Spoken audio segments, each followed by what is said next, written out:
ní pé káwọn èèyàn máa dáwó sákàǹtì wípé mo fẹ́ fi join owó justice àwọn ibi tí wọ́n ti ń jẹ nìyẹn èmi ní sí ọwọ́ tèmi ni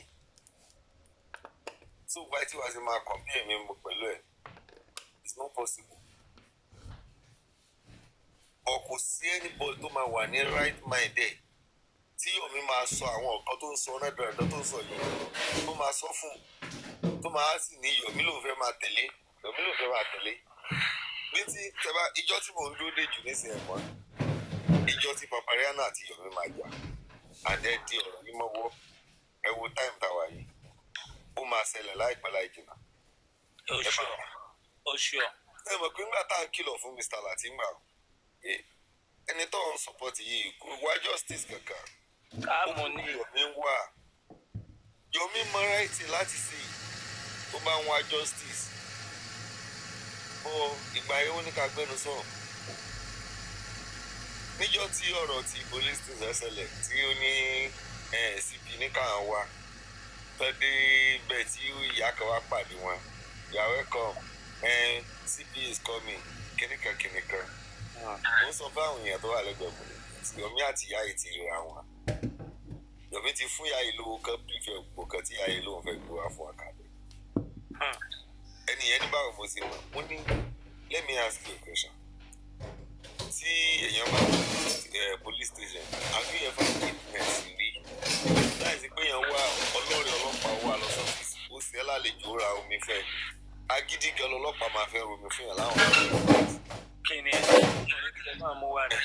ọjẹ́ kẹ́ ẹ jẹ́ ọ̀rẹ́ okay if this woman want to defend this thing ìwọ kan bèrè lọ́wọ́ rẹ̀ pé yes ma nǹkan tó fi sí àwọn Yomi lálejò yìí ṣé àpò gọ́ọ̀mẹ̀ntì lè ti mú ni àbí inú sálárì yìí lè ti yọ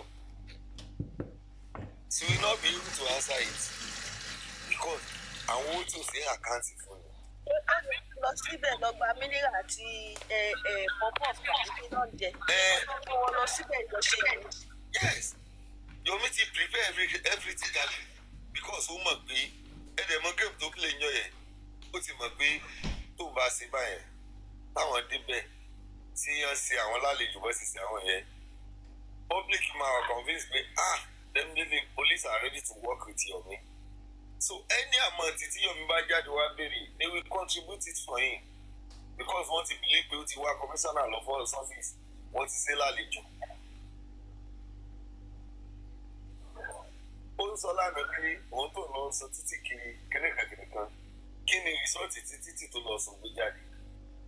tàbí kí ni rìsọ́ọ̀tì tó fún wa tó lọ sọ tó gbé títí tó lọ gbé jáde. Yomi is not ready to find any justice. kò sí yàtọ̀ láàrin Yomi àtàwọn tèmi platform olórí burúkú kan náà làwọn méjèèjì. in the sense pé ìyàtọ̀ ẹ̀yọ̀ kan tó wà láàrin wọn ni pé àwọn wọn gbé sàrà àwọn kọjá mọ́ṣáláṣí bẹ́ẹ̀ ara àwọn ẹran ara wọn làwọn ń gbára wọn so wọn wá sí ọ̀dọ̀ anybody ní pé àwọn nídìíwó àwọn nídìí Yomi tó bá ní bí ìwọ̀n àti láti ṣe jà yìí tó bá ní play tèmi platform ready láti contribute owó fún Yomi lónìí wàláì tàláì láì Yomi ò lọ wàláì yóò lọ wàláì èmi gan fọwọ́ ẹ̀ sọ̀yà. tí wọ́n bá ní Yomi justice tí wọ́n lóun find o àwọn tèmi platform ready láti gbà ẹ́ wọ́n máa dáwó fẹ́ Yomi ò lọ ẹgbàá. wàláì yóò lọ wàláì sọ gbogbo ìgbé tó ń sẹ́yẹ kó múra sí àkọ́kọ́ lọ́mọ ọmọ ọdún mélòó lòun náà nígbà yẹn bá bẹ̀rẹ̀ sí ní jà àwọn èrò bá kànú because ó ń ṣépè lórí irọ́ tó mọ̀ pé ìyẹn mọ̀ pa burú lòun sí ó dẹ̀ tó ń gbé rẹ̀ ṣépè torí pé báwo kílẹ̀ èló lòun wá Yomi èló ni Yomi wá tó ń ṣe gbogbo nǹkan tó ń ṣe yìí àánú Ọlọ́run tọ́lọ́run bá fẹ́ ṣàánú yẹn gbogbo nǹkan tó ń rí 5 million 3 million tó ń rí tó ń dunnú yìí tọ́lọ́run bá fẹ́ ṣàánú yẹn bímí lọ́lọ́run máa ń gbé wá wàláì ìgbà ẹ̀yin náà wò báwo ni ní fídíẹ̀mù tí èèyàn bá ń gbé nǹkan rí tó nínú rí tí èèyàn gbé nǹkan rí dání ìgbà wọn ní fídíẹ̀mù ànánsì wíì sí I'm not talking about now ẹ wò gbà tí fídíẹ̀mù ànánsì pé òun ní NGO káwọn yẹn máa fowó sí ìlú nípa ẹni ní dọjásì lásán fi sí NGO yẹn 100 million. 100 million tí Yomi náà bá gbénu rí wá sínú justice ọ̀gbùgbàdì ìfún òun kò jẹ́ pé torí justice ló sì dá NGO kalẹ̀ kò mọ ibi tó wọ̀ bá ti dé lónìí oúnjẹ tó ń rí ìyẹ̀wò à ń tra à ń kó à ń sá ẹ̀wò lórí búkú ilé no I'm not ready to respond to it owó oúnjẹ tó ń rí àti owó à ń sá lọ sí UK ẹ̀gbọ́n tó sọ láàrin pé òun ti sá lọ sí UK lẹ́ẹ̀mẹ́ta tí justice ọ̀gbùgbàdì bẹ̀rẹ̀ ẹ bèrè lọ́wọ́ Yomi kí ló lè ká. wọ́n fẹ́ pa ní torí pò nìkan ní ti justice. sẹ́yìn ò sí Nàìjíríà. olóòjẹ justice wọ́n fẹ́ pa ní. sẹ́yìn ò sí Nàìjíríà. gbogbo àwọn tó wà Nàìjíríà wọ́n sì pa wọ́n ó sì jẹ́ Yomi nìkan náà fẹ́ pa.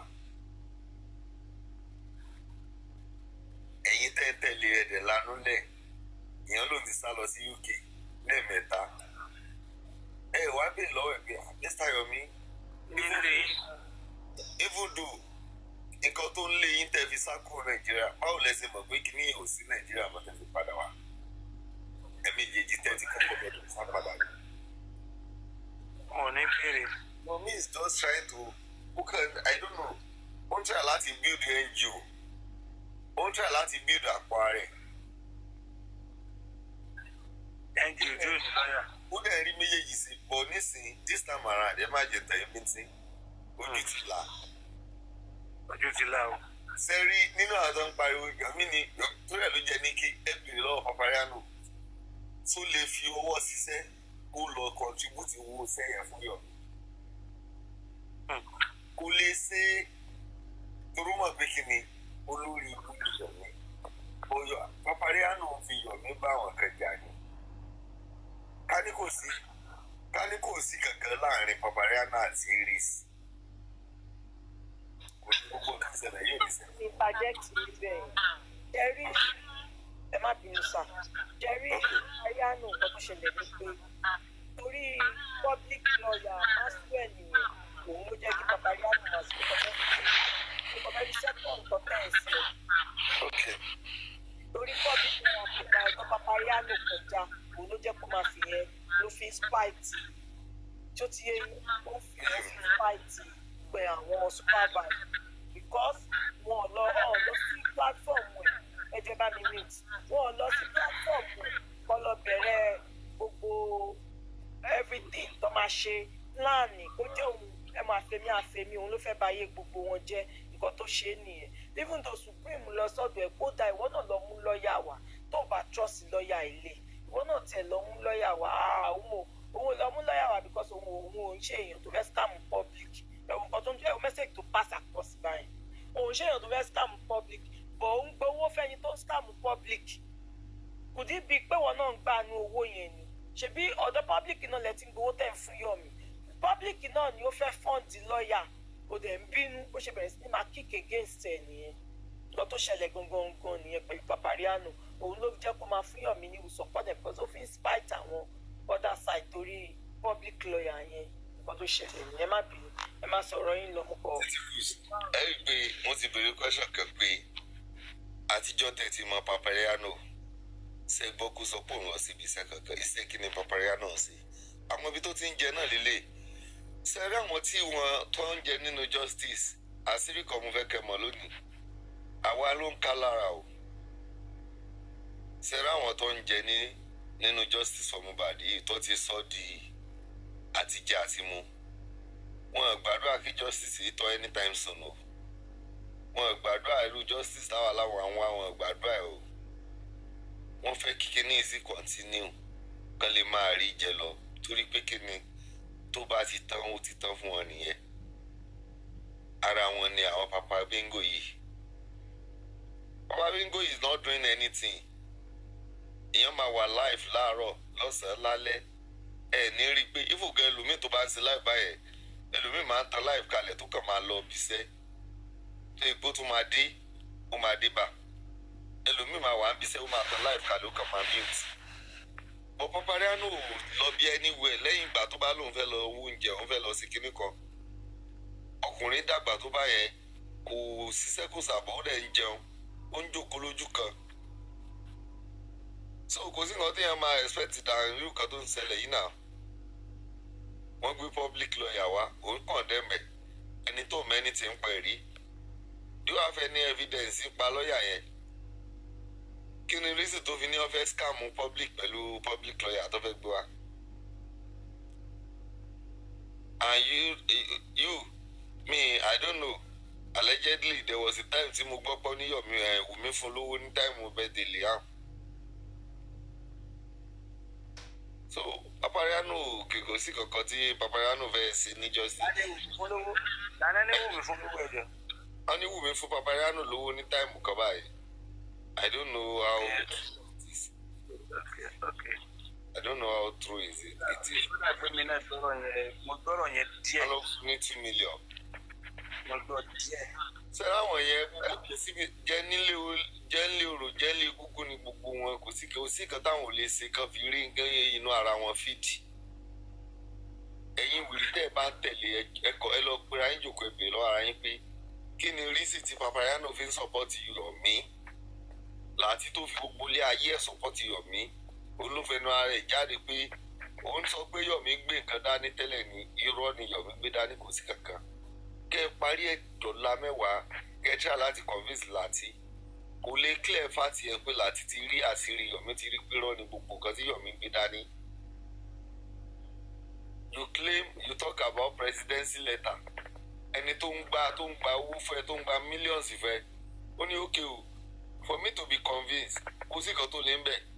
It's not pé tó bá fẹ́ kó a secretive I will keep it secret but let me see the letter from the presidency nǹkan tó fàjà nìyẹn o tẹ bá ti béèrè question tẹ bá ń dáwó fún Yomi tẹ dáwó ìjọ tẹ bá ti béèrè question kan tó mọ̀ pé rọ́ ló ń pa lórí ọ̀rọ̀ yẹn báyìí o tẹ wá béèrè question ìjọ yẹn lẹ ti jà o ẹ gbàgbé.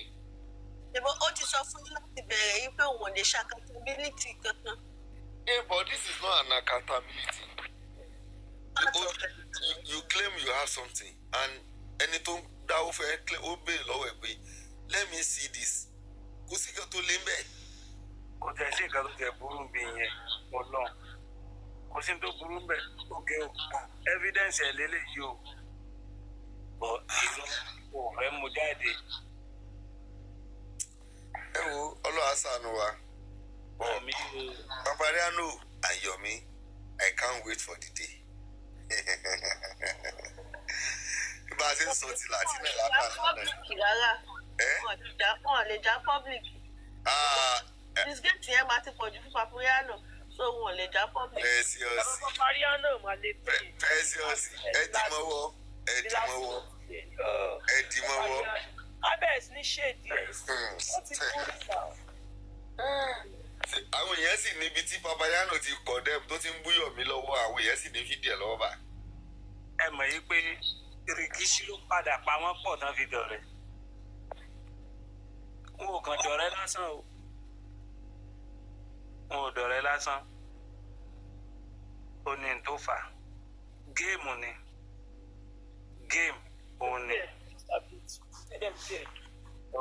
Èèyàn láti lísìn sí bọ̀bọ̀ yìí because ọ̀rọ̀ yìí ò ń ṣojú lásán mọ́ ẹjọ́ o ẹ má jẹ́ ká dákẹ́ o ẹjọ́ o ẹ jẹ́ ká kick against bọ̀bọ̀ yìí o because something is not right ọmọ ẹ̀ màkọ́ ló máa kú this is not normal. báwo kankan náà underground ẹjọ́ báwo ló ṣe affect kí ni nǹkan tó ń jà láti insinuate kí ni nǹkan tá a fẹ́ mú nínú ọ̀rọ̀ yìí because mi ò understand because kí ni yìí tí má tún gbọ́ má tún máa rògbò ẹgbàá mi kò máa yé mi ṣé Yomi ṣé ó sọ pé àwa tó wá bá ní justice for Mohbad nǹkan ṣó ń gbàdúrà ikú fún wa ni because mi ò get it for you to know pé bàbá ìmọ̀ máa gbàdúrà ikú fún bàbá ni ṣe mọ̀ pé ní voice note tí Karimo play ó ní pé káwọn write bàbá off voice note yẹn náà wà ní tòsí. ṣe lábẹ́ ìdìbò sọ fún yẹn they pick themselves up some of these posts are saying ẹ bá lè gbà lọ́wọ́ ẹ fẹ́ gbà kọ́tọ́ ẹ bá gbà àìsàn lè má fi gbà ikú lè má fi gbà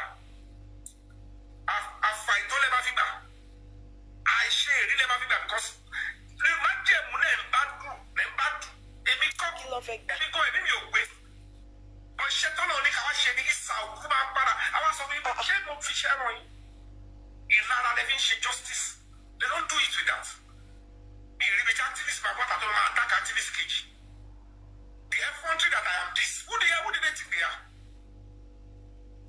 ẹ̀yin máa ṣe máa sọ kò sí kan tó máa ṣe ó lè sọ ìbá lè ṣe kọ́kọ́ but I have right not to see it ṣùgbọ́n ọjọ́ tí bá rò bóyá mo kọ̀ rí bí kan kú tí mo tún láti bàbá àtìyá ẹ̀ ó lè lọ jà scam then you have a problem you don't have to I can't even stand seeing you in my face.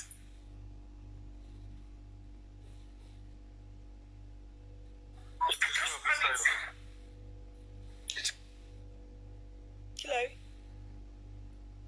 Ẹ fẹ́ sọ̀rọ̀? Oh, okay, inú kìíní sọ̀rọ̀. Yeah, I've heard your one side. So my brother, Okay, sọ̀rọ̀. it's clear that I greet everyone. Expander Elaye Bàjẹ́. It's so sad what I saw today because I was just moving around. Bẹ́ẹ̀ni sọ, mo ń bọ̀. ẹ jí ń béèrè question kankan tó play ṣé expander yìí náà sìn òun náà ní lọ ọdún darí láti mọ́ báyẹn o. Wọ́n ló wá shock. Ẹ bá gbọ́ nǹkan tó jáde lẹ́nu, bí ṣe máa play expander. Ẹ bá gbọ́ nǹkan tó jáde lẹ́nu rẹ̀, loyalty ẹ̀ ó ti divert ẹ̀ sọ́dọ̀ Yomi.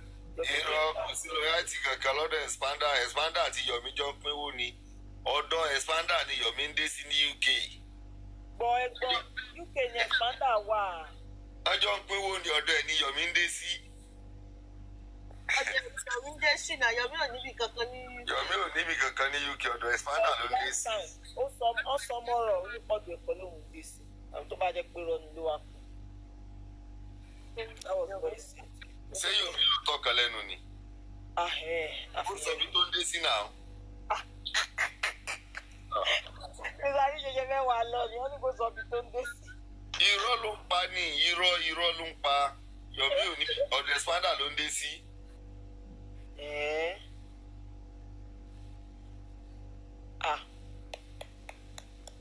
tí o torí ẹ̀ expander ṣe ń gba wájú tó ń gbẹ̀yìn bóyá tó rọ́ ní ìdòwò ṣe mọ̀ ó ti mọ̀ pé ó fẹ́ jápa ṣe understand they were so desperate they were so desperate for that money.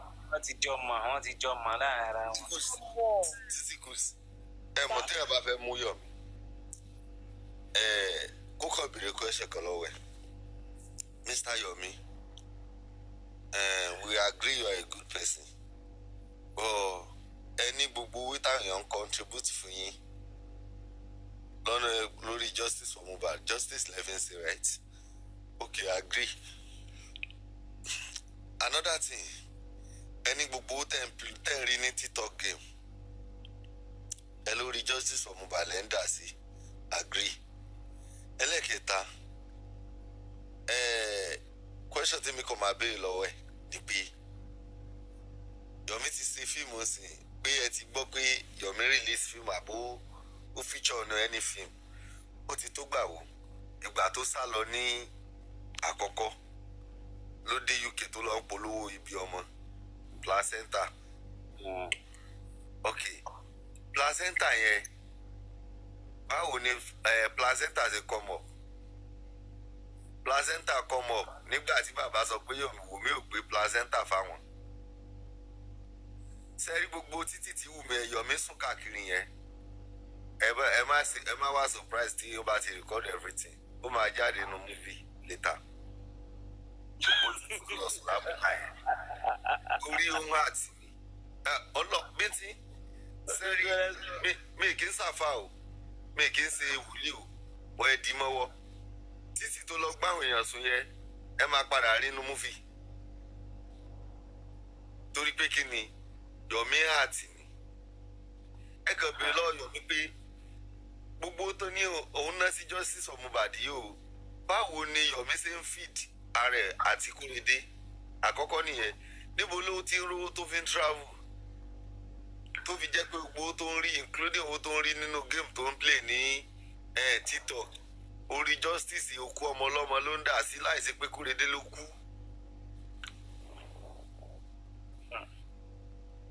family ẹ̀kọ́ ló kú o and you are coming out to claim pé gbogbo tó ń rí even gan there was a day nígbà tó travel ẹlẹ́ẹ̀kejì táwọn kan ṣe welcome party fún ó ní gbogbo tó ń rí níbi welcome party yẹn orí justice náà ló ń dà sí wíì gbogbo tí Yomi ń rí nísìnyí kò rántí ìgbésí ayé rẹ̀ mọ́ orí justice ló ń dà sí but this same Yomi lẹ́nu gbà tó dé justice ọmọbàdí yìí ó ti travel lọ sí UK lẹ́ẹ̀mẹ́ta bóyá ọ̀fẹ́ wá ní owó tíkẹ́ẹ̀tì tó ń gbà bóyá ọ̀fẹ́ lẹ́ ń fún I don't know bọ́bọ́ yẹn stupid àwọn wèrè tó wá ń tẹ̀lé àwọn mùmú gan ó ti ṣọ́ọ̀bù gbà platform láti ẹ̀mọ́ iye tó ti gbà lọ́wọ́ wọn ni. àní mo lówó ń bẹ̀ sẹ́ wọ́n sì máa dáwó tèmi padà owó ní kókó ti fẹ́ wá dífẹ́ǹdì ọ̀gá ẹ̀ owó ní kókó fúnra rẹ̀ ó ti bẹ́ owó ní fẹ́ wá bá wa jà jẹ́rìí ẹ̀. owó ní kókó ò lè wá bí. òun kọ́ ni òun náà ò lè sọpọ́ọ̀tì Yomi kò lè sọpọ́ọ̀tì Yomi láyé. ẹjọ́ gòkè wà náà kò lè sọpọ́ọ̀tì Yomi láyé. ẹjọ́ gòkè. wàláì kò lè sọpọ́ọ̀tì Yomi wàláì. ṣéṣù owó ní kókó tẹ bá rí òun ìfẹ́ àgàn sẹ̀fún tó. àní mo lè fi nǹkan tá kò lè sọpọ́ọ̀tì Yomi. ẹgbẹ́ gòkè tani ò ní sọpọ́ọ̀tì Yomi. kò lè sọpọ́ọ̀tì Yomi sẹ́. ohun ẹ̀ tó ń ṣe fete lánàá. kò lè sọpọ́ọ̀tì Yomi. yóò choose Yomi over Budala tí ni ìgbà tí èsè pò rẹ̀. bóyá lè mọ̀ pọ́n ní lóyàtì ìrẹ́gbọ́n nǹkan tí. àdìgbò jẹ́ kò tẹ́ tó ní lóyàtì wọn. ẹ̀mí tó bá ti lọ sí ibi tó máa ń lọ máa fún wọn ní chinchin àti pure water. Bintin tẹ́rí mi lè parọ́ fún yín owó yín tó ẹ ló wà ní inú owó tó dá fún Yomi. ẹ má sọ pé tẹ́rí ẹ ní sùúrù the only people tí mo lè pity Precious the only people tí mo lè pity lórí ọ̀rọ̀ Yomi ni àwọn tí wọ́n dáwó kí Yomi tó sá lọ tí alákọ̀ọ́kọ́ tó sá lọ because èmi náà Ọlọ́run ló yọ mí I was planning to contribute nígbà tí wọ́n plan ní protest nígbà tí wọ́n plan ní protest ẹ máa gbọ́ nígbà tí wọ́n plan ní ẹ máa gbọ́ bí tí mo ti fẹ́ for 15 nígbà tí wọ́n plan ní protest House of Assembly ẹ mọ̀ pé Yomi ò tí gbé fíìmù kankan jáde nígbà yẹn ó kọ́ Yomi come in neutral bí ẹni tó ń wá justice bí àwa yòókù. bẹ́ẹ̀ni. wọ́n wá plan ní protest wọ́n ti ṣe everything. àti ẹ̀ sásọ fún yẹn sásọ fún. Yomi wọ aṣọ náà aṣọ yẹn ló wọ̀ travel.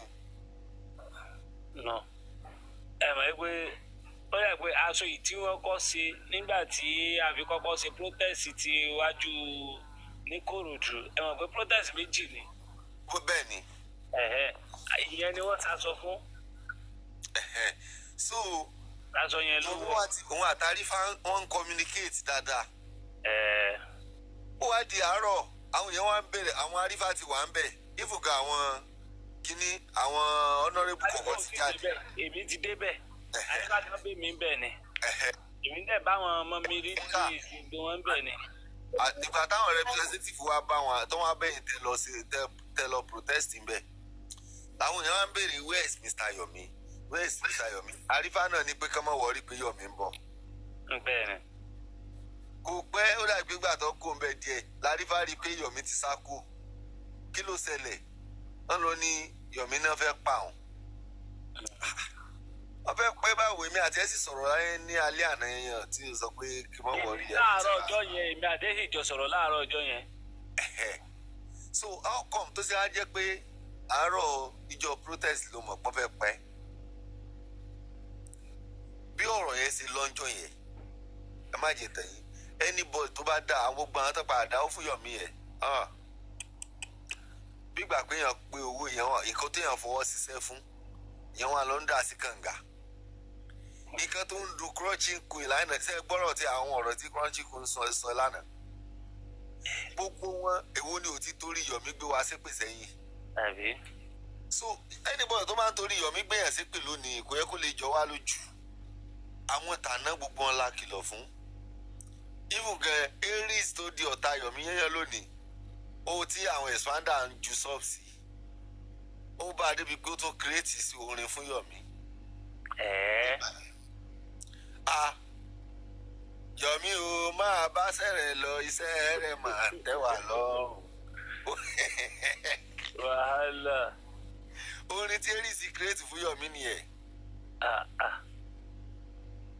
Gbogbo àwọn crush ń kù nígbà yẹn Mr. Yomi ẹ ti ṣe báyìí. Gbogbo àwọn kó fún. Lòun náà máa ń fò yóò máa fò káàkiri platform to platform ní máa ń fò lọ. Gbogbo wọn la kìlọ̀ fún. Yomi. Àwọn náà jáde.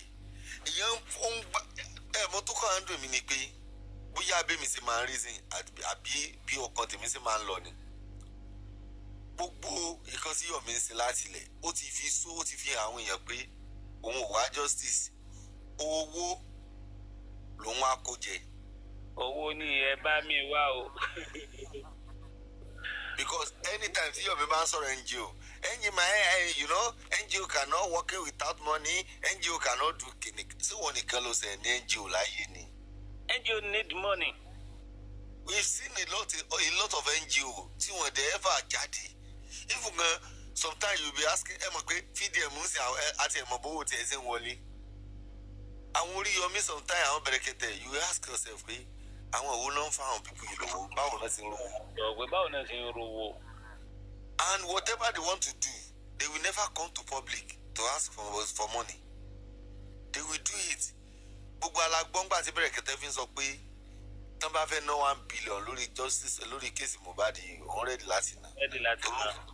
Because I'm a billionaire. And ẹ̀yin gẹ́gẹ́ bèrè lọ́wọ́ yín pé ibo ni bẹ̀rẹ̀kẹ̀tẹ̀ ti ń rówó. Kò ẹ́ fà jáde wá sí public rí o. Àwọn tó ń pera àwọn NGO gidi nìyẹn. Bó NGO tó bá ń wá tó wá ń sọ bóyá òyìnbó yẹn dẹ̀ ló ń jẹ àwọn èèyàn ni. Bóyá òyìnbó Yomi yẹn tó máa dálẹ̀ gbùrùgbùrùgbùrùgbùrùgbùrù bóyá yẹn ló ń jẹ àwọn tán dìdìrín ni. Torí babayanu náà ó ń fi sáyẹ́ǹsì sáyẹ́ǹtìsì ó fi ń fúlù àwọn dìdìrín. Báwo ni irú babayanu ṣe máa kọ̀mándì yín pé mo fẹ́ ra ice cream mo fẹ́ ká I want us to contribute ice cream money fún Yomi. Mo fẹ́ fún Yomi ní 1 million owó ice cream. Alẹ́ ẹni tó ń claim kó n fẹ́ fún Yomi ní 1 million ó fẹ́ káwọn contribute 1 million. Kò ready láti fi $1 sí. Ẹ̀yin dèdèrè kí ó dẹ̀ send owó. So wọ́n yẹ jẹ́ pa àbí 1 million jọ ẹ̀ títí kù sí. Yóò gbé kò sí ní pé táwọn àwọn tó mọ fún Yomi àwọn tó mọ fáwọn babalánù gift wà ń bẹ. Ó ga o. Ó sì ó ń lo time ẹ̀ lọ́wọ́ náà ni àárín wọn ò ní ẹ máa wo ẹni wọn níjà public ẹ̀yìn ẹ̀dín mọ́wọ́ owó náà ló máa fàjà wọn. Because babalánù kò níṣẹ́ tó ń ṣe ó máa náwó Yomi kò níṣẹ́ tó ń ṣe ó máa náwó. At the end of the day táwọn greedy people méjì bá pàdé kò sí owó náà greediness yẹn náà ló máa fàjà láàrin wọn náà. Torí pé kí ni ìwọ ojú mi ìjọ tí Yomi bá ti ká pé nínú owó tí babayanu rí o nǹkan tó ń fòun kò tó 50% tó yẹ kó máa kàn tó dẹ̀ ń forúkọ ń gbowó ní public ìjà yẹn máa padà ṣẹlẹ̀ láàrin wọn kò sí bí ó ṣe ní ṣẹlẹ̀. Mi ò wà surprise pẹ̀lú ọ̀rọ̀ babayanu tiẹ̀ ẹ mọ̀ pé òun kì í sara wa ó kàn wá from nowhere ni àwọn ọmọ èdèkédè tí ẹ̀mí èèyàn kì í jọ lójú ẹ̀ ní babayanu. So tó bá ń ṣe anything nínú justice ọmọọba lónìí ẹ má jẹ́ kó yà yín lẹ́nu torí pé kí ni bẹ́yìn ṣe ń ronú kọ́ lòun ṣe ń ronú ìrònú tiẹ̀ láwọn tí àwọn bàbá wọn máa ń pẹja kiri yẹn ni. So bíntì ẹ wò tẹ́lẹ̀ mi sọ ó dà pé unity àlàyé fẹ́ sọ̀rọ̀. Àwọn ọmọ lajẹ nìyẹn. Unity àlàyé fẹ́ sọ̀rọ̀ ni. Unity àlà a lè mọ ọmọkùnrin àgùnkè báyẹn ọmọkùnrin àti gùnkè ẹ wo gbọ̀ǹkan yìí àwọn ẹlòmíì sì tún pariwo ẹ̀ ń sì sọ́pọ́tì Yomi pẹ̀lú gbogbo fraud ní nǹkan tó ti lọ́dọ̀ tèmi fraud ní. títí kù sẹ́wàá ń bí ẹjọ́ títí kù mo fẹ́ kàn play àwọn ìjọ tí Latifa tó sọ fún wa pé Yomi nìkan ló lè ṣe àtijọ́ tí Yomi tí láti sọ pé ọ̀gbàgbà mo fẹ́ kí títí kù sí báwa tún play ẹ̀ ní bóyá títí kù sí ń ṣe kan lọ́wọ́ ọkọ ti sùn lọ. títí kù sí létí sùn ìṣíra kan tó wà bí dandan rẹ́kọ̀dù wa. In fact, Abike Ijemjo, good morning. Ade so. Gbọ́. Oui. Gbà. A sọ fún yín pé Yomi yìí táwa ń wò yìí èmi ti tẹ̀lé mo gùdù kí n tètè rí di èèyàn tí mo bá tẹ̀lé tí mo bá fi lè rí ọ in person báyìí tí mo rí ọ lónìí mo rí ọ lọ́la màá ti mọ irú wà tí ń bẹ lọ́wọ́ ẹ̀ màá ti mọ nǹkan tó gbé lọ́wọ́ mo ti mọ nǹkan tí Yomi gbé lọ́wọ́ mo ti rí i pé fẹ́ẹ̀kì ni pàǹdà ni kò sí nǹkan kan nù tó gbé lọ́wọ́ irọ́ ló wà ń bẹ̀. Yomi ò gbé nǹkan gidi kan lọ́wọ́ ẹ kó lẹ́yìn rẹ̀ kò gbé anything lọ́wọ́ but plan tó wọn àti Lagata tó invite ẹ̀ wá ti jọ ní ẹ̀ ló lò bí a dábàá ṣe báyìí á ṣe báyìí dábàá ṣe báyìí á ṣe báyìí ẹ̀rí ń sìn Lagata ń claim pé òun ò support Yomi bọ̀ ọ̀rẹ́ lòun àti Papariano 247 àti Papariano jọ ń wà ní. ó lè claim pé o ò support Yomi mọ́ ìwọ ló dẹ̀ sọ fún Yomi pé Yomi 3 seconds video yẹn o ẹ má jùlẹ̀ o ẹ gbá mú dáadáa o ẹ ṣe kinní kan o. ìwọ ìkan náà ìlò jíjà àrífà pé kó mọ dáàgì Yomi.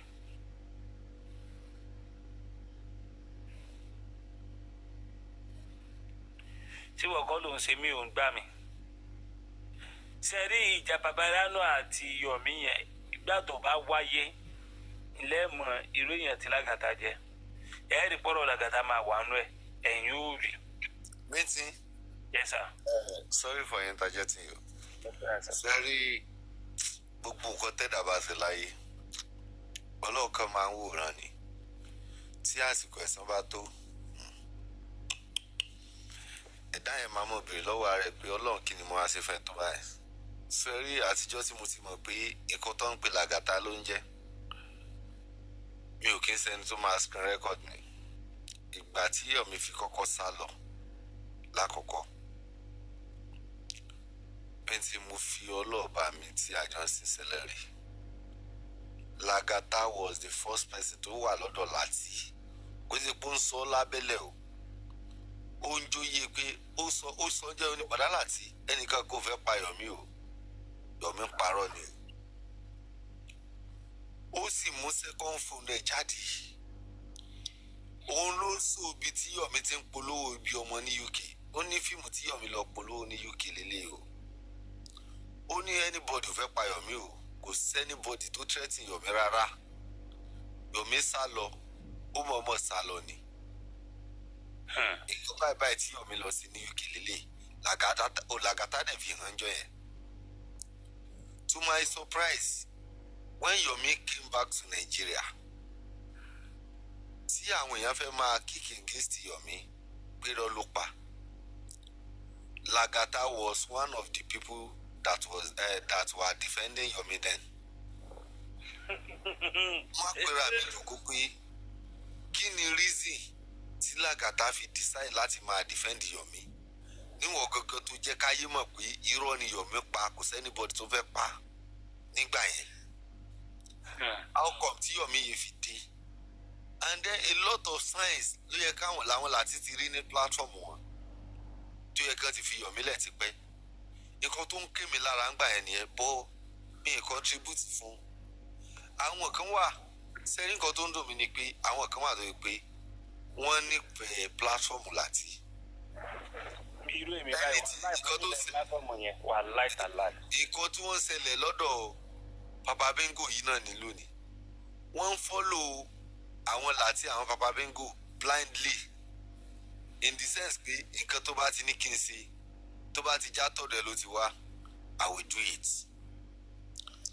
Unknown to them that àti láti àti Bengo gbogbo tẹ̀yìn yẹn ń dá fún wọn tó bá tún máa yọ ọ́nbẹ̀ ló kù kò sí kankan nu wọn tó rẹ́dì láti contribute £1 fáwọn tán ní kẹ́yìn máa dáwó fún yìí níjọ́ tí ọ̀rọ̀ Múyìwá àti Yomi ṣẹlẹ̀ lórí platform láti àtijọ́ yẹn ni woman tó ń pè ní super mom àtijọ́ yẹn ló ti decide pé láyé òun ò lè support Yomi despite bó nífẹ̀ẹ́ platform láti mo rí àwọn nǹkan science tí woman yẹn gí fúnjọ yẹn ó kẹ́ jẹ́ ká gbé báyìí Yomi wá ó lóun ti sọ fún Múyìwá pé kó mú lọ́ọ̀yà kó kan lo lọ́ọ̀yà kí Múyìwá lo lọ́ọ̀yà wọn káwọn lọ fi gba nǹkan tí ẹni tó ní létí CCTV wà káwọn lọ fi gba ọkọ̀ tọ̀dà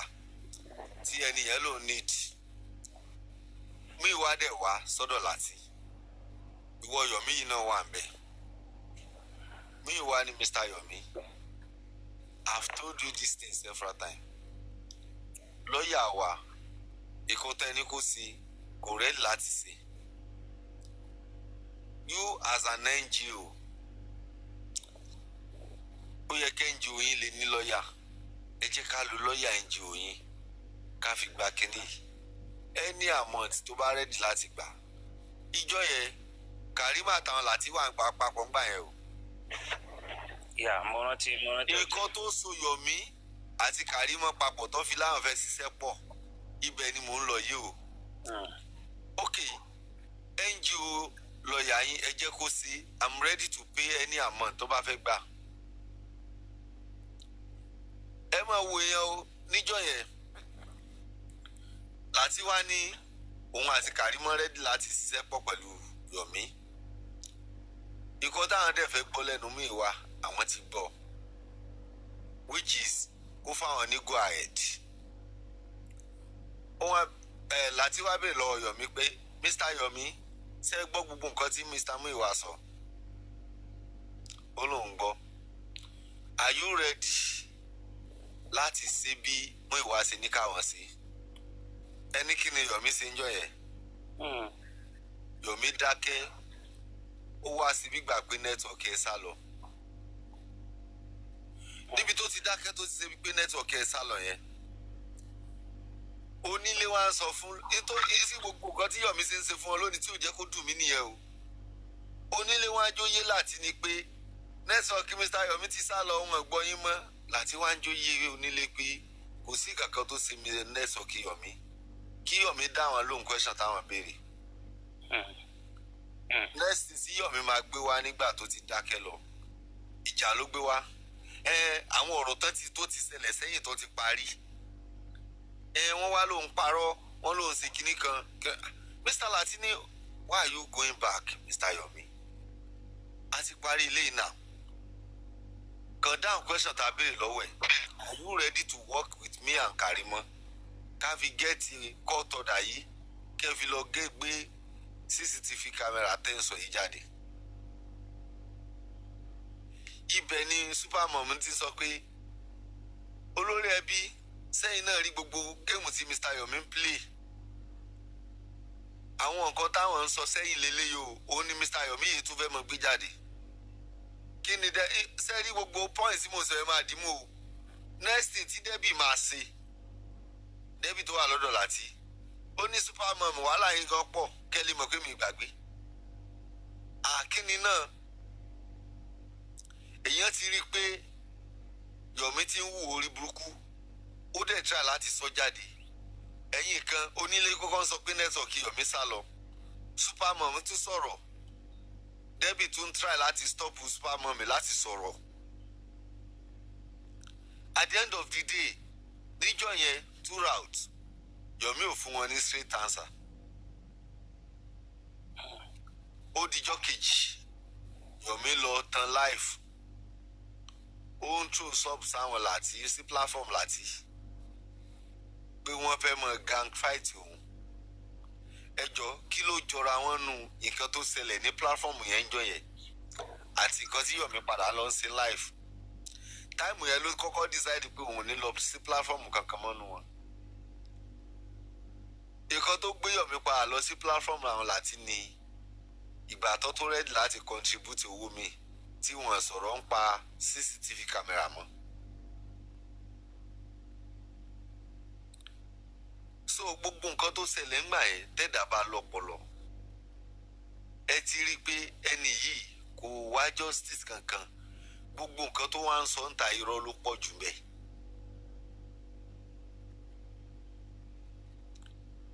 90% nǹkan tí Yomi wá ń sọ fáwọn public irọ́ ni 90% mo sọ torí pé kí ni ó mọ̀ pé tó ń bá sòótọ́ àwọn èèyàn rẹ̀ láti dáwó òótọ́ fún un. ẹ̀yin tẹ́ẹ̀dẹ̀ ń support ẹ̀ lónìí I'm not begging you ẹ dáwó fún bí wèrè ẹ dáwó ṣe báyìí lẹ́ ń fi owó ṣiṣẹ́ ara yín lẹ́ ń fọwọ́ ṣiṣẹ́ owó ara yín ẹ dá fún un bọ́ ẹ kàn béèrè question lọ́wọ́ ara yín. Yomi bẹ̀rẹ̀ owó gbígbà látọ̀dọ̀ Yèyé Kúdí àbí tí mi bá ṣe mistake bíntín òun àti Kúdí jà lórí ọ̀rọ̀ owó yìí náà ni. ó lọ sọ́dọ̀ àwọn Jokem òun àtàwọn Jokem jà lórí ọ̀rọ̀ owó yìí náà ni. ó lọ sọ́dọ̀ Aries òun àti Aries jà lórí ọ̀rọ̀ 1.1 million tó gbà páwọn fẹ́ fi detain àdúrà. ó lọ sọ́dọ̀ láti òun àtàwọn láti náà ti tún jà báyìí ó ti darí sọ́dọ̀ Papariano Papa Bingo lórí burúkú láìpẹ́ láì jìnnà ẹ̀dìmọ́wọ́ a tún máa rí fòrò àwọn náà. kò sẹ́ni tó lè bá Yomi sí lórí ọ̀rọ̀ olówó dé tí wọ́n ní padà jà torí pé kí ni ọlọ́gbọ́n méjì ló ń tayò. Yomi tí àwọn tó bá ń contribute owó fún Yomi platform kan sí ó ti ní target ó ti ní plan kan tó fẹ́ fowó yẹ̀ sí. ẹ̀yin wá imagine pé Yomi expect pé kó rí 1.5 million àbí 2.5 million lọ́dọ̀ yín kẹ́yìn wá kó 750,000 lé lọ́wọ́ torí bó ṣe ń dáwó yẹn táwọn èèyàn ń send tó ń sọ pé I have sent 20,000 I have sent 200,000 check 150,000 gbogbo ẹni Yomi ń kọ kalẹ̀ o. ó mọ̀ pé gbogbo èèyàn tó bá dáwó kọ́ ló máa wá sọ ní kọ́mẹ́ntì sọ pé àwọn ti dáwó bọ̀ àwọn èyí tó ń sọ ní kọ́mẹ́ntì yẹn at the end of the day Yomi wá calculate pé nǹkan tó ń kọ kalẹ̀ nínú àwọn kan táwọn èèyàn sọ ní kọ́mẹ́ntì ó ti wọ bóyá bíi 1.5 million. ìwọ tó wá jẹ́ tó jẹ́ platform owner tí wọ́n ń dáwó sí lọ́dọ̀ ìwọ wá jóyè òun létà pé gbogbo tá a rí gbà Mr. Yomi 900,000 ni o ó dẹ̀ ti forí calculate pé at least nínú àwọn tó ń kọ kọ́mẹ́ǹtì àwọn kan wà tán dáwó fẹ́ tí wọ́n kọ́ owó tán kọ ní kọ́mẹ́ǹtì ẹ̀sẹ̀ kan tèmi gan kọ kalẹ̀ ó ti ju iye tí wọ́n dárúkọ fún mi lọ. àlàyé kò lè jọra wọn o owó yẹn ju iye tẹ̀ pé lọ ibi tíjà sì máa dé nìyẹn. Using a 26-year-old guy for business. Àbẹ́ rí nǹkan. So Yomi kò ro ọjọ́ ọ̀la ọmọ ààrẹ àti tàwọn ọmọ tó bá bí kò rú rárá torí pé kí ni èèyàn kan ló dìbò kan ni fámílì àwọn kan ló ń jẹ lábẹ́ Mohbad tán ti jẹ̀bi rẹ̀ rárá kò ro tí gbogbo àwọn yẹn nǹkan tó nǹkan rò ní pé bóun sì máa build NGO bóun sì máa build àpò àrò nínú justice for Mohbad. Ọlọ́run dẹ̀ dákẹ́ Ọlọ́run wò ń bọ̀ Ọlọ́run kì í yá lógún ọdún o ó mọ̀ lọ́rọ̀ pé gbogbo àfòràn kíní kan torí ó gbójú Yomi gbójú lóògùn gan o tó fi lè máa mú jáde wá pé wọ́n ń sàṣọ wọ́n sì kíní kan ó gbójú lóògùn gan Yomi ò mọ̀ pé nǹkan kan bọ́ àtúnjọ́ lọ. ta tẹ̀ ní sàásì ta ní sàásì dìde ní ọwọ́ ara rẹ̀ ta ní sàásì. Àwọn tó dáàtì bíi tiẹ̀ náà ló ń sọ fún pé tó bá ń sàṣọ òun tóun ò bá ti fomi kanra àṣàṣì ò lè ràn ta ló sọ fún bẹ́ẹ̀. ó gọ̀ ṣé kò gbatẹ́gùn. kò gbatẹ́gùn ara. àwọn pílàfọ́ọ̀mù ẹ̀rí pààrọ̀ tó jẹ́ Yorùbá platform àwọn ti jára wọn pílàfọ́ọ̀mù ọmọ ẹlẹ́jà náà ló lè máa sọ̀yẹ́ fún pé tó bá ti ń sàṣọ̀hún tó ò fomi kanra àwọn ọmọ bàbá apẹja táwọn dàndìnrìn tó ń tẹ̀lé lẹ́yìn náà lè béèrè question lọ́wọ́ ẹ̀ àwọn science student wèrè àwọn ẹ̀yẹn nìkan náà ló lè máa sọ̀rọ̀ kan báyẹn fún kí ló kan omi ń pa àṣàṣì àbí lóòótọ́ ni. kí ló kan omi ń pa àṣàṣì ṣé kò mú ni atẹ́gùn tó ń káàkiri àgbáyé. atẹ́gùn gangan ni ìwọ má gbàtẹ́gùn. gbogbo nǹkan tó ń sọ yẹn kò mọ̀ pé òfin ń dààmú lé ayé aró ni torí pé kí ni ìjọ tí àwọn èèyàn bá máa gbìyànjú àti dán wò pé Yomi tó tiẹ̀ náà ń sàṣọ òun fomi kanra yìí jẹ́ ká dán wò àwọn èèyàn ní lọ́wọ́ ogun rere ni ò sí bintin ogun rere pé a fẹ́ tún nǹkan ṣe ogun rere yẹn ni ò sí dáadáa ogun aburú pọ̀ láyé gan àwọn èèyàn kan tọfà kan tí wọ́n kàn ta kékeré kan lù ní pé àjẹtẹ̀ ẹ̀já gbẹ́ nìyí wò ó gbogbo kan tó ṣe ọlá pé TikTok ló ti ń sọ nífa ẹ gbàgbé o àwọn àfáà kan àwọn tó yẹ pé àwọn pera aláfà tó jẹ́ páláwo burúkú ni wọ́n tí wọ́n ní àwọn oògùn bastard oògùn lọ́wọ́ àwọn kan ní pé iṣẹ́ tí mo ti rí inú ìwé àbáwá ń jọ ìjọba ìbáyìí jẹ́ ká test ẹ̀ wò àwọn kan ta díẹ̀ lónìí ó sì máa kó ní tiẹ̀ bó ti wà yẹn Ọlọ́run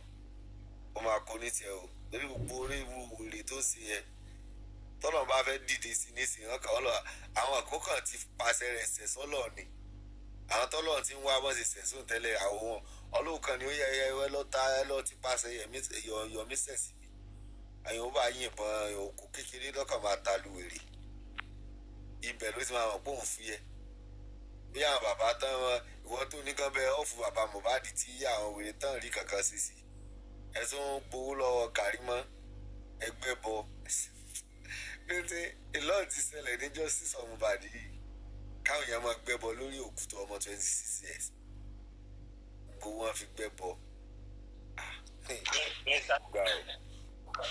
mr iṣẹ́ ẹ̀mọ́ tó dùn mí ní ibi apani òkè ń fẹ́ kán múdà kọjá lórí òun. wàláì. náà ṣé tí kò sọ wípé òkè o kí wọ́n ráìtì bàbá Mohbad ọ̀fù ni wọ́n wá sọ fún wọn náà sí tó wá ń káwọ́ lára tí wọ́n ń sunkún káàkiri. sẹ́tì rí anybody tí ò bá ti support public lawyer yẹn àtàwọn tó ń ṣiṣẹ́ underground tó fi di pé wọ́n invite àwọn criminal yẹn l'Abuja anybody tó bá ti against ẹ̀ àwọn ènìyàn ò wá justice o to be honest anybody sẹ́rí nǹkan tó jẹ́ kí n béèrè question Jossy ni ẹ̀ bí àkọ́kọ́ gbẹ̀rẹ̀kẹ̀tẹ̀ sẹ́ẹ̀ ká ní a sì wà gbẹ̀rẹ̀kẹ̀tẹ̀ sì wà fúlẹ̀ níbi kéèsì ó pọ̀ sí kó má rí bó ṣe rí lónìí yìí. kò ní rí bẹ́ẹ̀ ní sẹ́ kò ní rí bẹ́ẹ̀. torí ó ní platform bíi fdm náà àwọn gọ́ọ̀mẹ̀ntì máa ń bẹ̀rù àwọn tó bá ti ní platform yẹn torí gbọ́mọ̀ pọ̀ lè pariwo àwọn máa bà àwọn lórúkọ jẹ́ káàkiri àgbáyé. ẹ mú bàbá kó bẹ́ẹ̀ ẹ má jẹ́ ká tó padà síbi yẹn jàre kó tún má dàbí pé yẹn ń drag àwọn káwọn wèrè kan tún má ní yẹn ń drag àwọn. wàláì tí bàbá ò bá kó ń bẹ̀ yẹn ni gbogbo ládàáda táwọn eléyìí ń ṣe yìí kò ní rí bẹ́ẹ̀ wàláì gbogbo ládàáda tó ń ṣe yìí wọn ò ní láǹfààní àti máa ṣe wọn ò ní lẹ́nu ọ̀rọ̀ àti máa ṣe gbogbo òṣì tí wọ́n ń ṣe yìí dáàsì tó jẹ́ pé ẹ jẹ́ ká máa pariwo báyìí kí bàbá padà sí bẹ̀rẹ̀kẹ̀tẹ̀ it's the only way to get justice. Bẹ̀rẹ̀kẹ̀tẹ̀ is the only way to get justice. Òun nìkan ń lọ́nà rí justice kí wọ́n á lè tàwọn bá káàkiri. Bintin. Yes, sir. Ẹ jẹ́ ká béèrè question méjì lọ́wọ́ ara wa. Okay. Is Baba ready to go back? I don't know. Because ẹ má jẹ́ ntọ̀ yín Bintin. Tí ọlọ́gbọ́n méjì bá pé tó bá ronú tó mú gọ 150 bá jókòó sójú kan. Ìrònú ọlọ́gbọ́n méjì yẹn ó máa wà valid ju ti òmùgọ̀ 150 lọ. Okay. Ẹ má jẹ́ kí n tọ̀ yín. Baba will not go back to Brekete pẹ̀lú àwọn tí sọ̀rọ̀ pa yí bàbá ká. Àwọn ẹ máa gbọ́ ókè sìn ẹ máa gbọ́ Mr. Risi bẹ́ẹ̀ ṣe ń wè mí yìí èmi yìí mi ò fọ̀rọ̀ sábẹ́ à ń sọ o. Ókè sìn ẹ láwọn tó ti rọ ìgbà yí bàbá ká bí àwọn wo èmi ò dárúkọ wọn èmi ò dájú wọn kò sí ní tó kàn mí.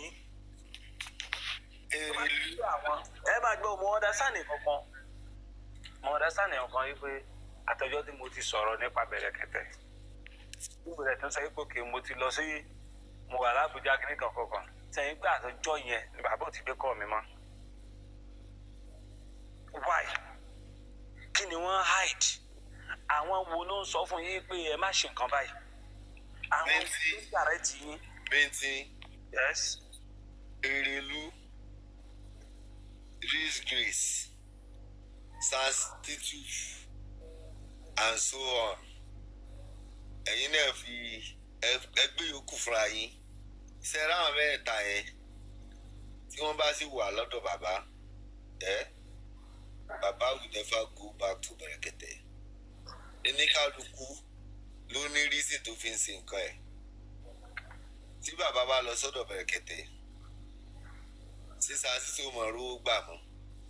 Tí bàbá bá lọ sọ́dọ̀ Brekete, tí royalty bá jáde, ṣé sí tí ó rí gbà bẹ́ẹ̀.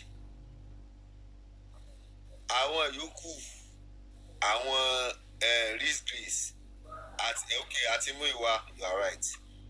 Grace àti Erelu àti Muiwa, àwọn làwọn mọ̀ nǹkan táwọn wá. But the point is sensitive ni mo fún yín ẹ̀. Now ẹni sùúrù mo tún fẹ́ béèrè nǹkankan. Now ẹ máa jọ òkú. Ǹjẹ́ owó kan wà bẹ́ẹ̀ tí wọ́n á fi máa sanwó sensitive lọ?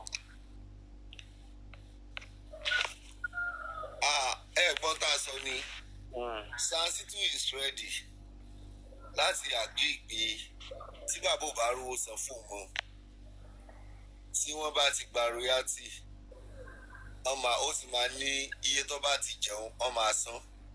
Now with me sí pé royalty gangan ńlá bẹ́ẹ̀sì lé lórí àwùlẹ̀ bẹ́ẹ̀sì lé justice torí wọ́n lè gba royalty láì gba justice. Bintin. Yes. Ṣé sensitive sọ fún pé òun wá justice wọn mú bá tẹ́lẹ̀? Okay, ó yá ẹ máa gbọ́ o. Ẹ jẹ́ ká béèrè lọ ẹni sùúrù Bintin. Ẹ jẹ́ ká béèrè lọ ara wa. Látìgbà tí situ sì dé tó ti dé justice for Mohbad yìí. Kí ni nǹkan tí situ ti ṣe tó jẹ́ pàtó tó fi hàn yín pé lóòótọ́ sáǹtà gbà yìí justice ló wá sí fún wa kò wá sẹ́ ní ọ̀dà tí. Àkọ́kọ́ ni ẹlẹ́ẹ̀kejì. Nígbà tí níjọ́ tí ẹ jẹ́ ká gbé níbi ọ̀rọ̀ ìjọ tó parí corona inquest àṣìṣàn nígbà tó jáde pẹ̀lú gbogbo nǹkan tí magistrate Sotobi sọ nínú courtroom nígbà tí Situ jáde we are not expecting you to condemn the judge but at least wàá jẹ́ kó bí àwọn èèyàn pé nǹkan tí wúmà yìí sọ ò tẹ́ lọ́rùn o torí pé kí ni gbogbo nǹkan tó yẹ kí wúmà yìí sọ pẹ̀lú àwọn revelation tó ti rí sẹ́yìn kò sọ. Àkọ́kọ́ ni ẹlẹ́ẹ̀kejì ni pé àwọn kan sì wà tí ó yẹ kí wọ́n pè wá sí corona inquest tí Situ mọ̀ tí wọ́n dẹ̀ announce fún yín pé àwọn ti fẹ́ round of corona inquest o. And you agree, you don't say anything about it. Ara wọn ni àwọn kan tó bá ti ń list sí mi several times they will be asking pé kí ni ọ̀bọ ìfẹ́ gbà lọ́wọ́ Dr. Kuramed bintin mo fi ọlọ́ba mi ṣẹlẹ́rìí tí Dr. Kuramed tó bá wá bí Dr. Perez yẹn ṣe wá tó bá give testimony títẹ̀ ọlọ́ọ̀bà mi gbọ́ gbogbo àṣírí àwọn òwúrò ló máa tú sẹ́rí àwọn òkè ń ṣe lọ́ọ̀yà ẹ jẹ́ ká gbéra jòkó kí hàn jòkó pé at least ẹ jẹ́ ká ṣe plus and minus ṣebí nọ́ọ̀sì ti wá sọ̀rọ̀ àbí driver Prado ti wá sọ̀rọ̀ right Dr. Perez ti wá sọ̀rọ̀ okay gbogbo nǹkan is not about education or something just sit down okay ẹ gbé ọ̀rọ̀ tí nọ́ọ̀sì sọ ẹ gbé sẹ́gbẹ̀ẹ́ yìí tí dókítà sọ ẹ wá gbé sẹ́gbẹ̀ẹ́ yìí tí Dr. Perez sọ táìmù wo ni nọ́ọ̀sì sọ pé òun délé Mohbad ẹ gbé yẹn sẹ́gbẹ̀ẹ́ kan táìmù wo ni Dr. Perez ni wọ́n gbé Mohbad dọ́dọ̀ àwọn ní òkú ẹ gbé yẹn dọ́dọ̀ sẹ́gbẹ̀ẹ́ kan àwọn tó wà pẹ̀lú Mohbad Wùmí àǹkó táìmù wo náà láwọn gbé Mohbad kúrò nílé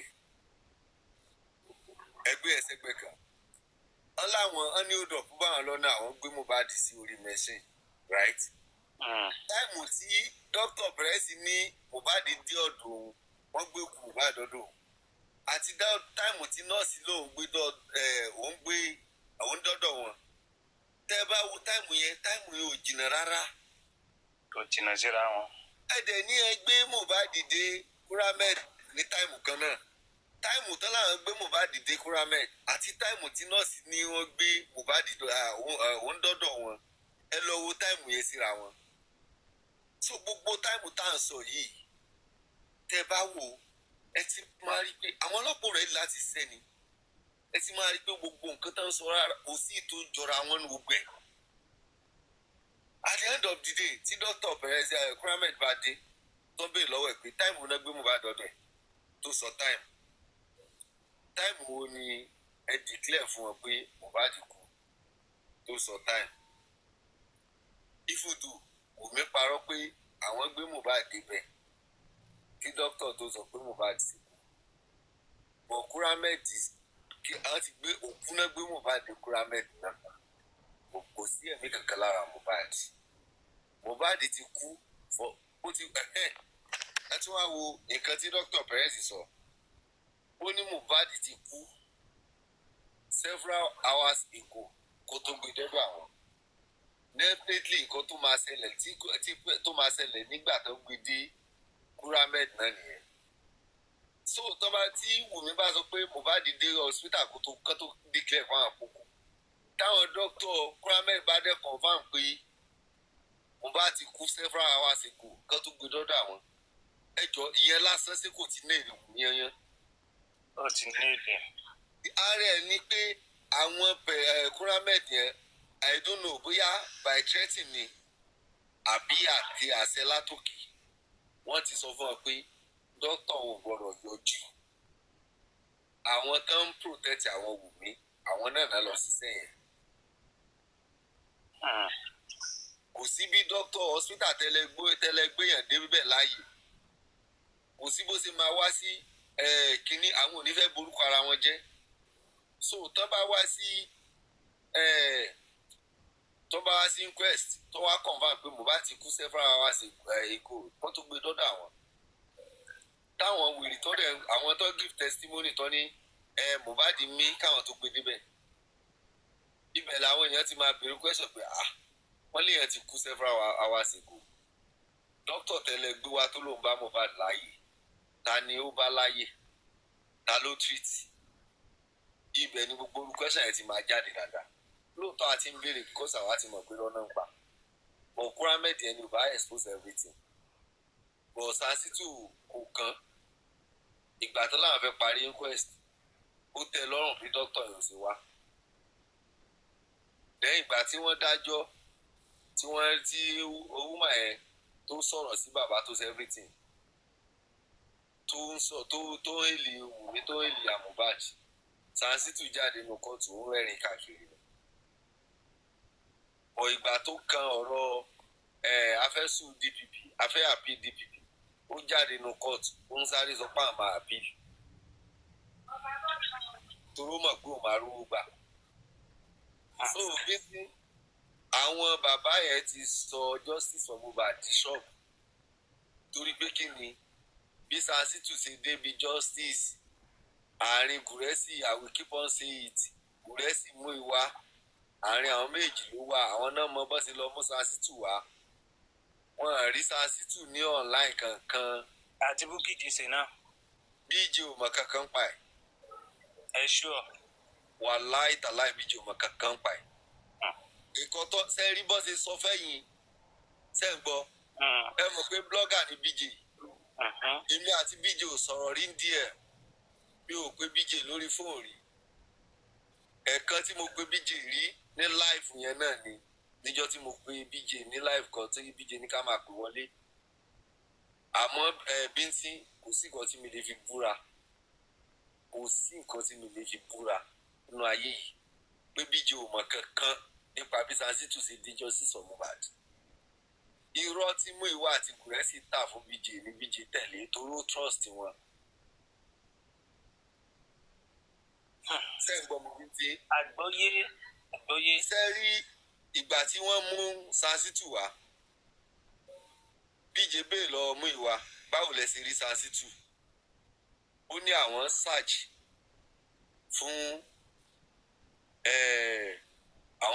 fún àwọn sàn lórí ní online pé ìgbà táwọn dẹ̀ wo profile Sàsítù àwọn rí i pé lọ ẹ̀sán tó wà òkè dáadáa ni làwọn sì lọ fún Sàsítù. ìgbà tí BJ tẹ́mọ̀. ẹ jẹ́ kí n dẹ́nu ìlú èmi ò rí parọ́ mi ò láìkì BJ ni lóòótọ́ kìí sọ̀rọ̀ kìíní bẹ́ẹ̀ àwọn tí mi ò dé láìkì inú kìíní pọ̀ nítorí bẹ́ẹ̀mì kì í wù wọ́n yes. bíntín. ẹ máa gbọ́ sà nígbà tí Aries sọ kìíní mo ti sọ ti pẹ́ ìyìn sí lè change wọ́ọ̀dù mi Aries ò wá justice ìyìn lè má takò má sì má takò ni mi ò sọ pé BJ ò wá justice BJ wá justice but wọ́n ń ṣàwọn kankan tí tó kù díẹ̀ káàtó ẹ máa sọ̀rọ̀ ìyìn tó jẹ́ kémi ègé sí wọn nìyẹn o. ẹ jẹ́ kí n parí ọ̀rọ̀ bíntín. ẹ máa sọ̀rọ̀ yín lọ. ìgbà tí ó sọ̀rọ̀ yẹn fún BJ lọ sọ́dọ̀ gurexy ó bèrè lọ gurexy báwo ni bí Sàsítù yìí ṣe jẹ́ gurexy ń jẹ́ kó yé BJ pé Sàsítù ti bá àwọn ṣiṣẹ́ rí níbi iṣẹ́ tó ti ń ṣiṣẹ́ òun dẹ̀ kó perform dáadáa làwọn ṣe lọ fún un. ẹ jọ báwo ni ọ̀rọ̀ àwọn méjì ṣe jọra wọn bíntín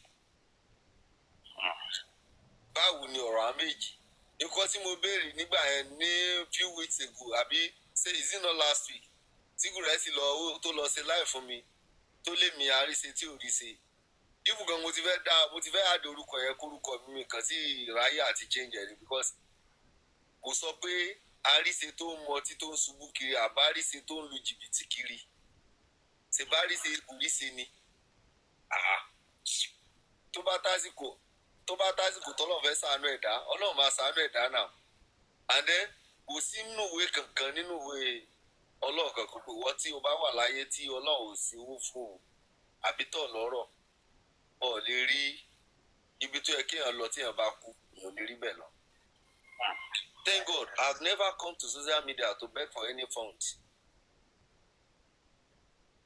àbí mi ò wọ́ díẹ̀ mi yẹn rí so inú mi máa ń dùn sí yẹn òbíntín àtìgbà tí mo ti dé justice for Mohbad yìí wọ́n sì máa ń sọ anywhere bóyá àwọn ibi tí mo ti sọ sẹ́yìn àwọn tó bá ní lọ́wọ́ lè má sí mbẹ̀ so that's the one of the reason we still say it here.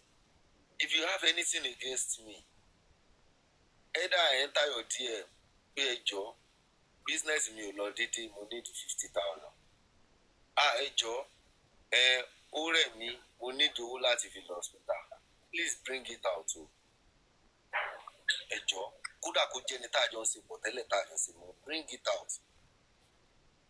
So bíntín lórí ọ̀rọ̀ BJ tẹ̀sán ṣé mo lè béèrè àwọn question kan. ẹ béèrè. Can you tell me one of the reason àbí àwọn kankan tẹ́ ti rí nípa BJ tó yẹ pé like tí BJ ti ṣe nínú ọjọ́, you know, I don't follow BJ before. Ọ̀ya ẹ máa gbọ́. Àkọ́kọ́ lélẹ̀.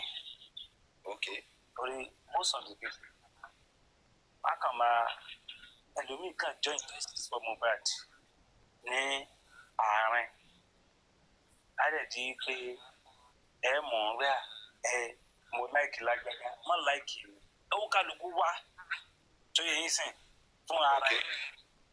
Ara nǹkan tá a fi bàjẹ́ nìyẹn pé platform yìí ni mo ti bẹ̀rẹ̀. Mo like host yẹn. If you come for this host, I will come for you. Tí mo bá ń ṣe nǹkan tí ò dáa, sẹ́lòmíì ò lè pè mí sákèésí ni. Wọ́n lè correct mi náà. Wọ́n nítorí pé àwọn èèyàn ti wá ń bú mi pé mo ṣe nǹkan tí ò dáa. Ẹ̀yin kan wà kóra jọ, ẹ lọ máa gbìjà mi ń bẹ̀. Ẹ̀yin kankan lẹ̀ ń bà mí jẹ́. Ẹ má gbìjà mi. Ẹ jẹ́ kí nǹkan tí wọ́n ní mo ṣe tí ò dáa yẹn, ẹ jẹ́ kí wọ́n sọ. Kí n gbọ́, kórè mi lè bá a pé, kí n má lè bá a tọrọ ẹ̀ sí níjọ́ mi. Beget. But nítorí pé a kì í fẹ́ kí wọ́n sọ̀rọ̀ sẹ́ni tá a like. Ẹni yẹn náà yóò àmọ́ ṣàṣìṣe lọ. Irú ẹ̀ ní ìṣẹ̀lẹ̀ sí ìjọ mi lọ́wọ́lọ́wọ́ báyìí. Irú ẹ̀ ló ti ṣẹlẹ̀ sí a lot of people. Now, ọjọ́ tí BJ ó kọ́kọ́ bá bàbá sọ̀rọ̀, I was there. Inquest tí wọ́n close tí gbogbo á ti lọ tí wọ́n fi close inquest nígbà yẹn. Mo lọ. Ìyá ẹnìkan wá. Ìjọ yẹn ní Africa TV kọ́kọ́ wá sí Nàìjíríà. Africa TV wọ́n lè jẹ́rìí sí nǹkan tí mo ń sọ yìí. Àti Westo. Ẹni yẹn ò mọ ẹni tí BJ rán wá kò mọ bó ṣe máa dọ́dọ̀ Daddy Mohbad. Èmi mo lóyá ẹ bọ́ sínú mọ́tò. Ẹni yóò sọ fún ayé pé BJ ló rún wá o. Bóyá pé ẹnìkan ló rún sí Daddy Mohbad láti Amẹ́ríkà lọ sí wàhálà ẹ wọlé. Ibẹ̀ ni à ń lọ. Ẹ jẹ́ ká lọ. Àdẹ̀gbẹ́ nìyẹn. Bí ọdún làwọn akọ obìnrin ni. Kò kí n ṣe bí ọdún làwọn obìnrin lẹ́nu yẹn. Obìnrin yẹn ẹ má wọrí màá sọ̀rọ̀ débẹ̀ so that kàn ní máa wọ gbogbo bóyá bintin kan mú ọ̀rọ̀ lórí àbò mú ọ̀rọ̀ lérèfé. Now obìnrin yẹn nígbà tá a mú dọ́dọ̀ Daddy Mohbad ìlú wa ṣẹ̀ṣẹ̀ introduce rẹ̀ ló wá sẹ̀ ní BJ ìlú rán mi wá. Yóò dẹni tí n bá ti dọ́dọ̀ yín kí n pè òun ò bá yín sọ̀rọ̀. Ìjọ náà ni BJ promise bàbá ní 100,000. Igbó màmá fún ọ ní 100,000 every month. You get. Now, a lot of things ni aṣọ ń bẹ̀ yẹn. Akúrò ń bẹ̀. Èmi àti woman yẹn I exchange contacts. Àwọn sọ̀rọ̀. Ọ̀rọ̀ African TV la wá sọ wípé African TV yìí o bí everybody ṣe ń wò ó so ó tó nǹkan tó ń pè rẹ̀ àbí ò tó ṣó rí bẹ́ẹ̀ àbí ò rí bẹ́ẹ̀. Mo sọ fún mi ní ẹ má jẹ́ ká judge èèyàn pẹ̀lú look. Ẹ má jẹ́ ká judge èèyàn pẹ̀lú look. Ẹ jẹ́ ká ní sùúrù fún African TV. Ìgbà tí woman yẹn délé wọn ò jábọ̀ kankan tí a sọ tó jẹ́ progress sí fún justice for Mohbad fún Bukky Jesse àyàfi ọ̀rọ̀ African TV. Ìyìn ní Bukky Jesse fi jáde wá lálẹ́ ọjọ́ náà lọ́wọ́ adágẹ African TV. Mo ní láti pe woman yẹn pé nǹkan tẹ́ sọ yìí kì í ṣe nǹkan gidi ẹ stop ẹ. Ẹ mọ bẹ́ẹ̀ ṣe pé Bukky Jesse mo pe Daddy Mohbad lálẹ́ ọjọ́ náà pé báyìí. Ọjọ́ kejì dàlà ti pè mí ó dẹ̀ pé bóyá bàbá ló wà pẹ́ woman yẹn padà mo wá pé woman yẹn wá pé Bukky Jesse àwọn wá háàdì mi sórí kọ àwa sọ̀rọ̀ ní kò rí bẹ́ẹ̀ ẹ ní sùúrù a lè judge èèyàn pẹ̀lú lùkẹ́ a lè judge èèyàn pẹ̀lú lùkẹ́ náà ẹni sùúrù ẹmí ti jàjáde fẹ́ ọkùnrin yìí first time tá máa rí lélẹ̀ ó dẹ̀ láàárọ̀ iná lòún dé ẹ fílẹ̀ now ọjọ́ kejì Bukky Jesse padà jáde wọ́n apologies fún African TV tẹ́ bá rántí níbẹ̀rẹ̀ ní o à ń bọ̀rọ̀ lọ.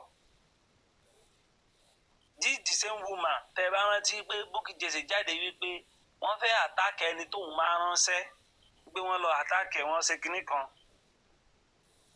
I can confirm to you that nothing happened to that woman. Nothing happened to that woman. Because mo block woman yẹn kètí pé 2 months. Kò tí pé 2 months tí mo block woman yẹn.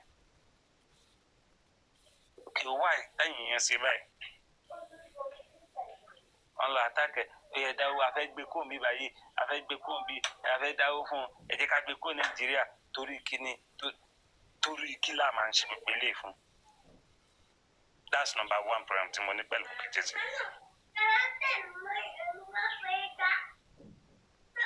Torí mi pé woman yẹn direct lálẹ́ ọjọ́ náà níbo lẹ wà kí nìkan tó ń ṣẹlẹ̀ mò ń bọ̀ wá bẹ̀. Ó yẹ yín o mò ń bọ̀ wá anywhere tẹ́ bá wà nǹkan tí ó bá ṣe yín kó jọ ṣe gbogbo wa báyìí ká jọ fojú kan. Because tí mo bá ti mọ̀ ẹ́ màá dúró tí ẹ̀ tán ni àfi tí mo bá rí i pé ó ń ṣe ségesège. Mi ì fẹ́ máa gbàgbé àpọ́ìntì kan. Ok. Ṣé ẹ nígbàgbé ẹ nílò ìsọ̀tì yín kí ẹ kọ̀rẹ́tì yín lórí kan nìkan? Ó yẹ kọ̀rẹ́tì mi. Níjọ́ yẹn tẹ́ bá rántí life ni BJ wà right? Ẹnìkan fi pè wọlé. Ìgbé wọn ti ṣe bẹ́ẹ̀ mo rántí. Ẹni sùúrù tẹ́ bá rántí wí sí pé wọ́n sọ pé wọ́n lọ àtàkì woman yẹn. Wọ́n ní wọ́n ti ń send the threat message sí woman yẹn. Lẹ́ni tó pè wọlé nǹkan tó sọ nìyẹn o. Ó ní wọ́n ti lọ ká woman yẹn mọ́lé kan ti lọ àtàkì mọ́lé. Ó ní wọ́n ti ń threat ẹ̀. Am I correct? Ó ní wọ́n ń threat woman yẹn ni. Ó yẹ wá ní ẹni sùúrù. Woman yẹn gangan nìkan ló pè ẹnìkan ló pè. Èmi wà sí that. So ẹ continue. Ṣé rí tí ẹ bá understand game tí àwọn èèyàn play nínú Justice for Mohbad. Èmi ni màá fẹ́ ṣe nǹkan ẹ̀yin ni màá lọ gbé wá ìwọ ni kò ṣe kínní ìwọ ni kò ṣe kínní géèmù ni ẹ kú lórí ẹ ó yé èmi tẹ́mi sọ̀rọ̀. Ọkùnrin tẹ̀. Bintin. I want you to clarify something. The game you are talking about, are you saying BJ is part of the game or what? Thank you. Mi ò sọ pé BJ wà nínú géèmù yẹn but BJ play along BJ gẹ́gẹ́ fún rẹ̀ padà mọ̀ yí pé géèmù ni kò dẹ̀ padà bọ́ta láti wá sọ̀rọ̀ pẹ̀. Sóyè yìí o BJ fún rẹ̀ padà mọ̀ wípé géèmù ni kò dẹ̀ padà bọ́ síta láti wá sọ̀rọ̀ lórí ẹ̀. How do you know pé BJ padà mọ̀? Now mo fẹ́ dá yín lóhùn hold on. Tẹ́ bá rántí pé lálẹ́ ọjọ́ yẹn bí BJ ṣe bí wọ́n ṣe pé BJ náà pé ó pẹ́ nìkan ẹ rántí ó pẹ́ nìkan àpàrà gbọ̀n kankan mọ́ ti ọjọ́ kejì. And then if I'm not mistaken hold on if I'm not mistaken nígbà tí wọ́n pe BJ pé kíní ẹ̀ ṣẹlẹ̀ sí woman ẹ̀ I don't think bóyá níjọ́ yẹn àbí later pé bóyá BJ ever come to the public pé mo fẹ́ ká dáwó fóbìnrin yìí láti mú fẹ́ kó mi tó wà. So I don't see any fault in that. Ẹni sùúrù. Nígbà tó ní ti bá ṣẹlẹ̀ BJ náà fẹ́ gbá ṣé ń gbọ́ mi torí pé kí ni wọ́n expect kí BJ lóun máa fún woman ẹ̀ lówó àbí òun máa gbalé mi fún woman ẹ̀. BJ náà bá sí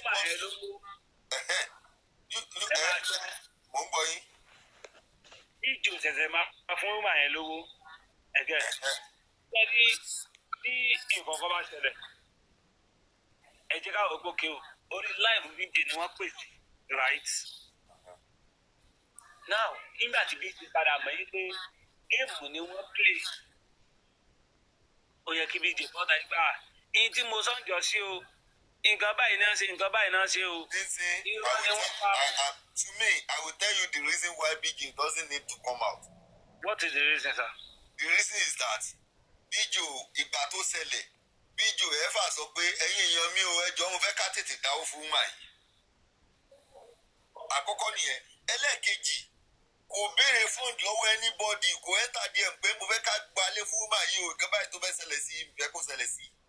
So ká ló ní ó sọ ní platform ẹ̀ pé òun fẹ́ ká dáwó fún mà yẹn àwọn èèyàn wá contribute fún un ó wá létà ṣẹlẹ̀ tí ò bá bọ́ta láti wá sọ we can castigate her for that but she never ask anybody ó fẹ́ ká ti contribute fún mà yẹn and then mi fẹ́ lose touch mi gẹ́gẹ́ mo sì sọ lákọ̀ọ́kọ́ lórí ọ̀rọ̀ African TV tẹ̀ sọ pé ẹjọ́ ń wò níjọ́ yẹn pé ṣé ó má ẹ̀ wọ́ọ̀tì nǹkan tó ń pè rẹ̀ bíntì I want to put this question to you ó fi ọlọ́ọ̀bà bẹ̀rẹ̀ ìgbà tẹ́yìn wo African TV àti African TV tẹ́ mọ̀ láti gbà yẹn ṣé lóòótọ́ àtòdodo ṣé African TV wọ́ọ̀tì nǹkan tó ń pè rẹ̀ ṣé African TV ní owó tó lò fẹ́ kó kalẹ̀ fún Wùmí tí Wùmí bá dá tó bá ṣe díẹ̀ nígbà yẹn tó gẹ́gẹ́ lówó yẹn lọ́wọ́. African TV ò ní. So ṣé ẹ wá right lórí nǹkan tẹ ẹni sùúrù ṣé question tẹ béèrè ńgbà yẹn ṣé right lórí abẹ́ right. Mo right. If you have any other wait hold on mi ì fẹ́ kí adrag ọ̀rọ̀ yìí lọ. If you have any other thing against BJ apart from àwọn kan tẹ̀ sọ yìí ṣé rí I will always say something I don't have anything to ask for from anybody.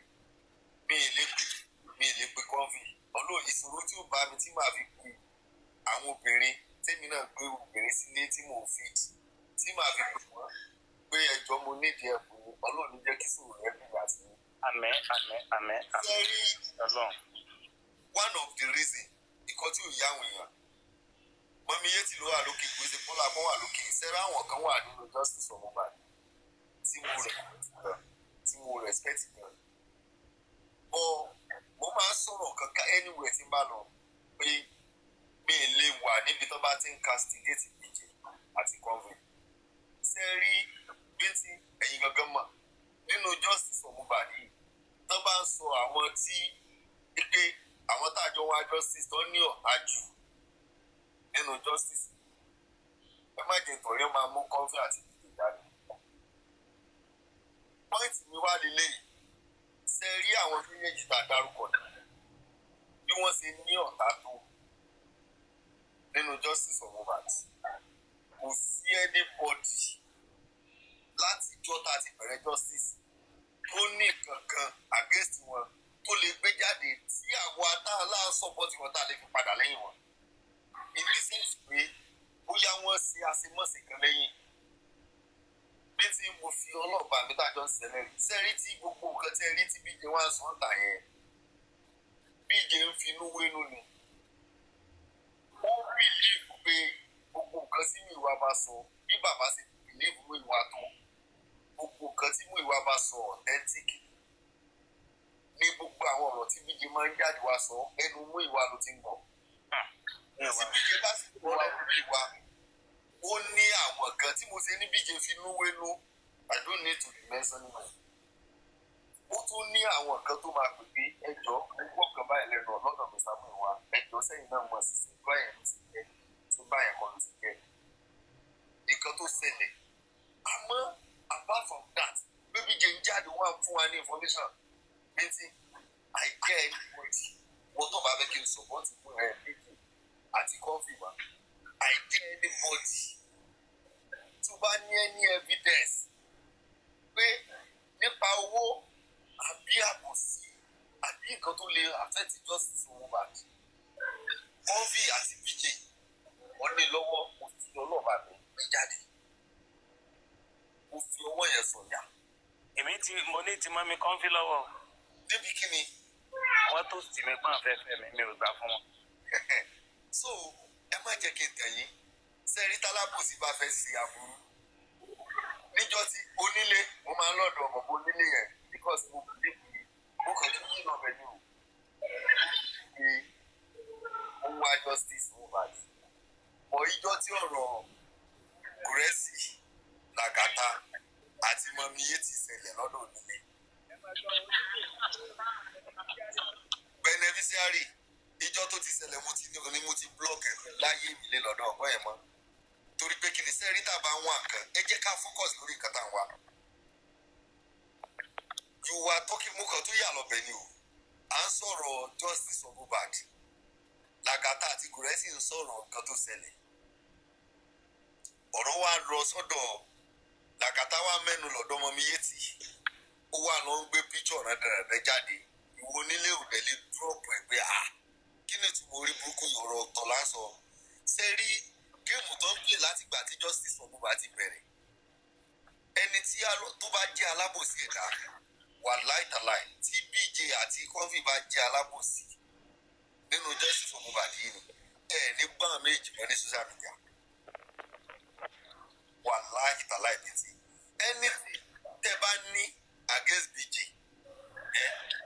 ẹ sọ níbí báyìí tó bá jẹ́ nǹkan tí mo mọ̀ I will try to correct you ọ̀sẹ̀ rí point méjì tẹ́ gbé jáde yìí ẹ bá láwọn kan míì pa ọ̀rọ̀ mọ́ yín lẹ́nu you will still say it but point méjì tẹ́ gbé jáde yìí lórí ọ̀rọ̀ pé BJ ló ti woman yẹn fẹ́ lo BJ láti fi help career life rẹ̀ ni BJ ò dẹ̀ solicite fún owó kankan pé ẹjọ́ mo fẹ́ solicite pé ẹ bá mi dáwó fún mìíràn yìí ìyẹn níbi yẹn BJ mọ́ torí pé ó mọ̀ wọ́n fẹ́ play game ni tó bá find out wọ́n fẹ́ play game níta tí ò come out kò béèrè owó lọ́wọ́ anybody kò ní right àti wá sọ fún anybody níta bí kí ìyẹn wá jáde. ẹlẹ́ẹ̀kejì ni pé ti African TV pé látìgbà tó ti dé African TV òun náà fẹ́ fi justice of Mohbad gbé kárí ààrẹ dìde ni torí pé kí ni ọwọ́ tó gbé wá kò tó kankan African TV ò ní kankan kò jẹ́ kankan ó dẹ̀ ń pera ẹ̀ ní nǹkan tí ò jẹ́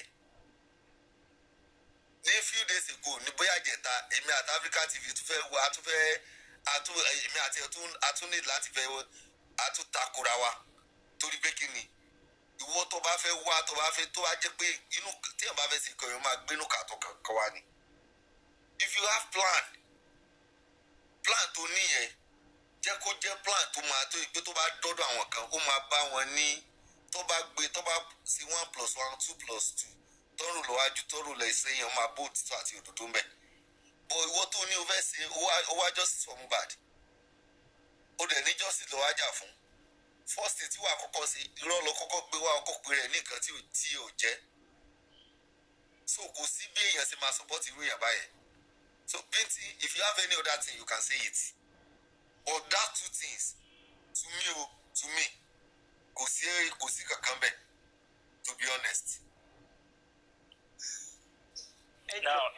ẹjọ Bintin báwo ni Karo and Mr. Rishi and Titi Push the reason why tí mo fi gòkè ni pé Mr. Rishi question tẹ bí Bintin kọ́ ni Bintin down ẹ bí Bintin pé kí ni BJ tó rí pé BJ tó jẹ́ pé ó fi bà justice jẹ́ and Bintin down. irọ́ o ìyìn tí mi ò fi láìkì BJ lèmi ń sọ o. okay hold on Bintin hold on Bintin oh like BJ yes it's your choice that is your choice I respect you for that.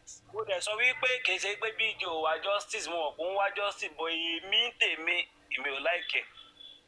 yes hold on ó ní nǹkan tó fi láìkì BJ ní pé nǹkan tí lady yẹn sọ fún BJ àbí nítorí African TV Mr. Rishi wá béèrè one question nǹkan tó jẹ́ pé ó open sí the whole world tó transparent about African TV. Someone like me thinks that African TV has that money from 10 million to 50 million about DNA. Someone like me from the beginning but nígbà tá a dẹ̀ ń lọ wọ́n táṣírí ẹ̀ pé kò ní kankan. So what BJ said about African TV, is it wrong or right? Hold on. Mi ò sọ pé ó wrong ẹni sọ̀rọ̀. Èmi gangan jáde fún African TV, right? Èmi gangan drag African TV. Wọ́n ẹ jẹ́ kí n sọ pé nǹkan fún yín. You won't use the excuse yẹn pé nǹkan tó fi like BJ nìyẹn náà. No, yìí tí mo try láti fàyọ́ ń bẹ̀yẹn ni pé BJ ò kí ń ní sùúrù. Ló jẹ́ kí n sọ fún yín pé ló jẹ́ pákéjì tí wọ́n padà wá fún apologize. Bintin, let me tell you something. Okay. Sorry, fingers are not equal. Mistake tí a lot of people máa ń ṣe lórí, especially on Jossy for Mohbad on TikTok. I don't know why people cannot understand a woman being. Ṣé gbogbo wa ni ìwà kan náà là ń wù ni? Ṣé amọ̀ra wa ń bì kan tẹ́lẹ̀ ni? At that age of BJ, even your age, can I say that because Bintin máa sọ̀rọ̀ síwájú máa sọ̀rọ̀ sẹ́yìn nítorí ẹni mi fi like it? Because you do it as well. So màá nítorí ẹni mi fi like Bintin. No, unless you have seen that you fẹ́ obstruct justice. Your behavior doesn't matter.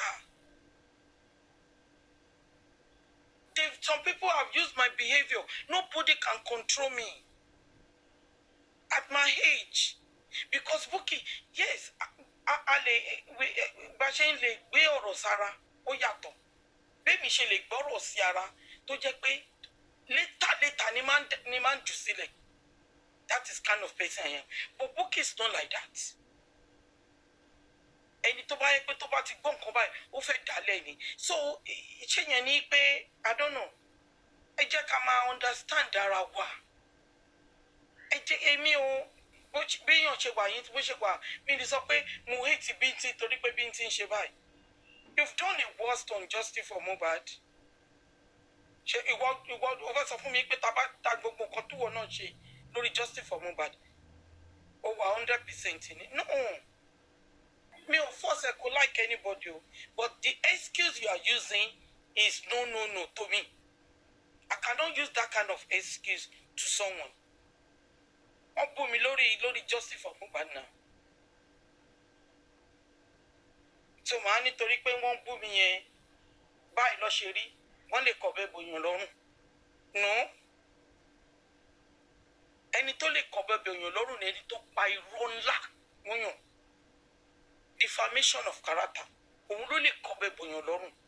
Kò ń ṣe irú ìwà tí Bukky Jesse ń wú yẹn. The moment tó mọ̀ pé òun ṣe wrong, she always apologize. So irú èèyàn wo nìyẹn? Ibo nìyẹn lè put irú Bukky Jesse sí? So tọ́tẹ́mi kan fi wá sókè nìyẹn pé it's like I don't know. The only person take bari pé ó fẹ́ obstruct justice, èmi máa cast ẹni yẹn. I don't have loyalty for that kind of person. I don't have any single loyalty. I'm saying it openly for that kind of person.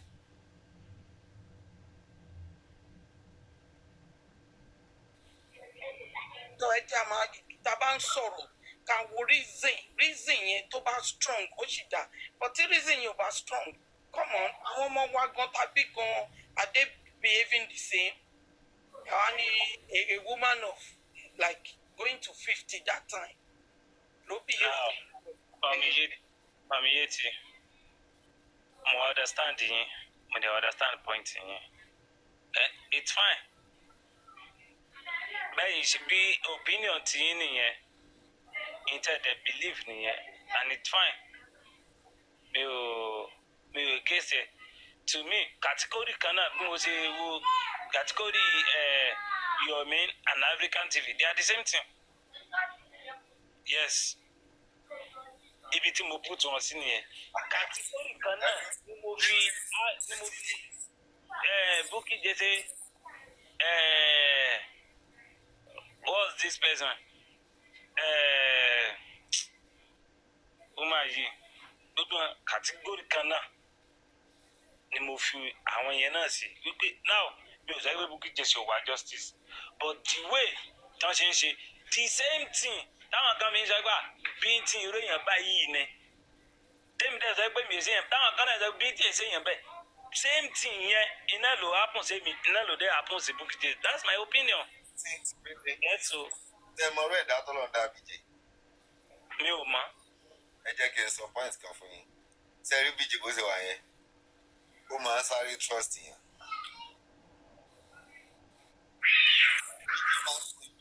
Tí BJ bá béèrè kan lọ́wọ́ yín nísìnyí, tẹ́ bá jọ ní nǹkan tẹ́jọ́ ṣe papọ̀. Tẹ́ bá sọ fún BJ pé bọ́rọ̀ yìí ṣe rí lélẹ́yìí. Ọtí tí BJ bá padà rí pé irọ́ lẹ pa fún BJ máa believe ní 100%. Nǹkan tó ṣẹlẹ̀ láàrin BJ Múyìwá àti Mr. Gurexy nìyẹn. Tí BJ bá ti béèrè ọ̀rọ̀ lọ́wọ́ àwọn yẹn, ẹ mọ̀ pé àwọn ló sì mọ́ kínní àwọn ọwọ́ wọn ló wà. Tí BJ bá ti béèrè ọ̀rọ̀ lọ́wọ́ wọn, tó bá ti ní báyìí ló ṣe jẹ́, BJ máa ti believe. Tẹ́ bá wo ọjọ́ tí BJ ń sọ̀rọ̀ nípa ọ̀rọ̀ autopsy and toxicology, ó lóun tún máa pe Múyìwá pé Mr. Múyìwá ẹ jọ̀ọ́ nǹkan tẹ́ ẹ sọ yìí báwo lẹ ṣe mú sọ lórí pathology. Ó ní Múyìwá máa ní ẹ mọ̀ wọ́ọ́rì sẹ́ 100% kìnìkan at the end of the day ẹ wò kan tó lọ ṣẹlẹ̀.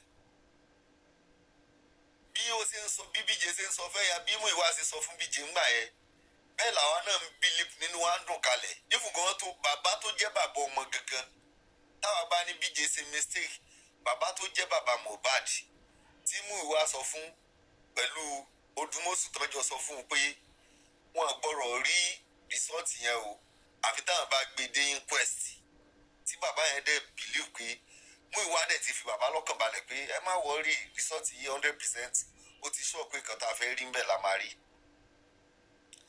Ẹ rò pé tí bàbá yẹn ò bá lẹ́mìí tí bàbá yẹn ò strong nǹkan tó ṣẹlẹ̀ nínú autopsy and toxicology yẹn wàláhì ojú nǹkan tó máa ń gba ẹ̀mí ẹlòmíì lọ torí pé kí ni àkọ́kọ́ bí wọ́n ṣe gbé rìsọ́ọ̀tì yẹn jáde wọ́n fẹ́ kó sọ́ọ̀kì bàbá yẹn débi pé àárẹ̀ òun lè dá àárẹ̀ tó máa mú ẹ̀mí bàbá yẹn lọ kò lọ sí lára torí pé kí ni tí bàbá yẹn bá ti rí before kan tó gbé dé inquest ẹ mọ̀ pé nǹkan tó bá kà fún bàbá yẹn kò ní wá surprise mọ́ ó ti máa bọ́ wọ́n gbé dé àárín ibi tí gbogbo ayé ti máa rí kó tó rí i pé irọ́ ni wọ́n á gbé fáwọn. Múyìwá tó dẹ̀ jẹ́ ẹ̀jẹ̀ bàbá ó fi bàbá lọ́kàn balẹ̀ pé ẹ má worry I'm 100% certain. Wọ́n dẹ̀ lọ gbé fake wá wọ́n dẹ̀ fi fake yẹn wọ́n lọ gbé fake wá tẹ́ gbogbo ayé mọ̀ pé fake ni. Probably tí Múyìwá bá support justice for Mohbad irú nǹkan báyìí ò lè ever ṣẹlẹ̀ náà torí pé Múyìwá àti bàbá máa rí kó tó di pé wọ́n gbé lọ inquest wọ́n ti máa rí pé rọ́nà ń gbé bọ̀. Bí ọ̀rọ̀ yẹn ti rí gẹ́gẹ́ nìyẹn I'm not trying to convince you. Sẹ́rí kankan tí ó yá àwọ̀ ẹ̀dá láyé ni pé àwẹ̀ ó máa ń ní bí Ọlọ́run sí tẹ́dà ìyẹn lè wà tó yẹ pé Ọlọ́run máa ní pé kódà kẹ́niyẹn máa sá burúkú gbogbo ayé máa rí Ọlọ́run lè ní kẹ́yìn nífẹ̀ẹ́ ni òkè kan tó ṣe tẹ́yìn lọ́rùn. Tí ẹ̀dá bá ṣẹ̀ ń ṣe rere tí gbogbo ayé ní àárẹ̀ lẹ́nu yìí sí tọ́lọ̀ bá fìfẹ́ rẹ̀ sí lọ́kàn ẹ̀ ní nífẹ̀ẹ́ kò sí anybody tó lè convince yín lórí yẹn. Bí ọ̀rọ̀ that is it. Now mi sáré ṣe ẹjẹ sáré sọ̀rọ̀ kan. Mo bẹ̀rẹ̀ láti mọ ẹ̀dọ́ àgbè Mr. Múyìwá yìí ní November 18, 2023 ni mo ti ń drag Mr. Múyìwá yìí pàtì justice rẹ̀. Kó tó wá di ipò padà ń fojú hàn sí gbogbo yín ní 2025 àwọn míì late 2024 ǹjẹ́ everybody padà wáyé pé bí ti dẹ̀ sọ báyìí tó bá jẹ́ pé ń gbà yẹn tèmi ń dragi Mr. Múyìwá yẹn Bukky Jesse bá ṣe investigation wọn dáadáa bẹ́ẹ̀ ti sọ pé àwọn máa ń ṣe investigation wọn á ti tètè get irú èèyàn tí Mr. Múyìwá jẹ́ tó bá jẹ́ pé bẹ́ẹ̀ mi ṣe ń dragi wọn yẹn bá máa wò nígbà bí tí a ti justice ni tẹ́ ẹ ti ṣèwádìí tó kálukú náà ṣèwádìí kọ̀ọ̀kan àbí kejì wọn ò ní kó wa sínú oko àná dé stage yìí kó tó di epo jọ ń yé gbogbo wa tí ẹnìkan bá bú ẹnìkan ẹ̀kan má máa wò gbogbo yẹn nìyẹn kàn ṣàdédé éètì ẹ̀ tí kò bá ní nǹkan tí ó rí kò ní máa drag ẹ̀ tí mi ò bá ní nǹkan tí mo rí ègézì mi wá nígbà yẹn mi ò ní jáde láti máa drag Mr. Muiwa kó tó wá di pé everybody wá ṣẹ̀ṣẹ̀ ń rí nísìnyí pé Muiwa àti justice ni. Ìgbà tí mo drag Arifa, a lot of people come against Bintin láyé kó tó wá di pé everybody wá ṣẹ̀ṣẹ̀ rí pé etí Bintin sọ lóòótọ́ ni. Tó bá jẹ́ pé odò ìgbà yẹn ilé everybody ti farabalẹ̀ ló ti wòye pé it's true, kò ní rí bẹ́ẹ̀.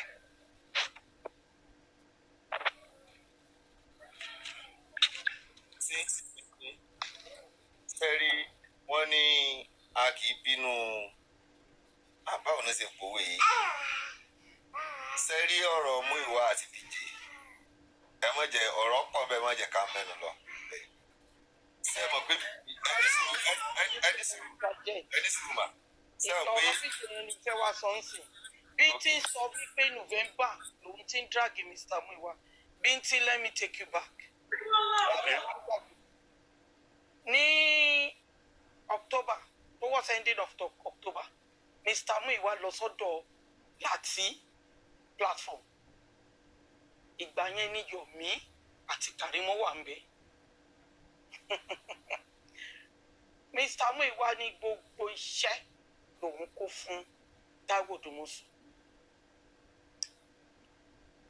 Fenugu gate, bus rat, ó bọ́ta. After that, only pro bono, because ó fẹ́ sọ̀rọ̀ sí Mr. Muiwa ń gbà yìí. Only pro bono ní Taiwo Dumusu pé kò gba owó. After that, Bukky Jesse bọ́ síta. Tábà ní àwọn tó drag Mr. Muiwa, one of them. Ìjọ tí Bukky Jesse jáde tó pe lady kan ní America. I don't know, maybe akata ni lady yẹn. Tí lady yẹn dẹ̀ sọ, tí Bukky Jesse gbé sí speaker pé, even Muiwa, baba's brother, wípé ó mọ̀ ń pa nǹkan tí Taiwo Dumusu ń ṣe. Nǹkan tí èmi fi jáde bí the moment Bukky Jesse end that life, around 1 o'clock, mo jáde fún Mr. Muiwa. That is the day when we got wá bá mi ní platform mi pé kọ́ má bu Karimo. That day àwọn tó wà ń bẹ àrántí, and since then mi ò trust Muiwa. So sori Bintin o máa ṣe ráwọn kankan wà o máa ṣe bí pé ìwọ nìkan. Maybe you don't see it or you didn't watch it. Ṣẹ́rí ń tẹ̀sán yìí, èmi ti ń drag Muiwa kó tó di pé Yomi wọnú justice rárá. Yomi ò tí wọ justice rárá. Ṣé ló sọ pé November, please? Yes, 2023 mo dẹ̀ pé mi ò sọ pé 2024. 2023 November ló ti ń drag Muiwa. Bẹ́ẹ̀ ni ẹ lọ béèrè. But 2024 November ni mo rò. 2023. 2023. Yes. Mi mo ti drag ẹ̀. Yomi ò tẹ̀ tí wọ justice rárá. Can you calm down? 2023 November. Mohbad kú ní September. October ni gbogbo èèyàn ṣẹ̀ṣẹ̀ ń rí everybody ṣẹ̀ṣẹ̀ ń rí àwọn light kọ̀ọ̀kan. October ni àwọn èèyàn ṣẹ̀ṣẹ̀ ń rí light. So November ìyẹn ni kò yé mi. Títí Muiwa fi lè jẹ́. Ẹ jẹ́ kí n sọ fún yín. Ẹ jẹ́ kí n ṣàlàyé fún yín. Ìgbà tí mo lọ sọ́dọ̀ Daddy Mohbad, tí wọ́n ti tẹ́mi ti béèrè pé who is this Mr. Muiwa? And ọ̀tọ̀ ní nǹkan tí Daddy Mohbad ṣàlàyé fún mi, ọ̀tọ̀ ní nǹkan tí mo padà gbọ́. Sóyè yín sìn, that is why láti ìgbà yẹn lèmi ti ń drag wọn. Mo ṣàlàyé gan yín tí Daddy Mohbad sọ, èyí tí wọ́n sọ, that is it. Tí mo fi sọ pé irọ́ o, èmi ò gbà Mr. Muiwa no ni lọ́dọ̀ mi. Even mo sì tún rántí dáadáa àti pé mi sórí platform wọn ní January pé kí ni Muiwa ṣe fún ọ. Mo dá lè ṣe Mr. Muiwa ọwọ́ wọn ò mọ, wọn ò wá anti-justice ni wọ́n pẹ̀lú nǹkan tí mo ti rí. That's it. láì 2024 ni 2024 àbí 2023 èmo ti ń dráàgì wọn 2024 January ní mi ò dá láti náà pè mí sórí fóònù yìí pé wá kí ni Mr. Wayne wá ṣe fún ọ ó tún ṣe sóò lánàá ó tún dráàgì wọn. ẹ get. But kí ni nǹkan kan ṣáà ló máa rí tó máa fi drag Mr. Muiwa that November 2023 because it's too early for anybody to lè rí any red flag. It's too early because àwọn kọ́kọ́ máa ń wà níyan láti béèrè question yẹn. Bintin. Yes, ẹ jẹ́ kí n sàlẹ̀ ó gé mi. Bintin. Akuma, yes sir. Good morning everybody. Ẹ káàárọ̀. Mo rò nǹkan kan sí ni o, Ọlọ́run dẹ̀ dárí ẹ̀ṣẹ̀ mi jì mí. Because èmi gan wà lára àwọn tó ń criticize ẹ̀. But in light of nǹkan tó ń ṣẹlẹ̀ ń sìn, was BJ right about Odumosu? Because she seems to be right about Shitu now. When Odumosu, I think Karimo got to Baba to Odumosu, and BJ was really pissed off, and we all criticized him. I was one of the criticizers. But in light of that now, isn't she right for criticizing Odumosu for giving Baba phone number to Karimo? Mo kàn fẹ́ sọ èmi ti rí tèmi sí yan èmi lè ti àbọ̀bọ̀. What do you think in light of what we've seen now? Thank you. Or anybody else to fair comment? Thank you. I think that Buke is right from that. 100% right. Torí Karimo wa justice.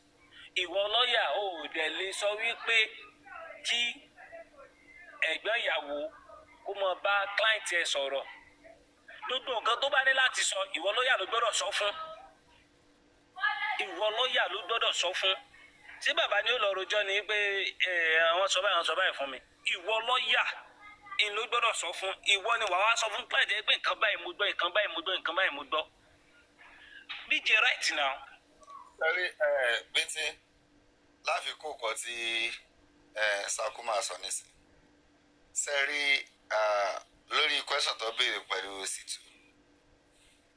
Ìkankan wà tí mo fẹ́ kí gbogbo wa rí.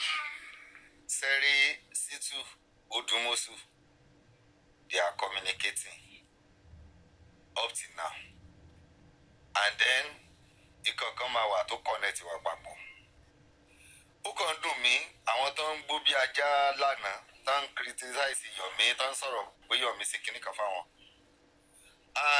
Ẹni tó host nígbà tí ọ̀rọ̀ BJ ṣẹlẹ̀ tó sọ̀rọ̀ sí Sansitu.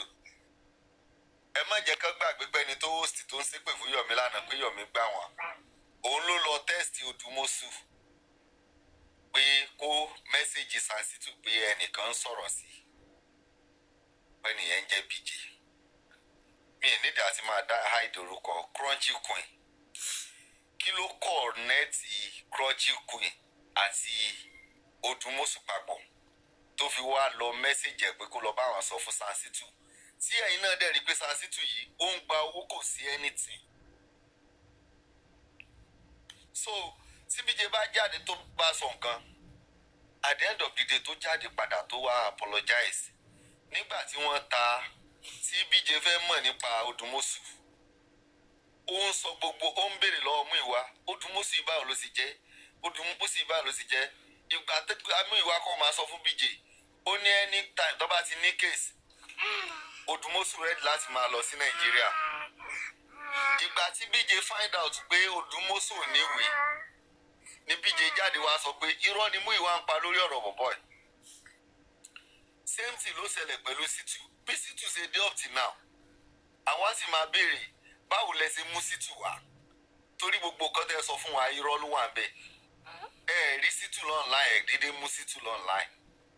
Ẹnìkan ló kọ̀nẹ́tì Situ mọ́ yín tẹ́ fi gba Situ torí pé kí ni báwo ṣe jẹ́ pé lọ́ọ̀yà Ìyábọ̀ Òjó lẹ lọ rí online ládùúgbò sáǹtẹ̀ rí online lọ́ọ̀yà Ìyábọ̀ Òjó lẹ lọ sẹ́tù fún ẹni tó ń bá Ìyábọ̀ Òjó lẹ lọ sẹ́tù tó ń bá ṣiṣẹ́ lẹ lọ sẹ́tù fún online ẹ̀dẹ̀ sọ fún pé online lẹ ti rí wọn ṣé a máa ló wà coincidence ni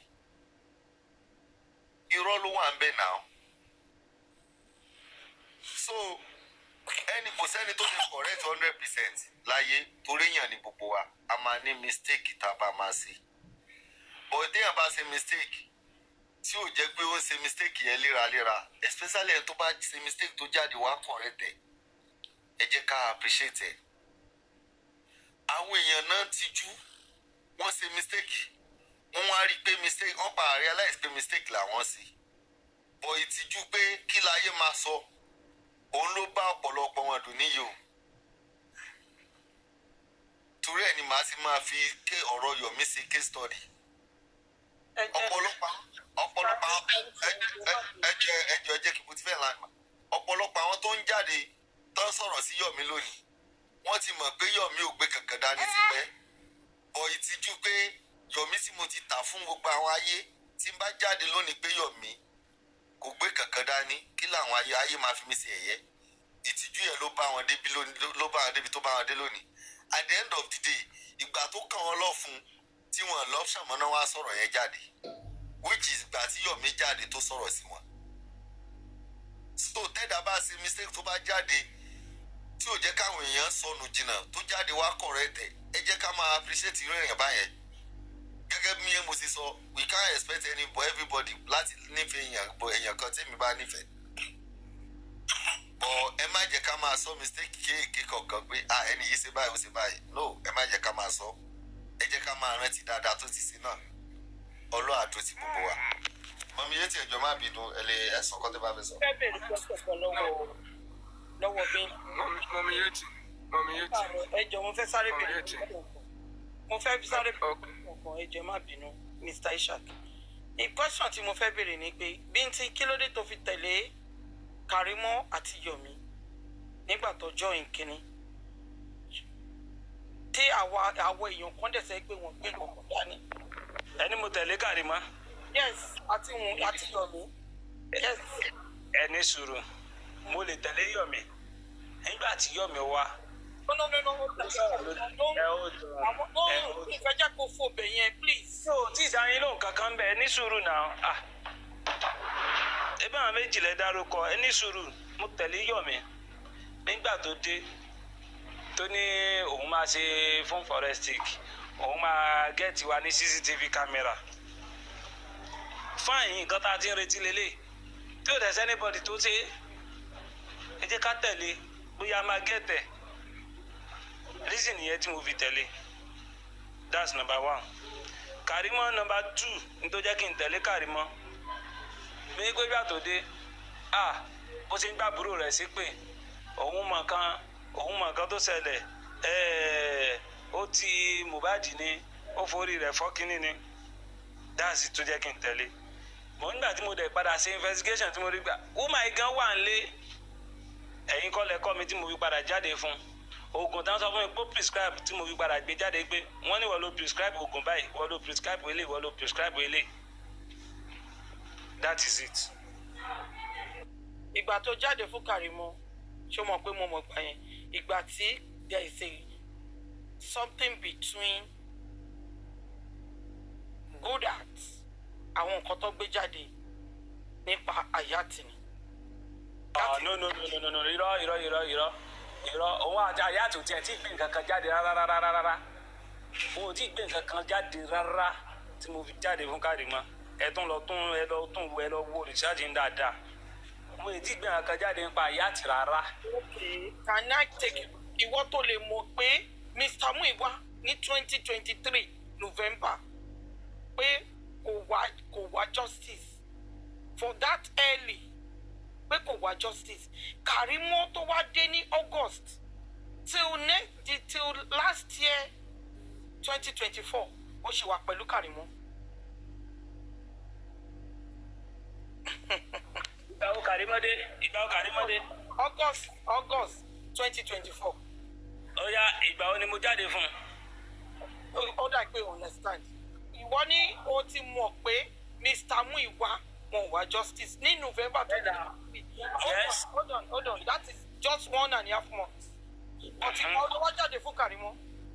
Ó dẹ̀ ṣe tẹ̀lé yọ. Ó ní Karimo dé tí mo fi jáde fún. Àní mi mọ̀ gbà tí ẹbí mo ṣe hold on ọ̀rọ̀ kò lóṣù mẹ́ta kan. Mo wà lórí platform tí Karimo burú mo dẹ̀ bọ́ gbà yẹn. You understand? It's more than 3 months. Because sórí ngbà mi téèyàn bá fẹ́ sọ pé kéèyàn ju kinní sẹ́yìn kan ìwọ gangan ká kí ni ìwọ náà ṣe. See, when you want to complain about somebody, think about what you have done. Oya ẹ sọ kan ẹ máa gbọ́. Ok, ibi tẹ́ fẹ́ lọ nìyẹn. Oya ẹ sọ kan yọ kan yín gbókè. Ẹ hold on sir, hold on. Mo gẹ́ẹ̀tì wọn. Ẹ sọ kan yọ kan yín pé bí tí oyin tó ṣe lélẹ̀ tó fi ọ̀ṣọ́ yìí justice mo fẹ́ mọ̀. Ọ̀bẹ́bí náà sọ pé yọ kan zero èmi 80-70 or BJ tó ṣe tó fi obstruct justice. Tí mo dárúkọ yín pé obstruct justice. No. BJ tó fi obstruct justice. Yeti ẹjọ́ ẹ má mami Yeti izuke ẹjọ́. Bintin jẹ́ kí n break it down. Mi ò rò péjọ́ tó ti bẹ̀rẹ̀ justice nísìnyí. I can say Bintin will obstruct justice. But that does not make you to be perfect in your judgment. Exactly. Wàá ti ṣe a lot of mistake. In fact, ọ̀rọ̀ tó sọ Bintin gan ó ń confirm àwọn mistake tó ṣe. But tóyàn bá yín jù àwọn àdàbí ìgbà tó yẹ pé ẹ fẹ́ mú mi lẹ́sẹ̀ àbí nǹkan kan. And that should not be the reason why we are together. Sórí nǹkan pẹ̀ movement àtòrí tútù àtòrí gbígbẹ ni. Mr. Isaac ẹjọ́ ń dúró lọ ẹjọ́ kẹ́ẹ̀dó kọ́ntínú ẹjọ́ mo fọlọ́ bẹ̀yìn ẹjọ́. Mọ̀mí yé ti ṣé mo sọ wípé BJ short justice àbí mo ní BJ wà justice mo lé mi ò like personal lọ́dọ̀ tèmi and that is my opinion. Mo ti sọ wípé kì í ṣe pé kò wà justice wọ́n sì nítorí pé mo ní mi ò like ẹ̀yẹn ṣé ó ti di pé mo ní kò wà justice. Ó rà pé ọ̀rọ̀ kò like ó ní àwọn ìwà kan báyìí ló ń ṣe.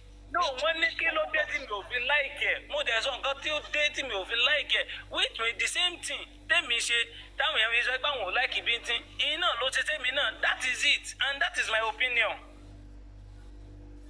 Ẹ continue Mr. Isaac. Let me focus lórí discussion.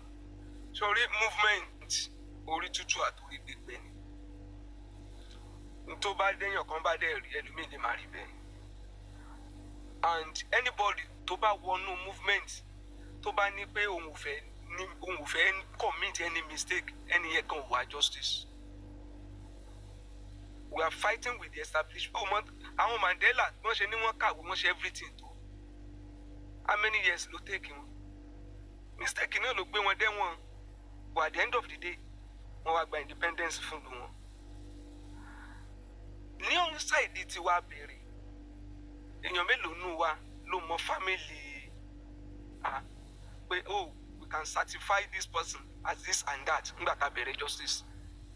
Èmi tí mò ń sọ̀rọ̀ ń sìn mi ò rò pé Bintin ò mọ anything about me now. Ohun mi lásán lẹ ń gbọ́ lẹ́nu mi fi ń gbọ́ decide bóyá ó máa listing àbí kò ní listing sí mi.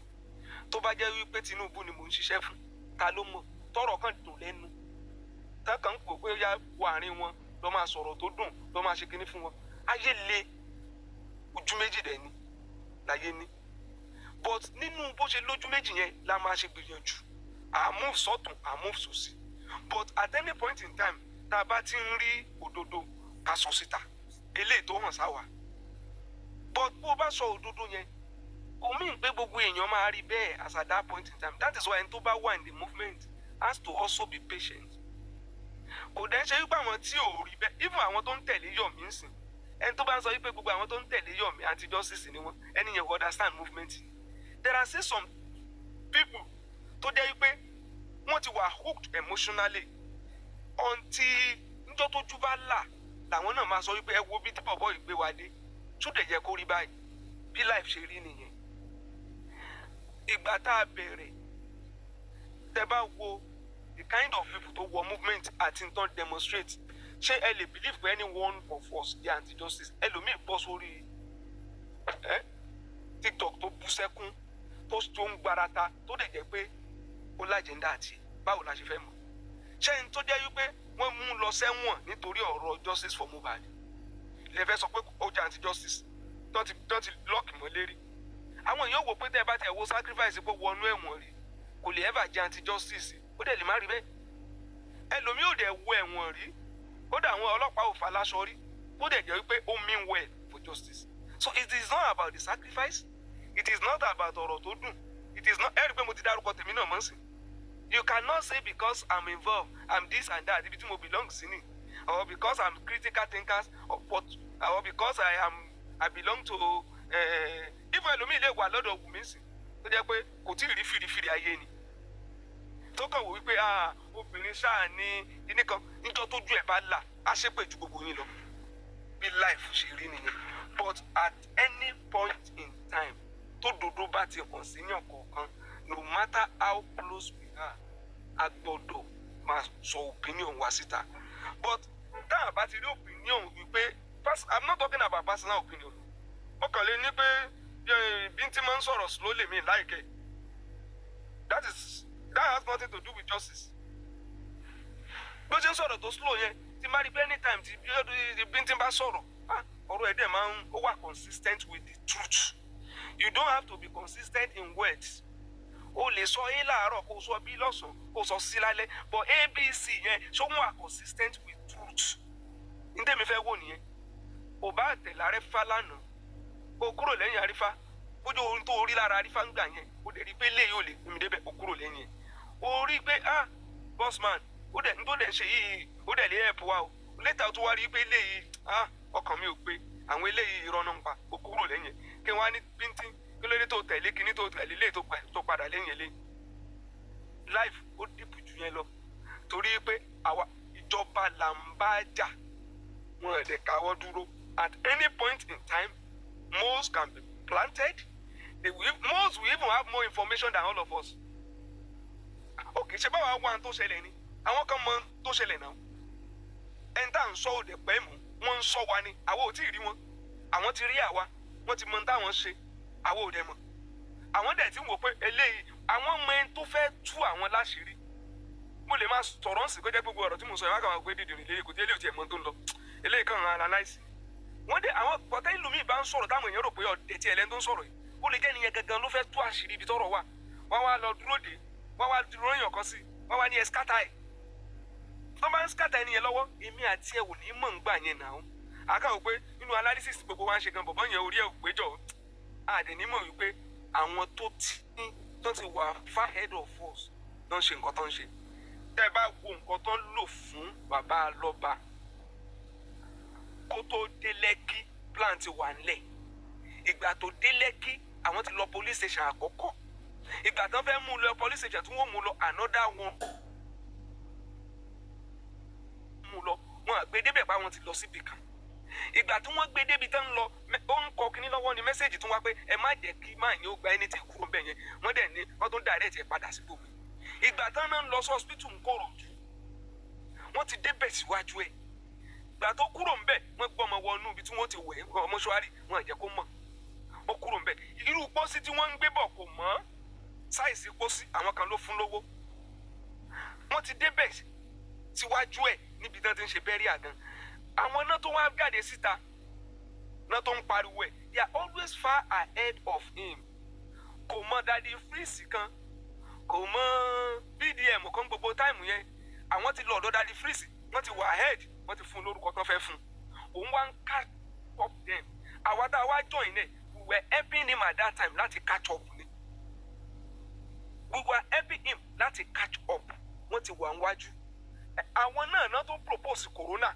òun sọ̀dọ̀ wa ló ti wá ẹ máa wòran o inú tiwa wá dùn asálẹ̀ lọ embrace ẹ̀ a ní yes àti ẹ̀ máa ní right àti da gbogbo tọwọ́ wálẹ̀ ní everybody bá mọ̀ ní everybody bá ní ìgbà tán tó rí pé wọ́n fẹ́ close corona abátúlà ń wá lọ́ọ̀yà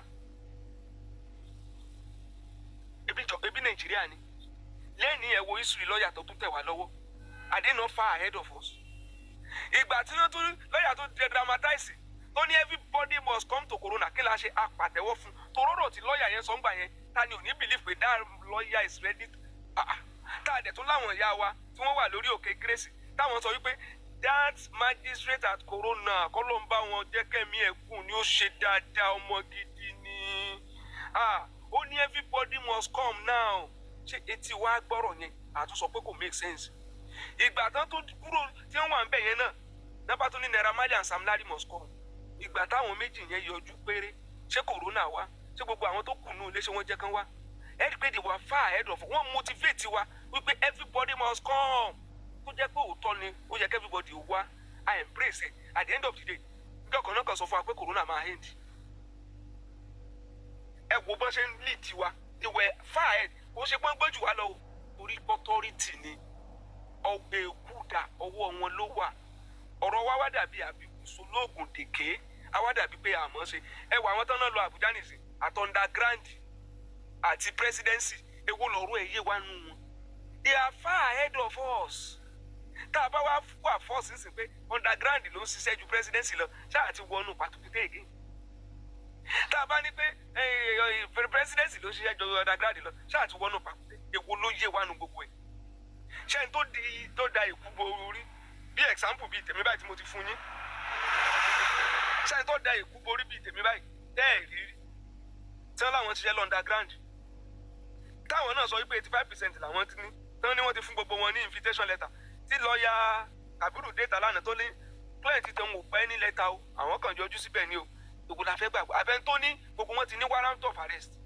táwọn méjèèjì wá ń bára wọn jà táàdẹ̀ wá máa wò pé ẹjọ́ ta ló rí right inú àwọn méjèèjì lẹ́tà tí wọ́n fi ń pe presidency látijọ́ yìí ó ti wà lọ́wọ́ àwọn kan far back láti August ẹni yẹn dẹ̀ ń pe presidency wọn àbájá torí pé wá block wọn ẹ̀wọ̀n tí wọ́n tú síta which means recognition náà fi ń tẹ̀lé presidency àwọn èèyàn míì mú òótọ́ bọ̀ wọ́n wò pé a wà relevant lórí platform yìí àwọn ló dẹ̀ máa jáde síta tó máa ní oníṣẹ́ wọ́n dẹ̀ mú òótọ́ ní táwọn fi yàtọ̀ fún wọn ni nígbà tó rí mú ìwà olóòjáde nígbà tó rí bí olóòjáde nígbà tí BJ rí tó hàn sí òun náà sọ opinion tiẹ̀ síta kí ló dé tí màá bá jà lórí Victory is it perfect can he see it all are people following her because no believe go perfect and tó wà labroad tí ò sí Nàìjíríà there is no on ground báwo ló ṣe fẹ́ rí nǹkan ju bó ṣe fẹ́ rí gbogbo ẹ̀ tán ẹ tiẹ̀ káàtì ẹ̀ fún àwọn tó wà labroad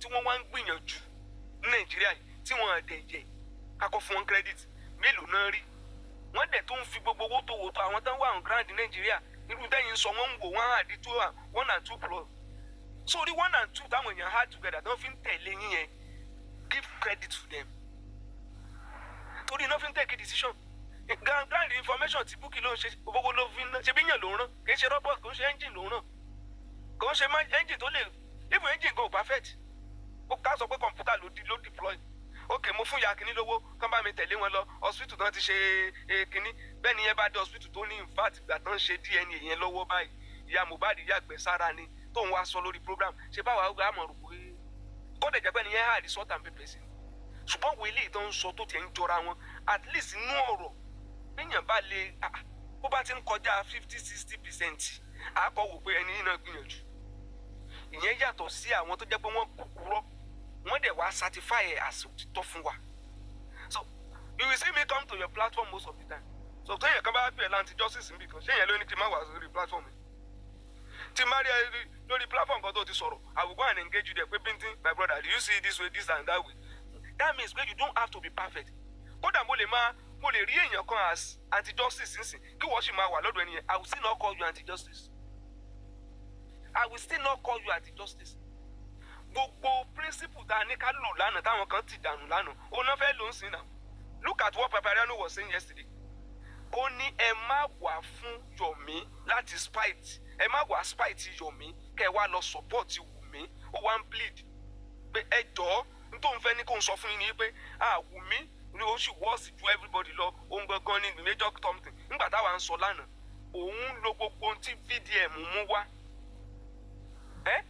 lórí WhatsApp group ó dẹ̀ condemn ẹ̀ ó dẹ̀ sọ pé there is nothing wrong with Ìyábọ̀ WhatsApp group kí ló ń ṣe ń gbà yẹn ntáwa dẹ̀ ń pariwo fún wọn gbà yẹn ni pé ó wrong VDM wá gbìyànjú ni àwọn tán láwọn ní public lawyer yìí náà wọ́n wá gbìyànjú ni àkókò mọ̀ wọ́n bóyá rọ́ ni bóòtọ́ ni àmì tó lọ́wọ́ sọ̀dọ̀ tọ́ náà ṣé kí wọ́n insist pé kí wọ́n ní critical thing àbá ti sọ nìkan orí platform wọn nìkan no that is not justice it's a movement ó máa ní root oríṣiríṣi ó máa ní branches oríṣiríṣi àwa máa wúra wa tí n bá ti rí pé lè tí wọ́n ṣe at any point in time tí mo lè lọ láti lọ encourage láti lọ support ni I will go there ìgbà tó ń gbé 3-second video wa ta ni ò ní ẹ wo 3-second video yẹn o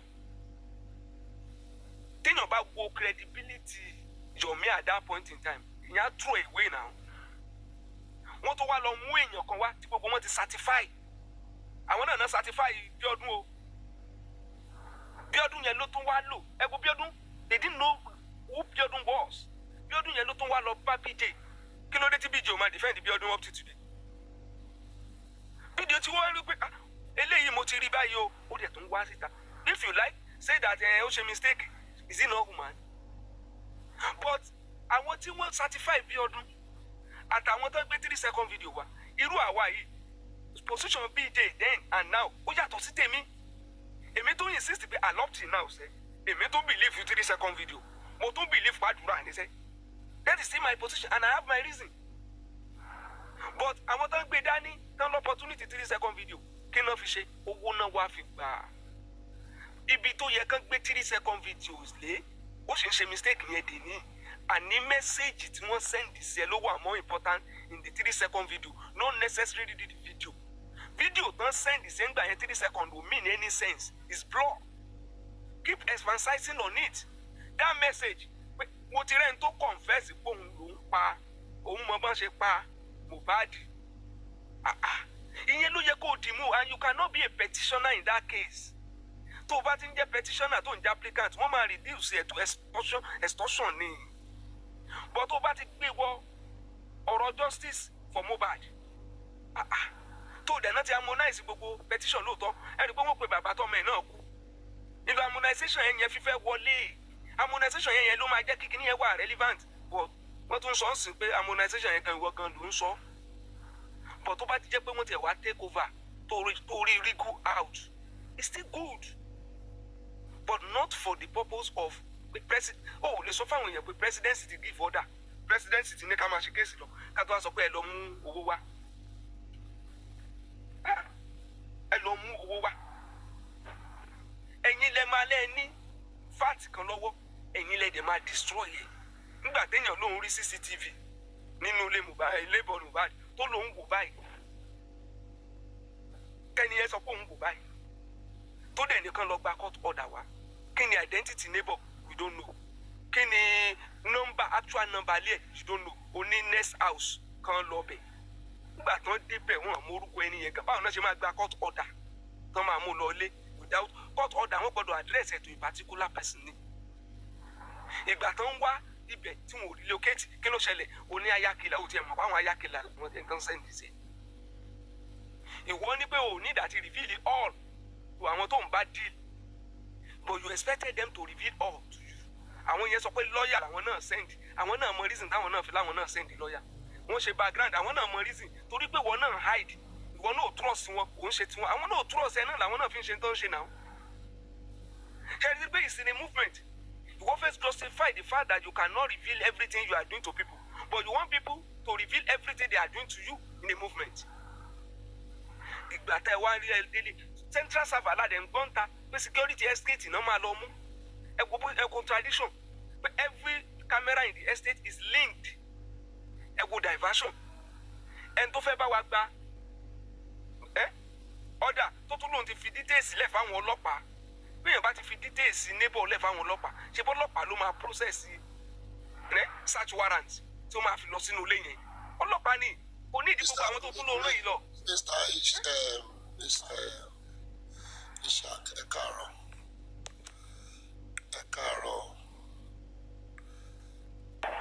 lẹ́yìn tí bàbá ẹ káàárọ̀ sà. ẹ káàárọ̀ bàbá mi.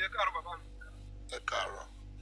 ẹ wò ṣe rí ibi tẹ́ ẹ sọ̀rọ̀ dé àbí tẹ́ ẹ ti bẹ̀rẹ̀ láti máa sọ̀rọ̀ máa kọ́ ṣe rí gbogbo ilé tẹ́ ẹ ti sọ yìí mo rántí bí kan ẹ ti sọ́rí ẹ ti tẹ̀ mọ́ wọn létí ẹ ti polongo ṣé ìsìn tí àwa ti mọ ibi tí gbogbo kíní máa já sí tá ti mọ àwọn tó ń pa irọ́ tá ti mọ àwọn tó wà ń di ẹ̀ tá ti mọ àwọn tó ń lùlù ẹ̀ ṣe rí justice yìí mẹ́ta ni àwọn mẹ́ta ló wà ń di ẹ̀ tó dẹ̀ wà láàárín àwọn tó fẹ́ gba justice wọ́n á mú orí wọn ó fi gbára wọn number 1 ṣé láwọn mẹ́ta yẹn wọ́n ti bá Bukky Jesse ṣiṣẹ́ rí ṣé láwọn mẹ́ta yẹn wọ́n ti bá Kudi ṣiṣẹ́ rí ṣé rí àwọn mẹ́ta yẹn wọ́n ti wọnú bàbá Mohbad rí ẹ̀dẹ̀ náà fẹ́ gba justice ìgbà tó yẹ pé tẹ bá rí ibi tí òótọ́ wà òun ju bí 10 lọ ṣé àwọn tó ń parọ́ yẹn ẹ máa rí wọn 500 700 àárín wọn ní gbogbo irọ́ yẹn wà wọ́n á máa kú kẹ̀ ṣé rí gbogbo ibi tí everybody ti dúró lé ní tó wọ́n pé just ordinary DNA just ordinary DNA yẹn ṣé mọ̀ pé 2 years ago ni wọ́n ti ń fà just ordinary tí wọ́n sọ pé just ordinary DNA lè ṣe àwọn tó wà ń bẹ̀ wọ́n manipulate ṣe nígbà tó state yẹn ẹ lọ́wọ́ Sanṣitù pẹ̀lú ṣe Tinubu mayẹ ó ní are you ready to do the DNA ó sọ public ó fi yín ṣe ó fẹ́ everybody ṣe ẹ̀yẹ àti ìpè just ordinary yẹn are we ready to do the DNA yẹn ní ọwọ́ yín ló wà náà mi Sanṣitù ọwọ́ yín ló wà tàbá ti rẹ́dí àwọn náà ti rẹ́dí òun ní Sanṣitù yẹn tó pọ̀ òun ṣe mọ́lẹ̀ ni táwa ti ń pariwo pé máa yẹn it's not for the public it's working for the government ṣe rí ọ̀rọ̀ Mohbad kì í ṣe yamayama ọwọ́ ìjọba ló wà ṣe dẹ̀rẹ́ àwọn ìjọba tó wà yẹn àwọn mẹ́ta tó wà ní justice yẹn ibẹ̀ ni wọ́n ti sí most of them are working for the government most of them are boy to the part of the people working for the government wọ́n sọ fún ìjọ kìnìún àná wọ́n ní Ìyábọ̀ Òjó kò jókòó lásán ìgbà tí group chat yẹn jáde kánú tú ọ̀gẹ̀dẹ̀ dé sálẹ̀ ni àwọn tẹ́ máa bá ń bẹ̀ ẹ̀ ní expect gbogbo wọn sáré lọ bá bọ̀bọ̀ yìí ni wọ́n divert gbogbo attention everybody lọ sí bùnmi VDM needs to make his money VDM needs to continue his life nǹkan tó wá ṣe kò sọ pé òun wá bá yín gba justice kò dẹ̀ sọ pé òun fẹ́ bá yín gba justice ó náà máa tú àṣírí nǹkan tó jẹ́ kí justice fi slow down number 1 onígbà tó ń dárúkọ kí Liam ṣe díẹ̀ ní ibi tá a ṣe dé justice kọ́kọ́ bẹ̀rẹ̀ nìyẹn ó dẹ̀ wò kí làwọn lè ṣe fún káwọn ti sẹ́wọ̀n ó gbé òkú ẹ̀ jáde òkú ẹ̀ tó gbé jáde yẹn ó wò pé nínú ẹ̀wọ̀n tó ń wá yìí tó ń bá jáde òun máa ṣe 10 kó sọ̀rọ̀ ó ní tó máa jáde òun máa ṣe 10 so revenge ni bàbá yẹn wá gbà but àwọn tó yẹ kó wà involved nínú VDM kí ni wọ́n ṣe ó bẹ̀rẹ̀ sí máa bá bàbá yẹn jẹ́ now ìgbà tó wá gbá revenge yẹn tó padà wá tó wò pé kí lòun lè ṣe VDM is a master planner ó máa ń dá orí ẹ̀rọ ni ìgbà tó gbẹ́jọ́ yẹn lọ bá Dèjì ní pé wá nǹkan tó fẹ́ tọwọ́ bọ̀ yìí ọwọ́ òun sí bẹ́ẹ̀ òun ṣe ti Màdúgùrí lọ́wọ́ òun ṣe ti Jossy lọ́wọ́ òun ṣe àwọn tó pa sínú tó fi iná jó òun ṣe àwọn Fúlàní lọ́wọ́ ó tún fẹ́ gbé Jossy for Mohbad wọ ọwọ́ òun sí bẹ́ẹ̀ o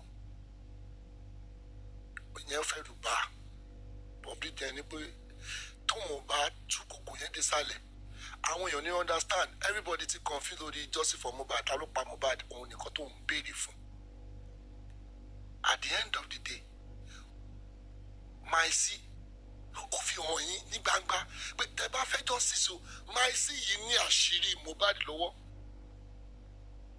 ìgbà tó gbé Maisi jáde kí ló ṣẹlẹ̀ ó fọwọ́ bò ó fi Maisi sílẹ̀ fún gbogbo wa pé ẹ takù bọ̀bọ̀ yìí ṣèbí Maisi máa ń wá sórí pláfọ́ọ̀mù kan tẹ́lẹ̀tẹ́lẹ̀ kí ni wọ́n ṣe Chinaka Chinwe kí ni wọ́n ṣe fún ṣèbó lè lọ ni ṣèbó lọ threatening gbogbo wọn ni ta ló wọn tó ń ṣiṣẹ́ yìí nínú justice yìí ìgbà tó fi yẹn lẹ̀ VDM wá padà wá finally pé now Ìyábọ̀ Òjó tó ṣe gbogbo iṣẹ́ yìí wọ́n fẹ́ tú láṣìírí wọ́n ní báwo ló ṣe máa ṣe àwọn Sam Larry gbogbo wọn ó tàn VDM lọ ẹ̀yin tẹ́ ń pariwo lórí fídíò ẹ̀yin ò ṣe tán VDM lọ bí àwọn Sam Larry gbogbo wọn ṣe tọ́ lọ pé ẹ wá o àṣírí wà lẹ́ o nǹkan tó ń ṣẹlẹ̀ báyìí báyìí ní 50-50 ni I will investigate you out of all this problem ẹ̀yin náà ẹ̀sùn nǹkan tó ṣẹlẹ̀ sí Mohbad àwọn lè sọ díẹ̀ but ibi táṣírí yẹn wà àwọn lè tú jáde 50-50 ní náà table trade ni wọ́n ṣe náà kì í ṣe pé VDM lọ ó sọ ó ní pé 20 million tó ń dárúkọ yẹn òun kàn fi wò bí ọgbọ́n Nàìjíríà ṣe jẹ́ ẹ lọ gbọ́ tàbí yẹn only I threw the 20 million out just to see the level of the IQ of the people fighting for justice for Mohbad ó ní ó dẹ́ rí pé odò zero ní gbogbo àwọn tó sọ pé àwọn ń jà fún justice pé zero pointless human being don't fight justice. He never used 20 million to look for the chart. All what he did, trade Loshimbe. Sam Larry, everybody. Sam Larry at the Naira Marley, their arms, Iginiwo, branches one day, what they top of Ibo Niwa, Tibubili and Shelley. I want to actually lower, so everybody be actually a for VDM. VDM, they feel more than to be well. My yoni also, I will remove you. What's question in Eco Bole, but all the filo de marche, forget a man go by. I go by. That was sorrow. So now, VDM more on ye, or what I arrange it. Okay, you will sinly be will sinly. She got to one more by Mohbad in here. Now, I want your body in the Naira Marley, Sam Larry mo. Iṣẹ́ tí VDM wá ṣe nìyẹn ó dẹ̀ pé revenge tó ń fẹ́ gbà padà yìí Ìyábọ̀ Òjó ló mú target ó dẹ̀ target ẹ̀ ó dẹ̀ ṣiṣẹ́ ẹ̀ but nígbà àgbà tó ti ṣiṣẹ́ yẹn dé sálẹ̀ kí ni àwọn justice for Mohbad ibi tó ṣiṣẹ́ dé kí lédè tí wò ṣe gbé láti bẹ̀ pé ókè o a ti rí ọ̀nà àbáyọ ó dárúkọ àlómà ó dárúkọ tray ẹ̀yin ṣì ń sọ nǹkan míì for the past 3 months ó tún the same thing tó ṣe lórí máa sí ó tún gbé wá again pé Trey àtàlùmà àwọn méjèèjì ló ń control justice for Mohbad ó tún wá kọ ẹnìkan nínú justice tí gbogbo yín wò pé òun gangan kìíní kan àwọn gangan ni wọ́n ń dàbàrú justice àlùmà ló gba 2 million that was this topic first topic that was the beginning of justice kí ni àlùmà ṣe nulẹ̀ why tí àlùmà ṣe mú 2 million naira tó ní kó sáré lọ bẹ́rì Mohbad definitely iṣẹ́ tẹ́ wá ṣe nulẹ̀ yẹn ẹ fẹ́ káṣírí tú lẹ ṣe ń sa eré yẹn láti lọ bẹ́rì Mohbad nígbà tẹ́ sa eré yẹn dé level kan ẹ confuse bàbá Mohbad ní level yẹn ẹ yí gbogbo blame yẹn sórí máa yẹn gbogbo Instagram ó fẹ́ lè ya bàbá Mohbad jẹ ìgbà tó ju everybody wá là pé but tẹ́ bá wo level yẹn kò sẹ́ni kọ́mọdé tó dárúkọ àlùmà yẹn bàbá Mohbad ń dárúkọ bóun ló pa ọmọ ẹ̀ but àlùmàdà nǹkan tó ti ṣe láti group chat yẹn jáde òun ni kíní yẹn ṣe tó ṣe go viral ńgbà yẹn pé bàbá Mohbad ló pa ọmọ ẹ̀ pé wáì tí bàbá Mohbad ṣe báwo ni bàbá Mohbad ṣe ń wọ aṣọ ọmọ ẹ̀ inú group chat yẹn ló ti jáde wáì tí bàbá Mohbad ṣe ń fi tó ṣe ẹwọ confusion bó ṣe gbé bàbá Mohbad pé kó lọ kọrin inú group chat yẹn ló ti jáde. They are looking for a compensation to compensate that man. Because you were justice more. Ni wọ́n ṣe ń gbé káàkiri. But àwọn tí wọ́n ń lò nínú justice for Mohbad. Agbe information wa. Yes, lóòótọ́ ni everybody máa ti báyẹ̀ láti pé kíni láti inú comment section ni wọ́n ti ń ju information. Wrong information. Ẹni tó wà lókè á certify ẹ̀ pé ṣẹ́ni tó ń sọ̀rọ̀ yẹn ó mọ nǹkan tó ń sọ. Ẹni náà ló sọ̀rọ̀ o.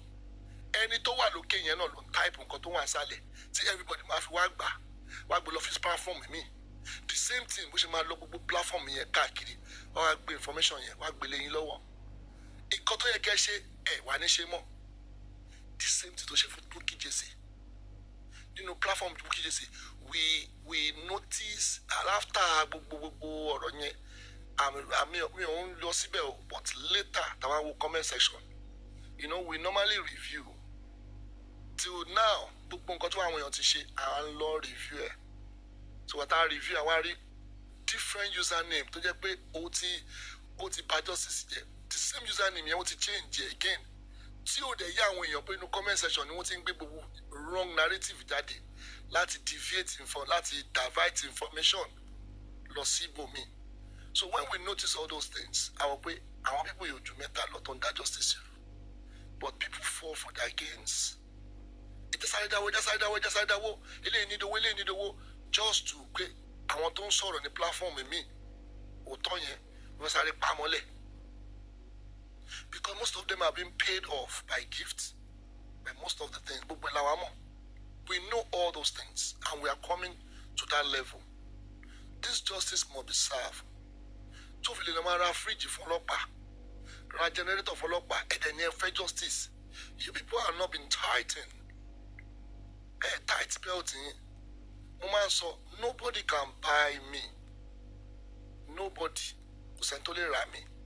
Because ṣẹ́rí òótọ́ yẹn, wọ́n wà after 1 year, wá ní nǹkan tó ṣẹlẹ̀ lélẹ̀, ṣé orí wọn dàrú ni? Are they stupid? After 1 year, ṣe wá ń sọ òótọ́ kan wà bí kan, kíní kan. When the action was action, why don't you people follow the action? Ẹ wá torí pé ibi tó ń pa yín, torí owó tẹ fẹ́ gbà, ẹ wá lè sọ tọ́mọ́, ẹ wá ń bá wọn pa irọ́. At the end of the day, ẹ wá ṣẹra yín, ẹ wá ní last year yẹn ó yẹ ká ti gba justice, ó ṣe báyìí ọ̀rọ̀ òṣì, ọ̀rọ̀ kóta dọ̀tí. Ibi tó yẹ kẹ́ act ń bẹ, ẹ wá ń deceive gbogbo public. At the end of the day, where are the truth? Ẹ wá mú òótọ́, ẹ wá jù sí corner, ẹ wá ẹ̀ṣẹ̀ wá ń jáde bọ̀ ń sìn báwo ṣe rí lélẹ̀. So let me be honest with you, gbogbo kíni àti sọ tẹ́lẹ̀, but because of àwọn mi ò ní brain yẹn láti carry information tó ń lọ lọ́wọ́ pé these people are users, wọ́n máa lò yín wá dump yín, because àwọn tó ń rán wá láti inú platform yẹn nìyẹn. Tí máa sọ pé Aloma always be online nínú justice yìí, ẹ máa ní irọ́ ni. Aloma bá everybody play game nínú justice for Mohbad pẹ̀lú username wìrì tí wọ́n ń lò káàkiri yẹn. Ibi wá sọ pé a fẹ́ dá owó, Aloma ló wá kó sọ pé I will give you 20 million, ara wọn nìyẹn. Username yẹn ẹ lọ máa trace ẹ, gbogbo yẹn náà máa fall sí torí pé ó jẹ́ owó. What is the money? What's why the beginning of this justice? Mo sọ mo ní tẹ́wé bá ti mú ẹ lọ gbọ́ life mi, tẹ́ bá ti mú owó wọnú justice, mo ní justice yẹn ti fọ́. Tẹ́ bá ti mú owó mọ́ justice, ẹ lè gba justice. But when you people are serious about justice, tẹ́ bá serious, ẹ máa gbà tí ò ní sí nǹkan tó máa ṣẹlẹ̀, because wọ́n mọ̀ pé kì í ṣe ọ̀rọ̀ owó lẹ bá wá, òótọ́ lẹ bá wá. Ṣé rí gbogbo nǹkan tó ti ń ṣẹlẹ̀ ní justice for Mohbad, àṣírí ti tú gan. Gbogbo àwọn tẹ́ ń tẹ́lẹ̀ yìí, ó kàn fi yín pa ni, wọ́n á ní kẹ́ lọ́wájú. lẹ́yìn má dé wo ọ̀rọ̀ lẹ́nu ẹ̀, mo wo bí babaláwo ṣe ń pariwo lánàá àbíjẹta. lẹ́yìn yẹn he saw baba live. I was talking about the baba was kidnapped, he saw baba live, he saw baba. You see those big platform, táwọn èèyàn ti àwọn big platform kan wà tó yẹ pé àwọn èèyàn kan lọ ń ra irọ́ ń bẹ̀ ni, and you see some small platform wọ́n rẹ́dí àti gbámu wọlé. I did, you know, my brother, have I ever exchanged anything with you before? No. Yeah, but you know, I said it when I was making my summation. Yeah. Àwọn kan wà tó jẹ́ pé ẹ máa fojú parẹ́ bóyá àwọn gangan ló ń gbòdòdò dání tó dẹ̀ jẹ́ pé wọ́n á sáré lọ bẹ̀ wọ́n á tún wọn ká. Bẹ́ẹ̀ni. Thank you, my brother. Just continue. Yes. Ṣé wàá rí Papiara náà tó ń sọ gbogbo ọ̀rọ̀ yẹn? It's part of all those shenanigans tó ń ṣẹlẹ̀. It never stable. Kánípò stable ni. Gbogbo justice ten wáyé máa ti gbà. Ẹ máa ti gbà. These are the things tí mò ń sọ. Kí ló kàn mí pẹ̀lú ọ̀rọ̀ kóta dọ̀tí? Mo rí bàbá mo ṣe kinní kan. Nígbà tá anti justice wá fi bàbá hàn mí, ni mo ti sọ fún pé wá ẹ̀yin èèyàn, mo rí bàbá Mohbad o, ó jókòó sórí bẹ́ẹ̀dì lórí fóònù anti justice o. Ẹ ṣọ́ra, ẹ sọ fún bàbá pé kó má jèbù rẹ̀. That was my first statement in February. Mo ní mo ti rí màá yí o, mo ní ẹ sọ fún bàbá ẹnikẹ́ni tó bá wọn bàbá rí kó má ṣe kíni, kó má jèbù rẹ̀, because mo ti rí ọwọ́ tí bọ̀bọ̀ yẹn gbé in the first instance tí mo kọ́kọ́ pàdé ẹ̀ láyé mi. Mo rí ọwọ́ yẹn, mo tètè mo ní straight away mo ní this is really pure anti-justice. Mo ní we are doing protest. Ṣé rí gbogbo nonsense tó ń sọ káàkiri lẹ́ńtì sọ bàbá, lẹ́ńtì sọ adé, ṣé mo rí physically ni? Ṣé anti-justice náà rí bàbá? Ṣé ó rí sójú ni kò rí sójú náà, because wọ́n mọ idán tí wọ́n ń play. Sherry, gbogbo àwọn tó ń fúnra wọn ní gift kan àti mọ̀ wọ́n àti mọ̀ level tó ń play àti mọ̀ bí tí gbogbo ẹ̀ ti ń bọ̀ àti mọ̀ bí tí gbogbo ẹ̀ ti ń wá wọ́n kiri wọ́n ọkọ̀ dédé máa ju gift ni. It's all about appreciation. Ọ̀rọ̀ tẹ sọ́nsìn ẹja fún yín lion. Ọ̀rọ̀ tẹ sọ́nsìn ẹja fún yín ní kinní kan. Yes, mo like she change narrative yẹn. So it's just like that. Èmi ò need the fucking gift. Tí bá ṣí life mi lẹ́ni, máa sọ dán dẹ̀rọ̀. But kò tí tó level yẹn. Mo fẹ́ kó wine mi dáadáa. Mo ti ní ẹni tí ò bá lè gba 10 million lórí ọkọ̀ tẹ́lẹ̀ntì for mobile kò ní dá fún ẹni náà. Ẹni tí ò bá lè gba 10 million naira kó tẹ gba 20 lions. Ó balẹ̀ntì yẹn jẹ́. Ṣẹ́rí òótọ́ yẹn ẹ sì máa gbọ́ òótọ́ yẹn. Ẹ sì máa gbọ́ òótọ́ yẹn. Ṣẹ́rí gbogbo tí gbogbo yín jókòó yẹn tẹ́ ń gbọ́ ọ̀rọ̀ scope tó ń fún yẹn is a scope. Is a strategy, how will I put it, a way of manipulating people just to slow down the justice. Ṣé ẹ fẹ́ gba justice? Tẹ́ bá fẹ́ gba justice, ẹ béèrè the right question. Tẹ́ bá ti béèrè right question, ẹ máa rí pé ìjà máa ṣẹlẹ̀ ní platform yẹn. The moment you start challenging, ìjà máa ṣẹlẹ̀. Why do you think they block people on the internet? Kí ló lè block èèyàn? Definitely, ìjà òun gbìjà ènìyàn jà ni. Why don't you come directly? Èmi ò ní tásì ẹ̀. I'm not going to give you that relevance to be making things worse. I'd rather let justice be served. Kí n tó lè bá pé yes, ọ̀nà tá a gbà lélẹ̀, gbogbo àṣírí gbogbo wọn ti tú. Ó lè dẹni gbogbo wọn, they are all thieves. Àwọn ilé ibi ebi nà. If it's not for justice for Mohbad, who are they? I always say it. Who are they if it's not for justice for Mohbad? Àwọn people ni wọ́n ti ń jábọ̀ tí olókun lọ́rùn. And people just fall for their nonsense. Kò tọ́ leléyìí. Sanshitu àti sọ láti beginning. Tẹ́ bá lọ wo gbogbo life wọn, wá bọ́ sí left. Kó tó di ìjọ́ kejì. Wọ́n dá orí yín rú ni because we will never èmi ò bọ́ sí left ìdí mi dẹ̀ bọ́ sí right rí. Ọ̀rọ̀ tó bá máa ṣẹlẹ̀ ni màá sọ. Mo ti sọ gbogbo kíní tẹ́lẹ̀tẹ́lẹ̀. Dídì dùgbọ́n ti sọ. When we do that mathematics, I lost shade decide lórí Sanshitu. I name Sanshitu cannot be doing 3 jobs. Kò possible. But àwọn eléyìí gbogbo wọn jáde pé Sanshitu ló gbé dàgbà tó wọ́n ti mọ ẹgbẹ́ ọ̀dẹ́ gbogbo wọn. Wò understand. Sanshitu ni o. Everybody tẹ̀lé gbogbo. Torí pé àwọn náà ti mọ pé level táwọn máa fi divide information just for Mohbad. Torí gbogbo wọn fall sí. Ká ní wọ́n yarí pé láyé àwọn nígbà ẹ máa rí gbogbo wọn máa sá lọ. Wọ́n ojú mẹ́ta lọ nínú justice for Mohbad. They are no more than 3. Wọ́n dẹ̀ platform tó ń lò ojú mẹ́rin lọ. They use 4 platform. Supervise ni wọ́n lò jọ yẹn. But supervise ò já sí. Tẹ́ bá ti di gbogbo wọn tó wà ní accord tó ń já wá láti platform láti inú comment section wá sí kínní kẹmọ̀ kó fẹ́ ajáàkì platform nìyẹn. The moment bá ti rí host tó fi platform lẹ̀ ó ti gbowó period yẹn. Àwọn olè àwọn ọ̀dàlẹ̀ olórí burúkú tó ní ṣoríire. They are just bad people. And they fẹ́ justice and you are wasting people's time. Kí ló wà ní justice? Ìkẹrọjọ́ pé ẹ wo Dàmọ́lá tó sọ pé Dàmọ́lá was planned. Ẹ wá fi ń da everybody rú. Dàmọ́lá was planned. Spending was planned. Ẹ sọ̀rọ̀ lọ síbi tọ́rọ̀ yẹ kó wà. Ẹ wá ní pé kó lọ mú bọ̀bọ̀ yẹn kó gbé. Ṣẹ́rí gbogbo kíní yẹn làwa ti lọ sẹ́kọ̀ọ́ tá lọ fáyé. Ṣẹ́rí ìdí tèmi fi lọ sẹ́kọ̀ọ́. Nǹkan méjì ni. I want clarity. Enough of all this bullshit. But there's so many, this will be my last time. Bintin ló lè ròyìn. Bintin ló pè mí lórí fóònù pé báwo lọ̀rọ̀ justice ṣe ń lọ. Ọ̀sán ọjọ́ yẹn ni mo ní òkè wá pàdé mi. Ọ̀sán ọjọ́ yẹn ni mo wá aṣọ tí mo wọ̀ pé let me just try it. That long. Let us do it. That was the last flight mo gbé.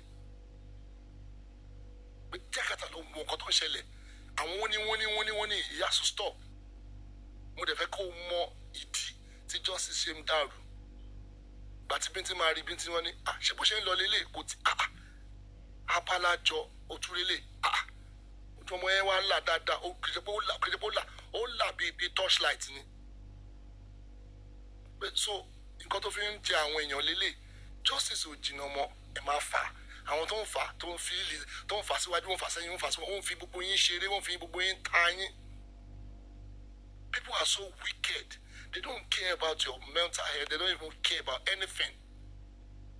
ṣáájú tí wọ́n ń jókòó sí tẹ́ máa kọ́kọ́ ṣe fẹ́ nínú justice náà láti rí tó ti ń ṣe dáadáa nínú justice náà láti rí pé àwọn kan ò serious nínú justice náà láti rí pé àwọn kan they are just doing manipulating system games torí èlò torí 10,000 àti 5,000 naira. I'd rather give you something that okay for the well done job you've done for making us get to another level. Ẹni tí mo máa blame no just for Mohbad yìí kò ju àwọn bébí méjì lọ. Ẹ wá mú àwọn boys yẹn ẹ wá fi manipulate pípé oya justice is not moving anywhere tábà máa mú dààmú láǹsìn kàgbéga kàmọ́ and let me tell you the truth ká mú dààmú lá ká gbé sí kínní kó dàbí pé nǹkan kan ṣẹlẹ̀ ní justice for Mohbad. Then the gullible people were shouting, "Oh, pé owó ti mú Dàmọ́lá, can you imagine that? Dàmọ́lá ti wà l'Abuja, Dàmọ́lá kò lọ anywhere. Dàmọ́lá didn't move an inch. All this are set up. Nǹkan tí mo sọ fún yín kójú yín máa là nìyẹn, ask question. Mo máa ń sọ, go and listen to all my life. Ẹ lọ máa béèrè question. Why tẹ́lẹ̀ ṣe rí báyìí? Why ṣe rí báyìí? Ìwọ tó ń sọ̀rọ̀ yìí, are you there? When you ask that question, they will run away. Because they are coming to change the narrative. Damola is nowhere. Nígbà tí sọ̀rọ̀ Sàṣọ́dẹ̀ àti sọ pé Sàṣọ́dẹ̀ wà l'Abuja just to play you people. Ó fẹ́ play game lórí yín. Abuja ni wọ́n gbé lọ kíníkan. Ẹ bá lọ wẹ́n tó ń sọ̀rọ̀ yẹn. Kíní yẹn kó tó ṣẹlẹ̀ ẹ lọ wo bí ọ̀rọ̀ bọ̀bọ̀ yẹn ṣe ṣẹlẹ̀ lálẹ́ ọjọ́ yẹn. Gbogbo wọn gang up, gbogbo wọn ṣọ́ bọ̀bọ̀ yẹn on live. Lálẹ́ ọjọ́ yẹn kíní yẹn kó tó ṣẹlẹ̀ láàárọ̀ yẹn wọ́n gang up wọ́n dẹ̀ ń ṣọ́ bọ̀bọ̀ yẹn they sold him out. Nígbà tó mọ̀ okay ìgbà ẹ sọ pé ẹ̀ ń wá justice bọ̀bọ̀ yẹn dẹ̀ ti ń sọ kí VDM kó tó jáde pé group chat wà ṣe rí àárín yẹn bó ṣe rí ṣe rí àárín yẹn bọ̀bọ̀ yẹn ti ń sọ kí VDM kó tó gbé kíní Ìyábọ̀ Òjó jáde. Ó ti ń sọ fún yín tẹ́lẹ̀tẹ́lẹ̀ pé bí tí àṣírí wọn wà. Sometimes some people may be mad, getting crazy of justice. But for the fact that you people are not even listening to find out why is it your own opinion like this? Ní bèrè, ẹ máa bẹ̀rẹ̀ sí máa sabotage ẹni náà. At the end of the day, nígbà tí bàbá yẹn jáde, ṣé ojú ò tí gbogbo yín? Ṣé rí arrest bàbá yẹn kò ṣe pé wá láti bomi o? Nínú justice yìí náà ni. Àwọn snitch kan wà níbẹ̀ tó yẹ pé o ò níṣẹ́ méjì ju pé kókò jókòó sórí internet for morning to night kó máa monitor yín. Kó máa monitor èèyàn for morning to night. Ẹ dẹ̀ rí pé they are nothing. They are wọ́n gba nọ́mbà mi, wọ́n náà máa pè mí, wọ́n fẹ́ mọ level tẹ wà ní. Tẹ bá ti lè sọ̀rọ̀ sí wọn lọ́wọ́, ó ti mú dání. Ìjọ tẹ bá fẹ́ sọ̀rọ̀ gangan bàbá yín ju voice ń síta pé mama ọ̀rọ̀ tó sọ lélẹ́yìí o ṣe rí gbogbo àwọn tó wà ní justice for Mohbad tó ṣe mistake at the beginning of justice for Mohbad kì í ṣe pé àwọn náà ló ṣe mistake yẹn ó lò wọ́n as pé àmọ́ mi àwọn àfẹ́ gba justice kíníkan lápíọ́píọ́ level la wà lálẹ́ yìí o àsọ̀gbà justice for Mohbad o ìyá yẹn náà lè bí àwọn ìyá yẹn náà ní sí o tí gbọ́n pa lápíọ́píọ́ látọjọ́ yẹn àwọn náà kanu sí lápíọ́píọ́ bábẹ̀ sì máa sọ àṣírí life wọn èmi àtọkọ mi ìgbà kan wàá bá wọn rẹ́kọ̀dì ẹ̀ wákọ̀ mistakenly ni o wákọ̀ sọ̀rọ̀ ni thinking pé ẹni táwọn bá sọ̀rọ̀ èèyàn orí ẹ̀ pé ni kò mọ̀ pé iṣẹ́ ló wá ṣe he came for his money tó bá ti rí pé ẹnu yín mú dáadáa ìjọ tẹ́ máa ṣe mistake á gé àárín ibi tẹ́ ti sọ̀rọ̀ ara yín tí àwọn family yín dẹ̀ ti ní interest pé àǹtí mi máa sọ̀rọ̀ orí justice for Mohbad ájù fún yín ẹ̀yin lẹ́ máa bẹ̀bẹ̀ pé ẹ jọ̀ọ́ ẹ má yẹ kí ọ̀rọ̀ yìí jáde ẹ jọ̀ọ́ tó rọrùn mi ṣe justice for Mohbad mọ́ àìmọye ta ti rí báyẹn àwọn tó wà nù DM mi tẹ́tí fúnra wọn ló ń jáde ń sìn alẹ́ ń ṣe ẹjọ́ tó rọrùn mi fẹ́ kọ́rọ̀ mi jáde mi fẹ́ kẹ́ ilé ìmọ̀ lágbájá mọ̀ mi fẹ́ kí lágbájá mọ̀ ẹjọ́ tó rọrùn mo ṣẹ̀ ní boyfriend ní àmì mọ̀ pé mo ti sọ̀rọ̀ sọ́wọ́ àwọn bọ̀bọ̀ yìí mi ò ṣe justice fún wọn ẹjọ́ tó rọrùn àwọn míì wáyé ṣe wá ní serious relationship tó jẹ́ pé ó ti sọ ọ̀rọ̀ ọkọ àtọ̀bù sílẹ̀ ó ti sọ sí ọ̀dọ̀ àwọn anti-justice ìjọ tẹ wá ní serious boyfriend yẹn ó wá ní kóun tẹ wá gbọ́ nǹkan tẹ́ ẹ̀ ń ṣe lórí justice for Mohbad kí lẹ́ máa bẹ bọ́bọ́ yẹn ni má lọ síbẹ̀ o nǹkan burúkú ni wọ́n ṣe mẹ́ torí pé kí ni ẹ̀yin náà ti fẹnu kọ́ ń bẹ̀ kan so this is how they destroy the justice for Mohbad because at the beginning everybody was passionate, everybody was going crazy like yes, I'm about justice in it. But I want to wá láti Odua nation àbí kí wọ́n pè ná national nation àbí Odua tel nation kí mo fẹ́ rántí àwọn people yìí tó ń jà fún Nàìjíríà. Group yẹn wà nílẹ̀ tẹ́lẹ̀tẹ́lẹ̀ kó tó dissolve. Ìgbà tí group yẹn dissolve, wo mọ bí tó máa yà sí. Òun nígbà tí ó rí Jossy for Mohbad, gbogbo wọn yàwó Jossy for Mohbad. Ìgbà tó yàwó Jossy for Mohbad, ọ̀rọ̀ owó ni ó bá wà. Ó bá Jossy for Mohbad wá rárá. Ó wò pé ṣáwọn lè make owó nínú justice yìí. Ó dẹ̀ ṣe kí ni? Mẹ́ta nu wọ́n dẹ̀ clink mọ́ Aloma nǹkan kan báyẹn. So these are the agents, double agents for Aloma and Dre just to sabotage anybody, any platform. Money, any platform. Àṣírí ti tú o. Mo wá sọ ní àbíyín dà tí n bá ṣí life kí n wá rí orúkọ wá rí ẹni orúkọ nínú life mi. If you are not showing picture that you are not verified, you are not welcome. Because gbogbo yín tẹ pa Mohbad. Ẹ divide gbogbo everybody, gbogbo mind everybody. Ẹ divide lọ́sọ̀dọ̀ Sanshitu. Sanshitu náà gbé yín sáré ó padà lẹ́yìn ó tún wá gbé ọ̀rọ̀ yẹn ó dá padà. Kò ṣe gbé sọ́wọ́ VDM padà. Bẹ́ẹ̀ VDM ò ní jáde wá sọ fún yín pé sórí yín gbé. Ẹ wá ń pass it all around platform.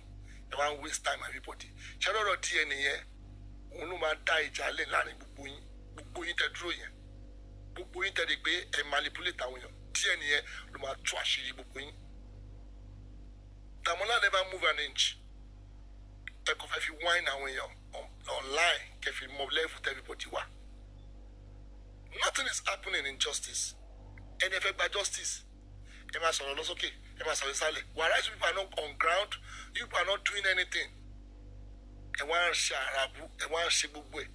Ìgbà tẹ́ ẹ̀ rí ọ̀rọ̀ tẹ́fẹ́ sọ, ṣebí lẹ́ǹtì lẹ gbé sẹ́nu, ó gbé picture mi sí kinní, ó pariwo. Is that justice for you? Is that justice for you? I haven't got any time. Mi ti ra ayé ni. Nǹkan tí mo ń ṣe lọ́wọ́ tí máa parí ẹ̀. Kọ́tàrà náà gather, we'll try and bring it out.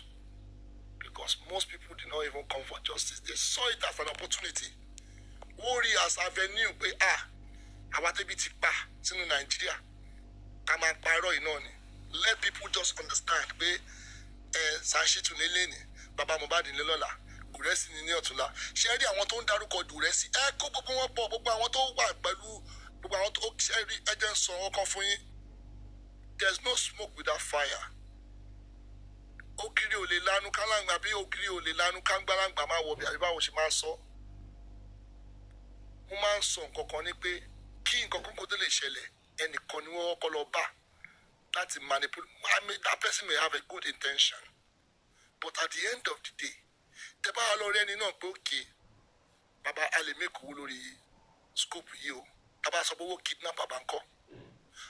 Ọwọ́ mi ò sí bẹ́ẹ̀ bàbá ẹni sùúrù ní bá ṣe máa ṣe ó ní bá ṣe máa ṣe level yẹn okay tó wà pò ní bó ṣe máa ṣe level yẹn kò sí problem.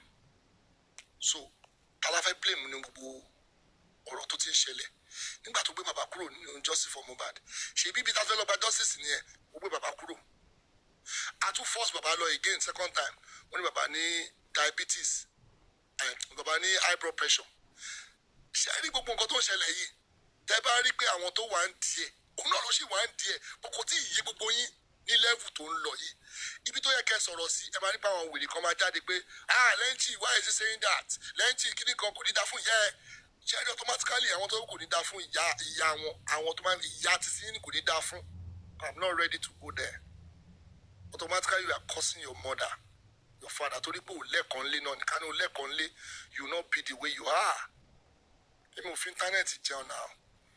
You know, they feel Jossy for Mohbad. I mean, no, was it Jossy for Mohbad for the truth to be out very soon. Koto yẹn kó jáde kó ju ti gbogbo yín. Àti gurexy o, àti àwọn tó ṣe arms of destroying Jossy for Mohbad. It's gurexy that is not even standing on his ground to let people know pé mo ti fuck up o, mo ti fuck up, but ẹ wo bó ṣe ṣẹlẹ̀. Kò wá wò bóyá èmi kò ní mi àwọn àṣírí kan wà tó yẹ pé when it comes to that level. Gurexy needs to come and speak. Mo mọ̀ pé ó ti bá ó di oko gurexy mú bí kan. They are holding it. Pé lẹ́yìn Sorry, good morning, brother. Mr. Isha. Gurexy, I know you are there. That's why I'm saying it. No. Before you say it order, I just need to let you understand certain things. One, ọkùnrin ni mí o. Yes. Hold on. Ọkùnrin gidi, ọkùnrin tó tó ọkùnrin ṣe. Gurexy, let me finish. Hold on, let me say something. Let me finish. Mo fẹ́ sọ nǹkan tí bá ti sọ tán. I want to talk. No, Gurexy, I want to finish something. Ohun ẹni mo gbọ́ àti Mr. Isha tí mo rí ni mo ṣe. No, Gurexy, that's where I'm going. Gurexy, hold on. There's decorum and there's silence. Gurexy, hold on, please. Mo fẹ́ ti bland. Mo mọ ibi tí mo ń bọ̀rọ̀ lọ. Ẹ jọ̀ọ́, please. Ṣé ní gbogbo level tó wá ń ṣẹlẹ̀ yẹ? Gurexy or no Gurexy? Gurexy is here. I know the reason why I mentioned his name. It has come to my attention. Everybody knows justice in Europe. Europe with everybody. What they feel kaluku. If you pass a different narrative. See justice for Mohbad. So you are justice for Mohbad. There are 3 people still destroying it. Platform, different platform. Look at how they are moving like snake. And we watching jump from one place to another just for the truth not to come out. If it's my conclude or easy, my Gurexy for Gurexy to put light on it, but not now. But I have a lot to say. Nobody can challenge my own ego. Everybody don't need it here, but I will say it. Nobody should blame Gurexy than all the people involved to carry out that stupid mission. Tabatin Sobefema drag Gurexy, Emma Kobo, so that you people will understand the level of the gravity of what people have done behind using Gurexy, using Baba Mohbad to do whatever they want to do. Sometimes in your lima more, okay, everybody is welcome. Yes, when I was, he said everybody is welcome. To me, everybody is welcome. To justice, because that was the first time I spoke to him. Lenchi, Lord Tonio, we are looking for justice. Everybody is welcome. If it must be loop on yet, Jawani, Mode saw money in Cote Miri, as some of Akoma Jebure. Anyway, they call Lua Babe, who are changing. Shall the platform to change Ashimbo. To the Bubu record, she changed narrative and be lent is upon Bubaba. Ulo Daleo, comment section, looking type. On type in the comment section, lent in so I pick up a match is causing Baba. On the same username, nothing bad as sorrow. Almost 5 username. And we have back in here so deep, lent in Bubaba. Or end topic also throughout that night. Ulo de Bere. To the waking, fún ẹ ní ààyè wọ́n fún ẹ láàyè láti assist Baba Mohbad they assist Baba Mohbad òun kó gbogbo information Baba Mohbad òun kó lọ fún àlùmá ń gbé lọ fún tray òun gbé lọ sínú user òun gbé lọ sínú group chat àwọn group chat Ìyábọ̀ Òjó ibẹ̀ ni wọ́n ti manipulate gbogbo system Instagram, Facebook, TikTok àmọ́ àwọn tó di TikTok àmọ́ àwọn tó di Instagram. Last month, we are coming to do the same thing. To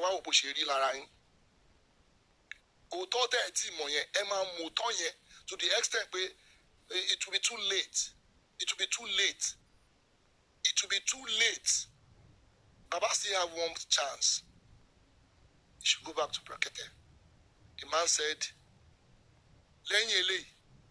let the man come. I'm about justice here. Video mle ma she titio. Oshoro on nonsense keep Baba yen wa. And that is the truth. Timba te gbo ile. Boya mo fi koti wood seti ni. Boya mo fi kini seti ki ma gbo ni. But ile mo gbo clearly. The man said it. And he keep Baba ma po. We restart everything. And if it am more Gurexy, let me just let you talk. Then I will continue later. Thank you, Mr. Lenchi, and thanks everyone. Bintin, thanks for what you started doing because initially mi kì í ilé iṣẹ́ ni tó máa ń fi ọ̀rọ̀ sábẹ́ àwọn sọ àbí tó ń sápamọ́ sẹ́yìn ká. I come out on anything I'm doing in my full chest. We were not on the same pedestal before, but as I'm seeing some progressive changes in you, it seems as if I'll salute your courage and your commitment. Ọlọ́run àti wọ́ máa ràn wá lọ́wọ́. Mr. Ishaq, always my mentor. I place you in a very special level that is uncompetitive. Well, Lenchi, you keep saying a lot, and you continue saying a lot. But a lot of what you're saying to me are not aligning with my own narrative. I'll say this. I had never lẹ́ẹ̀kan rí láyé mi kí n bá yàn rò wípé mo fẹ́ da nǹkan tí mo bìlíìfù nú ẹ̀ àbí nǹkan táwọn èèyàn ń ṣe mo fẹ́ dàrú. Mi ò bá yàn ever rórí. Àbí pé bóyá mo fẹ́ ṣe nǹkan kan pé ẹ jẹ́ negotiate kí n lè rí personal gain kì í ṣe mi. Lenchi, if you know me, gàrí pẹ̀lú ìtẹ́lọ́rùn kí n máa mú níta gbangba ó tẹ́ mi lọ́rùn jù kí n bọ́ sí kọ̀rọ̀ kí n máa jẹ sàláàdì lọ. I am a man that look kò sí nǹkan tẹ̀ you can see me on the street kí n máa fẹsẹ̀ rìn kiri ìyẹn ò ṣe pé mi ní mọ́tò. I love to see myself as the least person in the society. And I will never take advantage of anything. Irú ayé wo la jẹ rí? Irú ayé wo la lè jẹ? But having the mind pé àwọn kan wá àwọn kan ṣe kiri kan kì í ṣe mi o. No, Gurexy, you don't get what Hold on, I'm just coming. I'll be honest with you. And what I said was, when all those things was happening. Hold on. Yes. Mr. Gurexy. Sir. Again, so topic. Okay. Because Emma got Emma understand it and some things. Okay, sir. The topic is that some people are far ahead of us. Giving us fake. ẹ jẹ́ ká power tap ẹjọ́ power tap wọ́n ti ń report ẹjọ́. Kò ní dáa fáwọn tó report. Ọlọ́run á report ayé wọn ojú. The issue is that some people are far ahead of us, giving us fake narrative.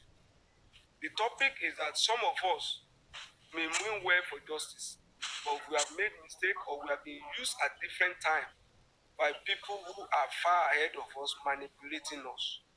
And that it is always good any point in time téèyàn bá ti rí òdodo ó má rò pé torí pé òun ti ṣe mistake ó wá dúró sórí àwọn onírọ́ kó move on is far better ó dẹ̀ sọ nǹkan tó mọ̀ nípa justice for Mohbad.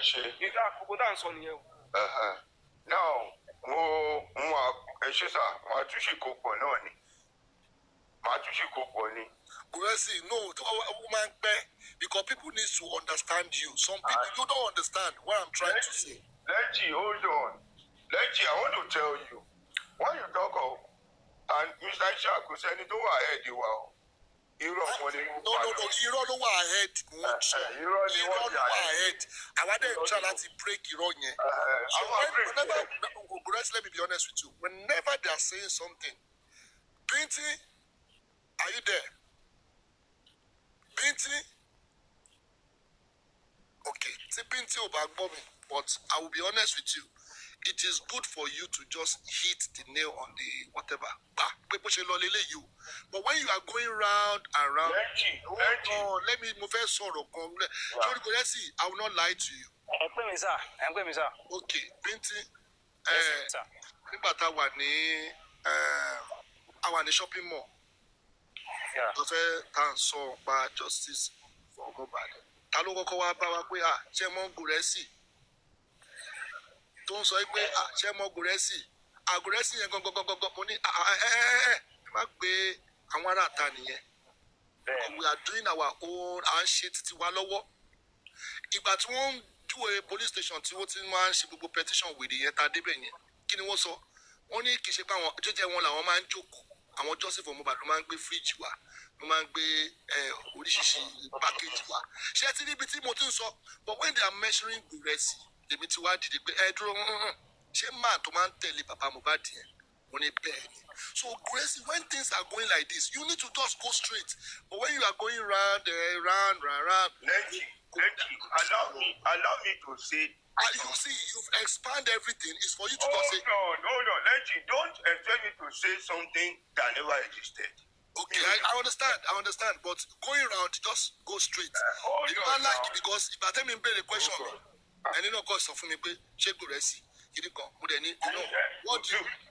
Hold on, what do you know about gurexy? Money, check gurexy and no man tell you baba yen. Mo ní tẹ̀lé bàbá yẹn kí ló ṣe ẹ̀wọ̀n ní mo ní ìfẹ́ gbọ́wọ́ ní nǹkan tẹ́ bá mọ̀ pa máa yìí ẹ̀wọ̀n ní yẹn ebi ò fẹ́ fi sínú mátà mi so when I'm doing my own this thing ẹ má sọ pé wọ́n ní ṣé ẹ fojú rí wọ́n náà fojú rí ẹ̀sùn ibi tá a parí ọ̀rọ̀ sí nìyẹn bọ̀gbà tá a bá dé Àbújá nǹkan tá a túbọ̀ ọ̀tọ̀ so that is reason why pé it is very good when things are going like this tí wò mọ left and right sometimes people need to use their chest pé wá bó ṣe ń lọ lélẹ̀ because ṣe rí àwọn mú yẹn àwọn ló di justice ló ń ṣe bárabàrà I know yeah. Look, don't expect me to say what you I don't want you to say anything just remove yourself from all this. I am not in anything. I am not. They say you are in the group. They say you are in the group with them. You join about many groups with them. You know everything about most of the groups. Okay. Gurexy, I want to Gurexy, I cannot be lying. Hello, Lenji. Allow me to talk. If you want to talk, I'll come down. Okay, no, talk. Oh yeah, talk. Okay, talk. I've given you the space. Let me just go. So, as I was saying, I'll also draw your attention. Lenji, if you are talking of justice for Mohbad, I can say I don't think anybody has been so committed, devoted, and sacrificial than myself. Lenji, when anybody help justice, I submit myself humbly to that person. Correct. Just because, Lenji, where you were, ní Ìkẹjà, ẹ̀mẹ́ta ni mo kò yí bẹ̀ náà. Yes, now, yes. So wọlé mi was to one. Yes. Lórí pé let us discuss justice. Kì í ṣe nǹkan kan náà. Mi ò wá party, mi ò wá club. Bẹ́ẹ̀ni náà. I just wanted us to Osegbo ń jí lọ láàárọ̀ ọjọ́ kejì. And if I did not see you that night, I knew I was not going to see you again. And we needed to discuss. 100%. Ẹ̀mẹ́ta ni mo pò yí ẹnìyẹn tí wọ́n ti dé bẹ̀ network àṣálọ̀, I won't be able to call you. I did not know. Look, anybody that say is in that yomi that you are looking at, I connected him with Baba Amuiwa nítorí pé ó wá kó fẹ́ ṣe justice. I did not and I will never stand in between anybody. I can monitor, I can listen, and I can advise. But when my drum and my swag combine and so I will let you talk to the person. I left my look, I'm sorry to say, Baba one praying center. The MFM, the time to yomi to call me. I arranged with yomi Jaka Padi near MFM, Kabonu, Camp Lori Baba. And we sit him down and we discuss. If any Mochikokoni first out nípa yomi. We have agreed. The next morning, I called Yomi. When I got there, I called Yomi again. Yomi said, I can't make it. That you give the phone to Baba, let us talk. And Baba spoke with him. láti sọ pé look, I can't do anything alone. This person that came with me is someone that at least is important. But you must, in order for me to accept all this you are saying, talk to my brother as a representative of the family. Baba gave me that right láti link Muyiwa àti Yomi pọ̀ so that they can talk. I called Mr. Muyiwa, I explained. And I joined Yomi to the call. I established conversation between them. But whatever they were discussing, I never knew. But I saw a lot of red flag. Ẹni ò kí ń dúró kí wọ́n bá mi kí n tó máa pariwo. Àbí mi ní dúró kẹ́ jù kò lóbi kẹ́ tó máa pariwo. Tẹ́wá ti bẹ̀rẹ̀ hey bye. I will know that this person is about to throw stone at me.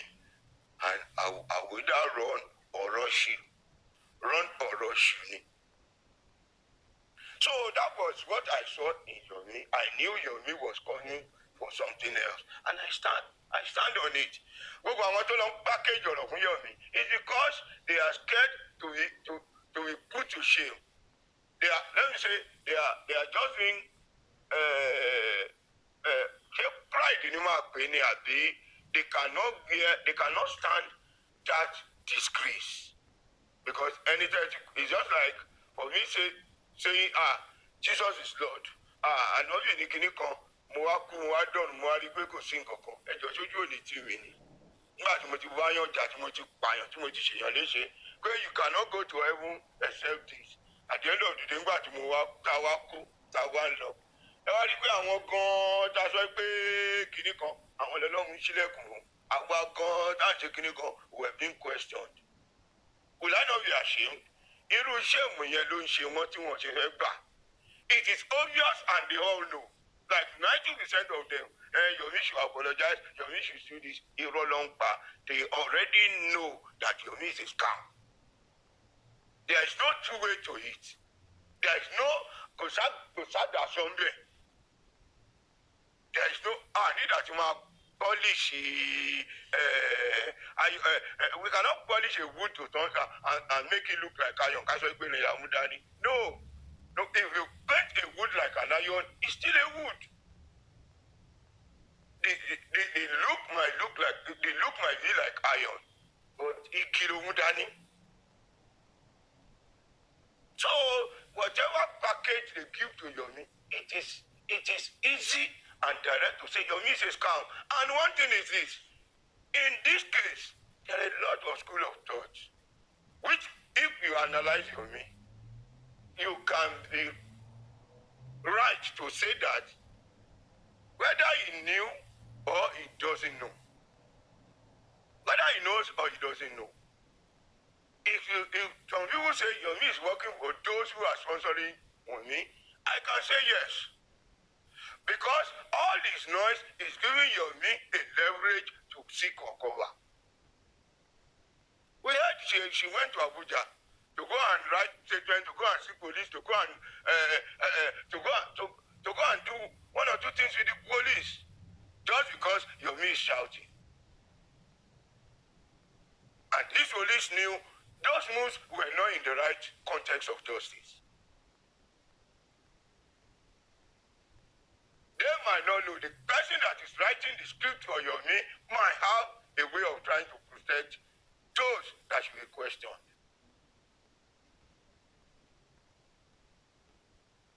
It is very simple, very easy to say, well, I join my voice with you, and I strongly believe in your thought that Baba should go to Berekete.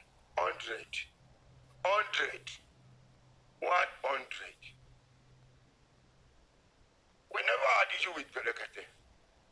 Nobody ever kidnapped or said Baba kidnapped from Berekete. That notion should be corrected. People can serve any narrative outside, or they might echo any narrative outside. Because, look, I became skeptical about Lakata the moment we went to Abuja. It's not even about kidnap or whatever. It's about the chairman coming to where we were without letting me know. Only God knows who introduced or who connected chairman with Baba, or who motivated chairman to go and see Baba. Because that chairman that I'm looking about, that Adewale I'm looking about, couldn't have sponsored himself to come to Abuja to see Baba. Now, when Lakata knew these people were coming to see Baba, he knew their mission. He knew what they were coming to do. I never knew. I never suspected anything. I was just doing my own with my church mind. Look, Sherry, anything back in justice or Lord of our only one shall listen you. But any year we need you to want to go.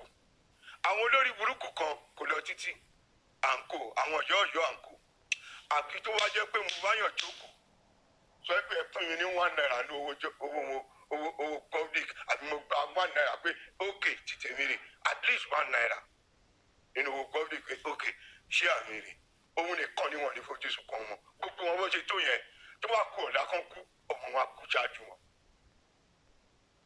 ní agbára lọ́wọ́ náà àti tó wá jẹ́ pé mo wá anybody tó kù pé owó tán dá yìí o ẹ fún mi ní $1 tì níbẹ̀ o if not that tó bá péjọ ní ọgọ́rùn gbogbo wọn lẹ́yìn kọ̀ọ̀kan àfojú sùn kan wọn nítorí ẹkún ọmọ ló gbé wa pọ̀. Rẹ́ẹ̀tì wọ́n tó public wọ́n ṣe kiri kan kò ní dáa fún yín ẹ̀ ní ṣe oríire olórí burúkú kan ìyá ẹrú tó ń pè rẹ̀ níyà ọba ó ń pẹ̀ràn ògùn ní agbára ọlọ́run ní agbára ọlọ́run ní agbára ọlọ́run bó jẹ́ plane ló wọ̀ bó jẹ́ mọ́tò ni bó jẹ́ ọ̀bẹ ni bó jẹ́ kò sí anything tó wá jẹ́ ògùn tí yóò bá mọ̀ sí ògùn á bẹ̀rẹ̀ sí kojú ìjà sí ẹ wà á dẹ́ rí jàǹbá tó ní wọ́nú ẹ̀ láyéláyé àfi tó wá jẹ́ wípé mo bá yọ̀ pín $1 nínú owó public ni. So a lot of lies, a lot of fake narratives. They sent some things to me.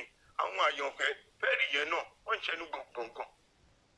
Wọ́n sọ̀rọ̀ àwọn onídọ̀tí yẹn ń sọ̀rọ̀ sí mi. Tẹ́gbẹ́ ń gbígbọ́ àgbájúmọ̀ pé gosh, Jerry, mo wá di ti kú. Bẹ̀tẹ̀ àwọn kankan máa ń ṣẹlẹ̀ tí wọ́n máa gbé wọ́n àṣẹ o ṣé mo bá di ikú rẹ̀ ṣá. I'm sorry to use that word just because àwọn ìpín kan máa ń ṣẹlẹ̀ síyàn tó jẹ́ pé o ò lè imagine o lè quantify ẹ̀. Àwọn ọ̀gbọ̀nsí kan máa ń dé wáyàn tó máa wò pé ẹrú lásán lásán àwọn ẹrú lásán lásán wọ́n wá ń la ẹnu. Is it because I devoted my time for humanity?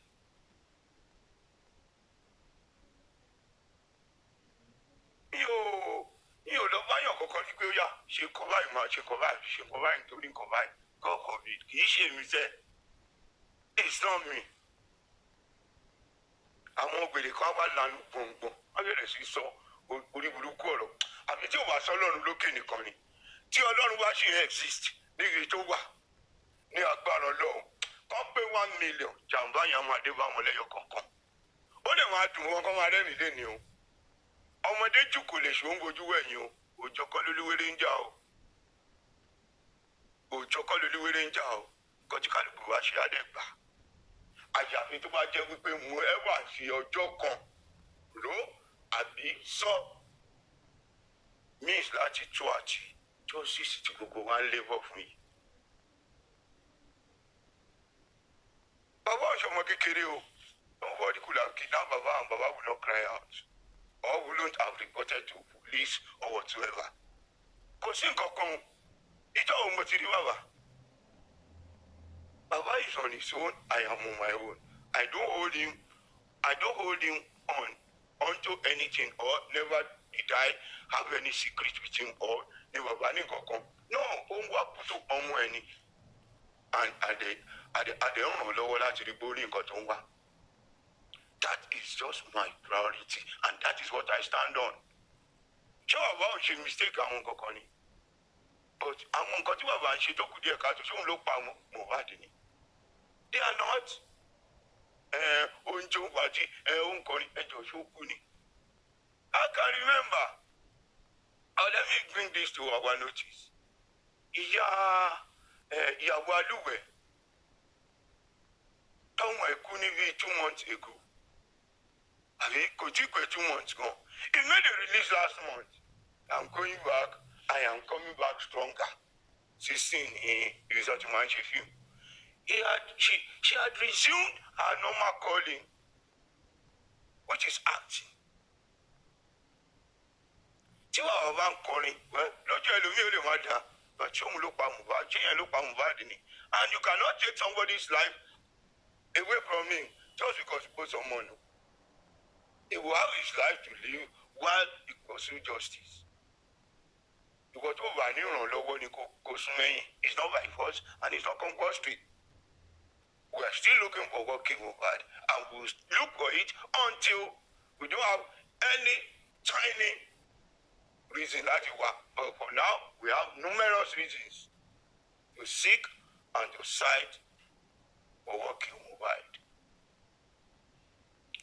So, when I kidnap Baba, when I check in here, look, at no time. Let me tell you this. We're mixing up 2 scenarios. The scenario of kidnap or the scenario of coming to Lagos to sign for DNA is different from the event that Baba had to lodge in an hotel. Lodging in an hotel was on Friday. Coming to sign happened on Monday. On Monday, while we were coming from Abuja, I had to go straight to go and sign on that day. It's a different scenario. When Baba lodged, we got in late in the night. And for me, I always protect the security and sanctity of that man. Tawa ti dé airport, Uber ni máa ń ṣe fún bàbá kó gbé wọn.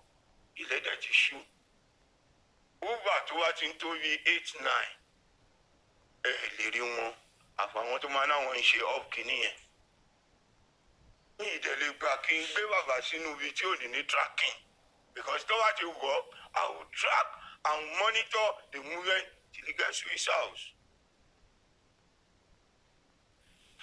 Alẹ́ yẹn, I couldn't let Baba go because we had delay in flight.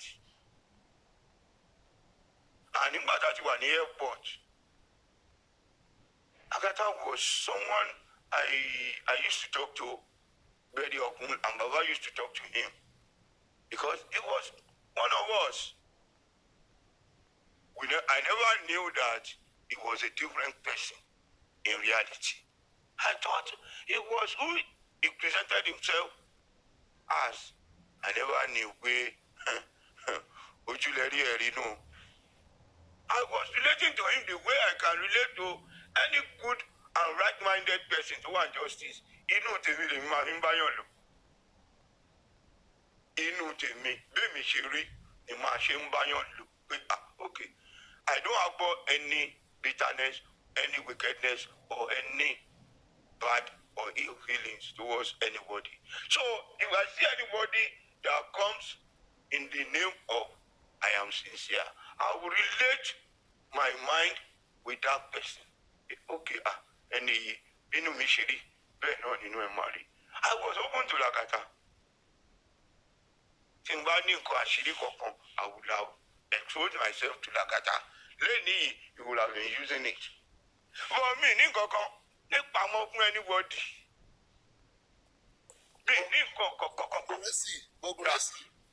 When I was trying to open your eyes then, Gurexy, be careful of this person. Look, hold on. Ebresma Pumini platform here. You are not even the only person. Look, to the extent that York called me and told me, I still went to Lagata, York. Kini nǹkan tó ṣẹlẹ̀? Yọ̀ọ̀kì sọ fún mi pé kí n ṣọ́ra pẹ̀lú ẹ̀ kí ní báyìí o. Please, tó wá ní nǹkan tó ń ṣe tó ń to York, correct yourself. For you to know pé kì í ṣe it's not only you my brother. I was told. But nítorí pé bí ó ṣe ń ṣe òun lè ní wò gbégbé.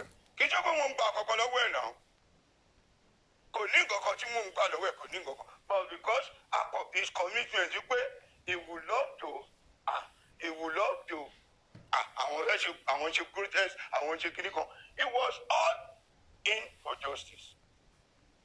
As I was looking at. You want me true. Da.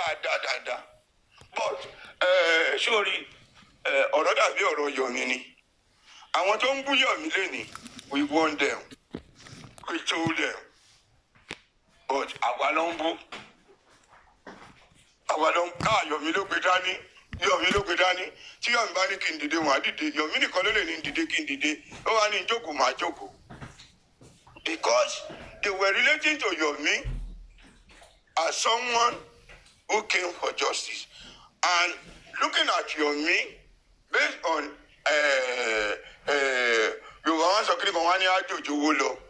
based on his ajo and kadonu, afunu,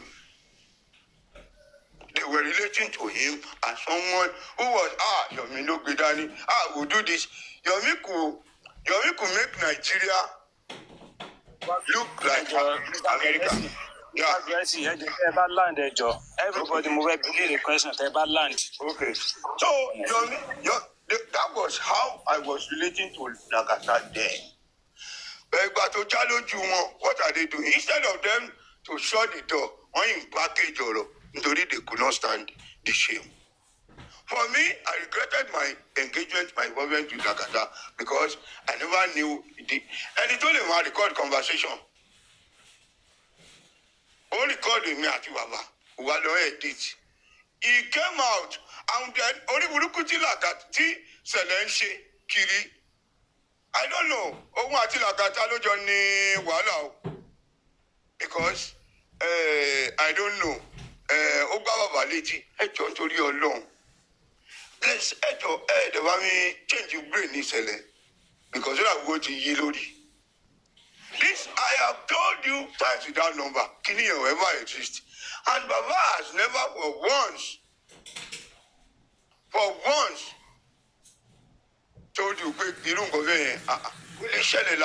And not in my record. I am not a bully and I'm not violent. At times I'll try to stay away from Gurexy, mo ṣe lè gbọ́ statement kan ní nísìnyí from you pé ṣẹlẹ̀ yí lórí nǹkan kan báyìí. Orí ẹ̀ ti ẹ̀ ti dàrú. No. I want to please take that one back. I want to say something. Just take it back. Baba, I cannot take it back. Hold on. This guy keeps maligning me and saying all gibberish towards me every day. You are very stupid. Gurexy. You are very stupid. Gurexy.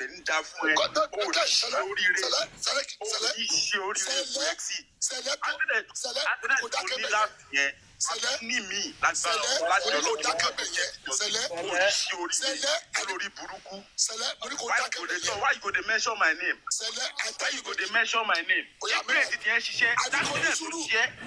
the accident to share go affect.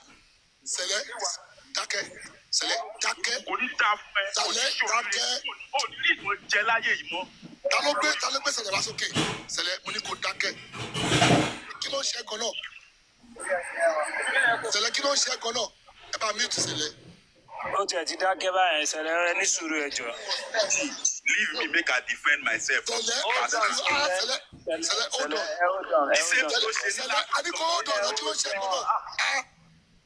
Show for my phone ni. Because evidence petition me on that. Petition me say I talk say you slap that man. Baba then talk say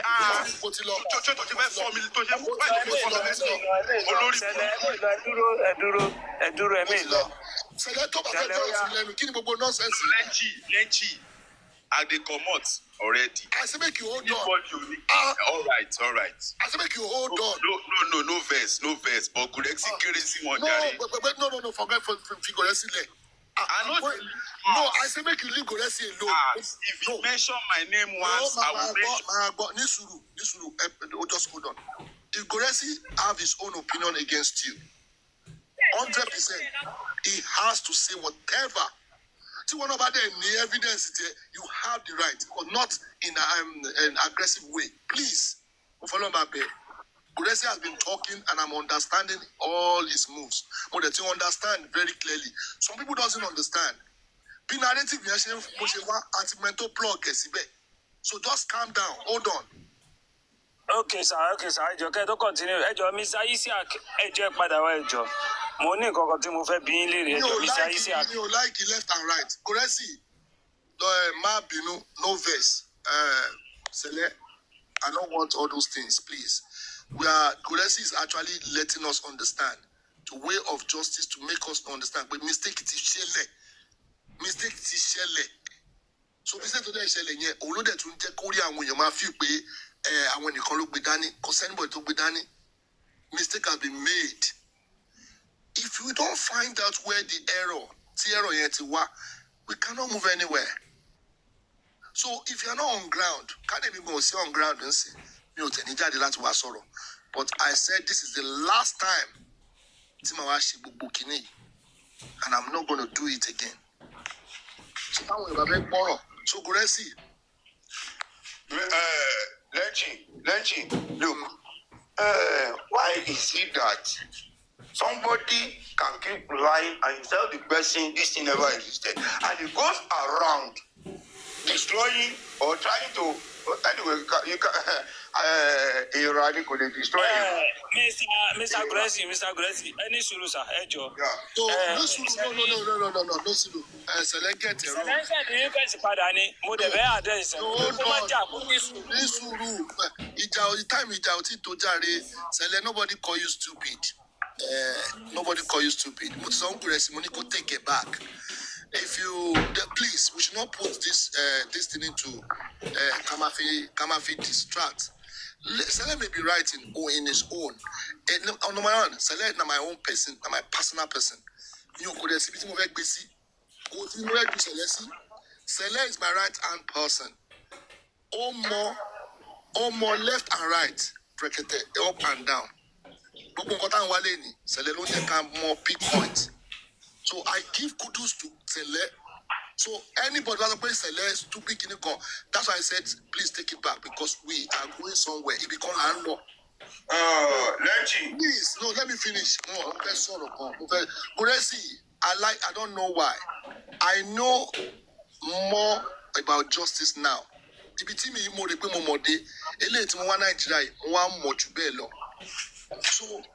if you want to settle things, can they move to Waju? I believe you and Sele supposed to work together now. If you now say no, that means there's something going on. It may ask some kote mi mo. Shadi gbogbo brekete kini kan yen. Sele lo gbe dani. Mo fún ní ifa nígbà tá wà ní gbogbo bita. Sele lo do ṣe gbogbo map yẹn. Ó ní map yẹn lọ́wọ́. So I give it to him. Mi ò dẹ̀ lè rí bí kan tí màá sọ pé wọ́n ń dárúkọ Sele. Tí màá ní pé Sele, I give it to you. Èèyàn ni ẹ́. No, ó dẹ̀ wà níbo, ó wà ní right hand mi.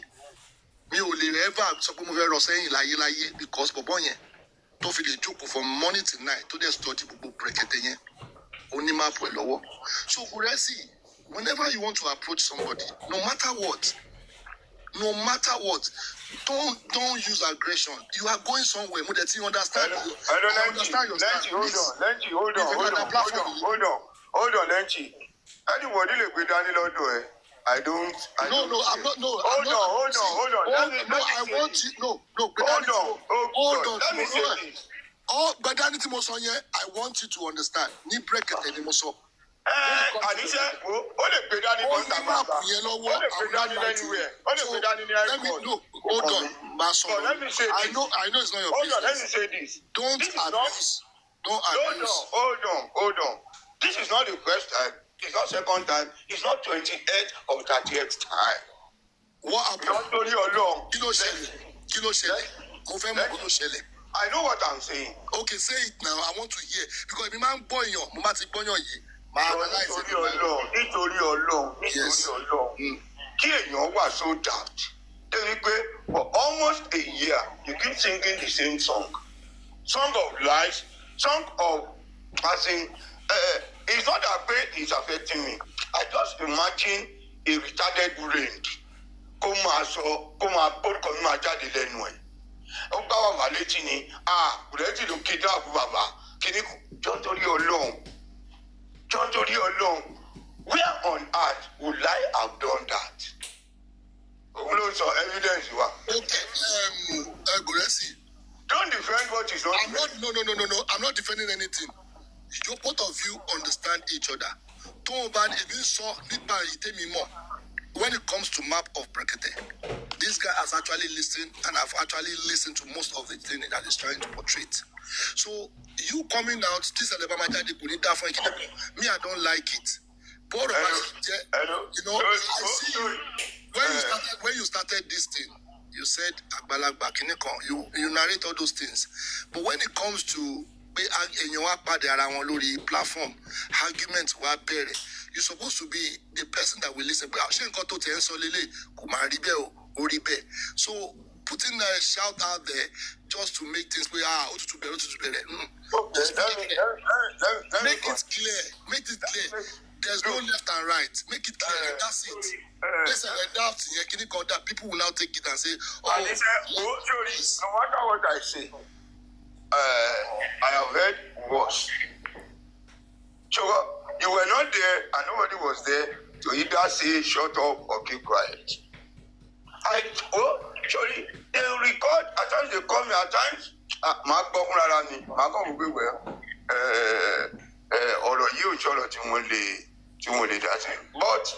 I just have to raise it here again this morning. Just because it's becoming unbecoming. It's becoming something I see as a totally alone. If this is the kind of mentality or the kind of brain that is fighting the same cause I'm fighting, that means causing your work could deserve me. If this is kind of brain, this is kind of garbage that are fighting the same cause I'm fighting. Mr. Ishak. Now, to continue what I was saying. Mr. Ishak, Mr. Gurexy Drew, Mr. Ishak, share understanding so. Gurexy have not finished landing. If anything now come up, you're supposed to carry on till you get to your destination. Only when you now continue, no matter what they throw to you at that period of time, you know where you are driving your matter to. When you finish, you now address any issue. But when you now put ati bomb everything,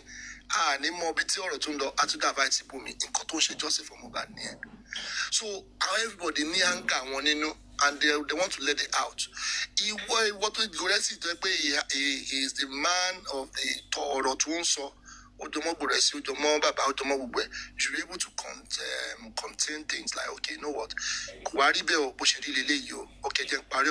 Because sometimes you don't finish your statement and they are using it against you in every way. So when you have opportunity, I believe you should be able to, make a clarity. When there's clarity,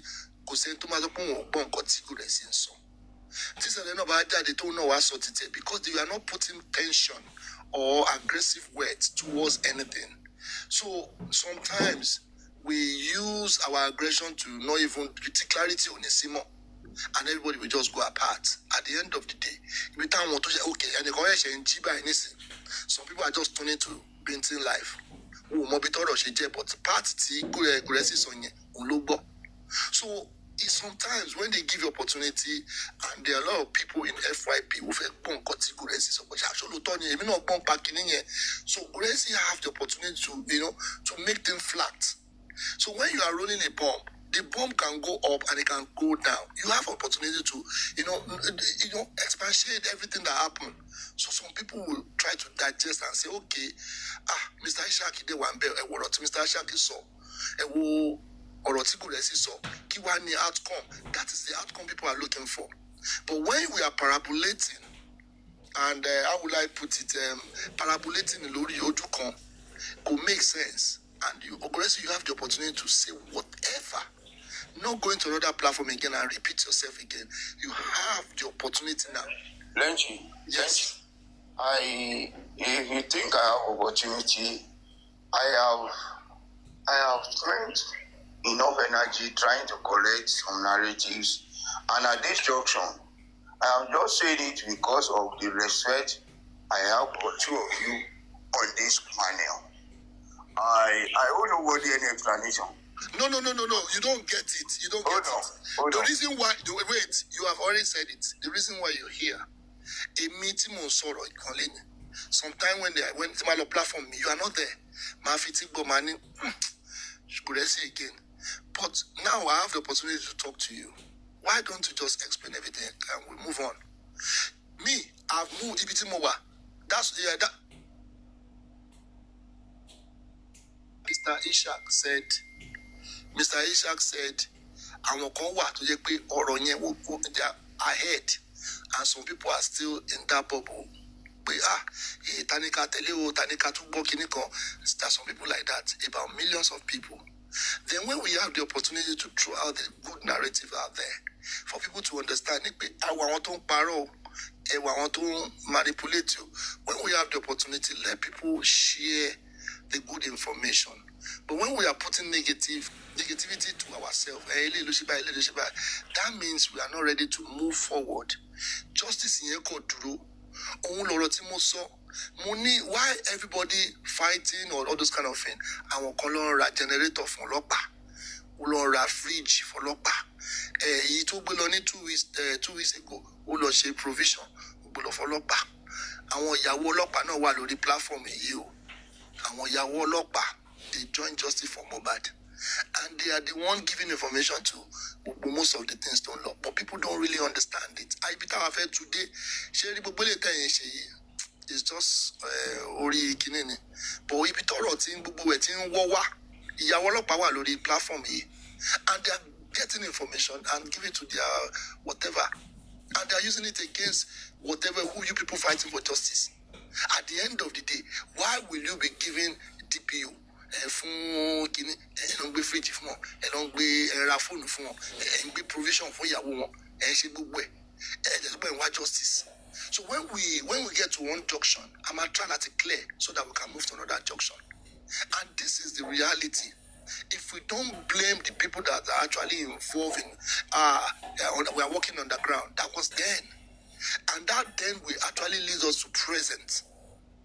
The previous mistakes will actually lead us to where we are going, because taban for boile lori, tan for boile lori. Any town for boile on that first okay, let's enter the boat and be looking. What to try that ma snitch to my one pay. So we don't need any snitch. In your meeting to that justice. So we believe platform the Justice for Mohbad. It's more than 12. Are they actually collaborating? No. Are they doing the same thing? No. So when it comes to gurexy in 4 platforms, then when I don't say you have the opportunity, when you have opportunity to speak to Mr. Ishak or me or whoever, you don't know who's on the line, then you throw your own matter and say, Bushiri Gele Lele. Gurexy, I will not lie to you.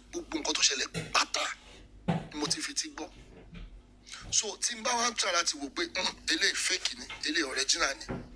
The reason why I'm not hold on. The reason why Kiteshi bintin in your magic conshi telewa. Kiteshi èèyàn bá àlàyé sọ̀rọ̀, èèyàn ṣe kíní kan, èèyàn find out, èèyàn lọ sí Èkó, èèyàn lọ sí area tó, èèyàn lọ sí gbogbo láàrin. And I worry pé ṣé bó ṣe ń ṣe justice lílé táwọn tó wà lórí internet dẹ̀ ń fi pé they are fighting for justice. They are not doing anything. Ẹnu lásán ni wọ́n ní, wọ́n dẹ̀ fi ń gbá àwọn èèyàn ni. I'm not saying pé you are gbáyìn èèyàn. Àwọn kan wà tó yẹ pé you will see them pé mi ò gbowó kankan, olè ni wọ́n ń gba bàbá ńlá owó, not that justice for Mohbad. Lenchi, you got to know what you, at least, let me, I don't know what you discovered or what you... I actually discovered a lot. Hold on. You discover what you discovered. Yes. Just because you threw yourself into the reality. You threw yourself out to the scene. Not on social media. Not within the scope of your phone. You threw yourself out. That is when you were able to discover certain things. And I want to say that, surely, I go with your word. Social media, I entertain around. Exactly. No, the noise is necessary to keep the only good thing to just to keep the momentum going. But when we are talking of getting justice, we are nowhere in the sphere of getting justice.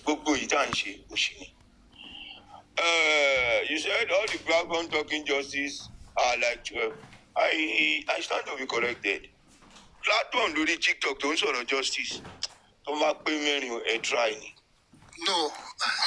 Hold on, go and listen. When you go and listen to their conduct. No, go to when you go to there's one platform, YouTube. They talk about justice. When you go to Instagram, there's one lady called that lady Omanko Weboni. So when sometimes if you want to know about justice for mobile, go to Instagram. So when you go to TikTok, I want to change narrative. They go from one place to another. So everyone continues. TikTok, gift. Exactly. So they like to. Exactly. Instagram, when you say rubbish, they will throw you out. Woman block life. So lady man every once in a blue moon. Tobati wabai, tobati song by justice. See. I want to one bay. I want to one bay. Would you be middle of 15? So when you go to YouTube sometimes, but the channel always open by 7 o'clock. So I want come here. We know the truth, but I want to follow the TikTok. To the gift they're supposed to know that that justice to paro for 2 years ago. Can she justice to once? Most of them are promoting, most of the our new people that were long corrupt. At the end of the day, mo fẹ́ wo bí tẹ́ fẹ́ ṣe dé. Àwọn tó ń fún yín lówó yẹn, mo fẹ́ wo bí tó máa sponsor yín dé lórí àwọn ọlọ́pàá. Wọ́n fi wọ́n jẹun. Ẹ̀dẹ̀ ń fi àwọn public ẹ̀ fi wọ́n nùdì. It's the public that I have problem with because once they hear, I want to come lórí justice for mobile, tó bá ti wà nínú comment section, wọ́n máa type. Ẹ máa rí wọn. They have 3 different or 5 username tó fi ń bára wọn sọ̀rọ̀. To be exchange ọ̀rọ̀ and who are on the platform. The moment when pé ọ̀rọ̀ yẹn ti ń gain ground, ó tún link sí another platform again. Tó bá ti di pé ó ti ń lọ, that is the way bó ṣe pa gbogbo platform nìyẹn. Ó wá Google gbé fún àwọn wèrè kan tó yẹ pé they don't have any sense. At the end of the day, wọ́n máa sọ ele ni wàá tún sọ bí lọ́la. Ẹ tún máa rí wọn. They never have balance. And if they are mentally stable, they should be able to, direct their words. If it ain't lolele you, if it ain't my lolly, I will never change my narrative. I will keep on remain my drosori aloma at the dream. I want to pack my bad gbogbo for Judy. Be share ṣẹlẹ̀. Kí ni ẹ wá débẹ̀ kí ni 2 million yẹn ṣe? Ọ̀rọ̀ 2 million yẹn. 90. No, ṣe gan ẹ̀kọ́ àtàárọ̀. Gurexy ṣe ẹ̀kọ́ àtàárọ̀. And Mr. Isiaq. Àkọ́kọ́ lẹ́ǹtì àárín ni àwọn àjò kan tó jẹ́ pé a lot of things tí ò yéèyàn ó tún hàn sí wa àti tá a ti mọ̀ tẹ́lẹ̀. Fine, I don't believe 100% that everything we heard was 100% truth. Mi ò believe bẹ́ẹ̀. But mo sì tún gbà yí pé òtítọ́ ni. But ibi tí èmi fẹ́ jẹ́ ká padà sí lélẹ̀, ẹ má bínú pé mo fẹ́ padà change diversion ọ̀rọ̀ wa. Lóòótọ́ ni mo rí pé okay, everybody justice là ń wá. kí wá ní way kí ni ọ̀nà láti rí justice yẹn torí a kàn rí roundabout lójú kan all this year kí ni ọ̀nà láti rí justice yẹn gangan èmi believe in Berekete that is the only way to get justice. If we all believe that Berekete is the only way to get justice for Mohbad, how can we do it? How Baba Mohbad will go back to Berekete? Fine, we cannot force him to go back to Berekete. But people that surrounding, people that close to Baba Mohbad need to advise him, to talk to him, to go back to Berekete. Binti, Nisu. Yes, sir. Lenchi. No, let me just, who do you think is holding Baba? Nígbà tó ti yọwọ́ ẹnìkan kúrò láwo, who do you think is holding Baba? Let me tell you something. Binti ṣó gbàgbé ni, ṣó gbàgbé interview tó ṣe ni. Ìwọ ni wọ́n máa pè. Bẹ́ẹ̀ni. Ìwọ ni wọ́n pè sí radio station. Bẹ́ẹ̀ni. Nobody tuned to that radio station nígbà tó bẹ̀rẹ̀ ní 2:00. Ìwọ ni wọ́n máa pè sí orí ìjókòó. Bẹ́ẹ̀ni. Wọ́n á sọ pé okay, let me support you kí wọ́n á jókòó. Ìwọ ni wọ́n máa béèrè question lọ́wọ́ ẹ̀. Bẹ́ẹ̀ni. So ìwọ ni pé ta ló di bàbá mú kò sẹ́ni tó di bàbá mú. If Baba really want justice for his son, màá tútù sọ. Tí bàbá bá fẹ́ justice for ọmọ ẹ̀, èmi Lenchi, mo dúró tán. If that man needs support, gbogbo lè tó ń sọ lẹ́yìn yẹn ká gbà pé yẹn ti lọ. This man, wọ́n sọ fún Binti, sọ fún bàbá yẹn ní pé tó bá fẹ́ justice kó máa bọ̀. Are you getting me? Hello, Lenchi. Binti was live new radio station one. Hello, Lenchi. Who is this? Hello. Okay. Oh yeah. Sorry. Let me say this. Binti, I want to say this. Berekete is good. We all want Baba to go to Berekete. Baba himself is willing to go to Berekete. But one thing I got to want Berekete is one of the ways that we can get justice. I am not doubting that. Not the only way, but Berekete is one of the ways that we can get justice. And Baba is more than ready. When certain things, justice are well taken care of. Baba will just jump to Berekete. Baba will definitely go. From what I am seeing, he has never objected to going back to Berekete. Even when it was on a Super live program, he said it. Mr. Gurexy. Yeah. Mo understand the point in you. Now, àgbà yìí pé bàbá ṣe tán pẹ̀lú ọ̀rọ̀ ẹnu tí wọ́n sọ fún wa right. Àwọn kan wo ìní ẹ̀rí ìpòkè nǹkan tó ń dìlé ní tí bàbá ò ti fi ìlọdílé. Tá a bá rẹ̀ tó lè sọ tẹ̀ tí ìbá dẹ̀ ṣe nǹkan tẹ̀ lè sọ níta gbangba fún wa. Ẹ jẹ́ ká mọ̀ underground ká dẹ̀ yanjú ẹ̀.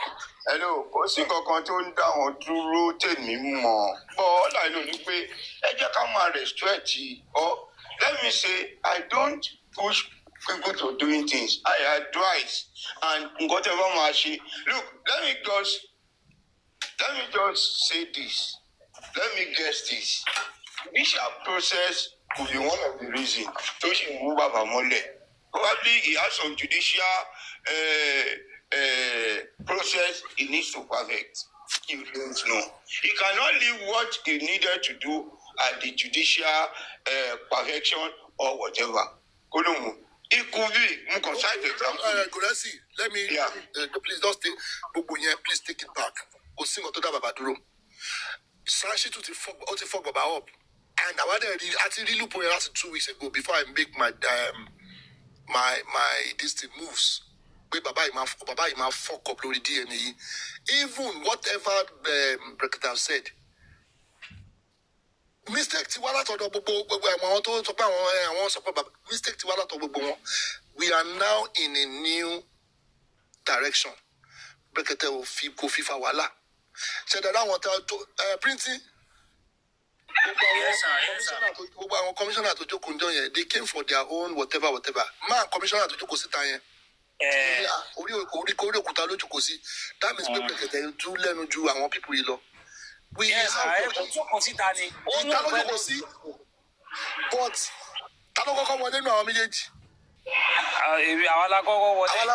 because when you're a man is a different case. When we have opportunity, what did he say?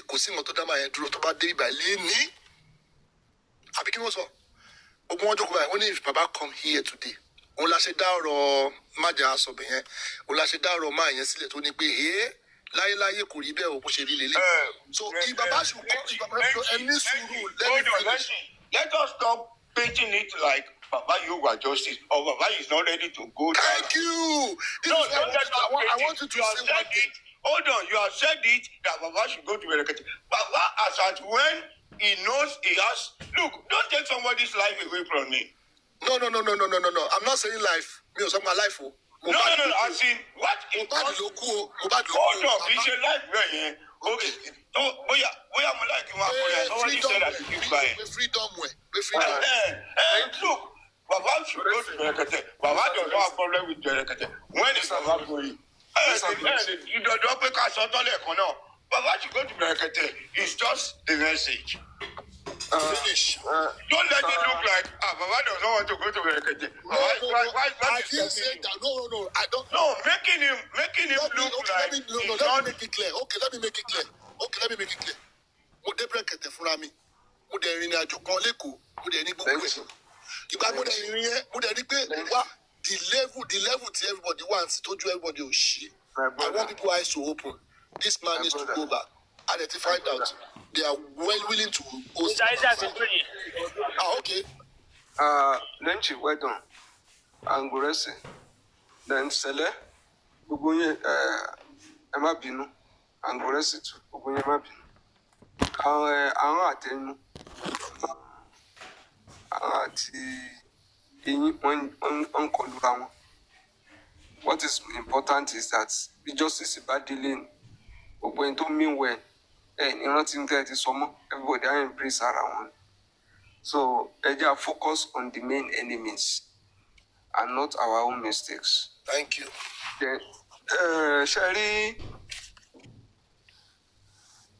the best time that Jossy Berekete is now. At underground, at the presidency, Malabuja ni case Mohbad wa. Buni Berekete wa. Abuja. Harmonization of petition àtúntì gbọ́. Ṣé wọ́n ti pè bàbá? Ó wá sọ tẹnu ẹ̀ bẹ́ẹ̀. Ara àwọn kan tí Berekete á gbé sí gbogbo àgbáyé nìyẹn. Bí wọ́n ní president ní kan harmonize and prosecute. Àdètòrí tán kọ discreet investigation. Berekete ṣe irú platform Berekete bá ń béèrè forensic nísìn. At least DIG wọ́n gbọ́dọ̀ wọ́n respond. Ara àwọn discreet investigation yìí. Àwọn tó jáde rush out ní 3 a.m. Investigation tó ń ṣe lódìdí Abuja ń sìn. We need a platform that is neutral. We need a platform that has the voice. And we need a platform that has a strategy. Gbogbo wa, including me. Our justice for Mohbad. Learning to swim.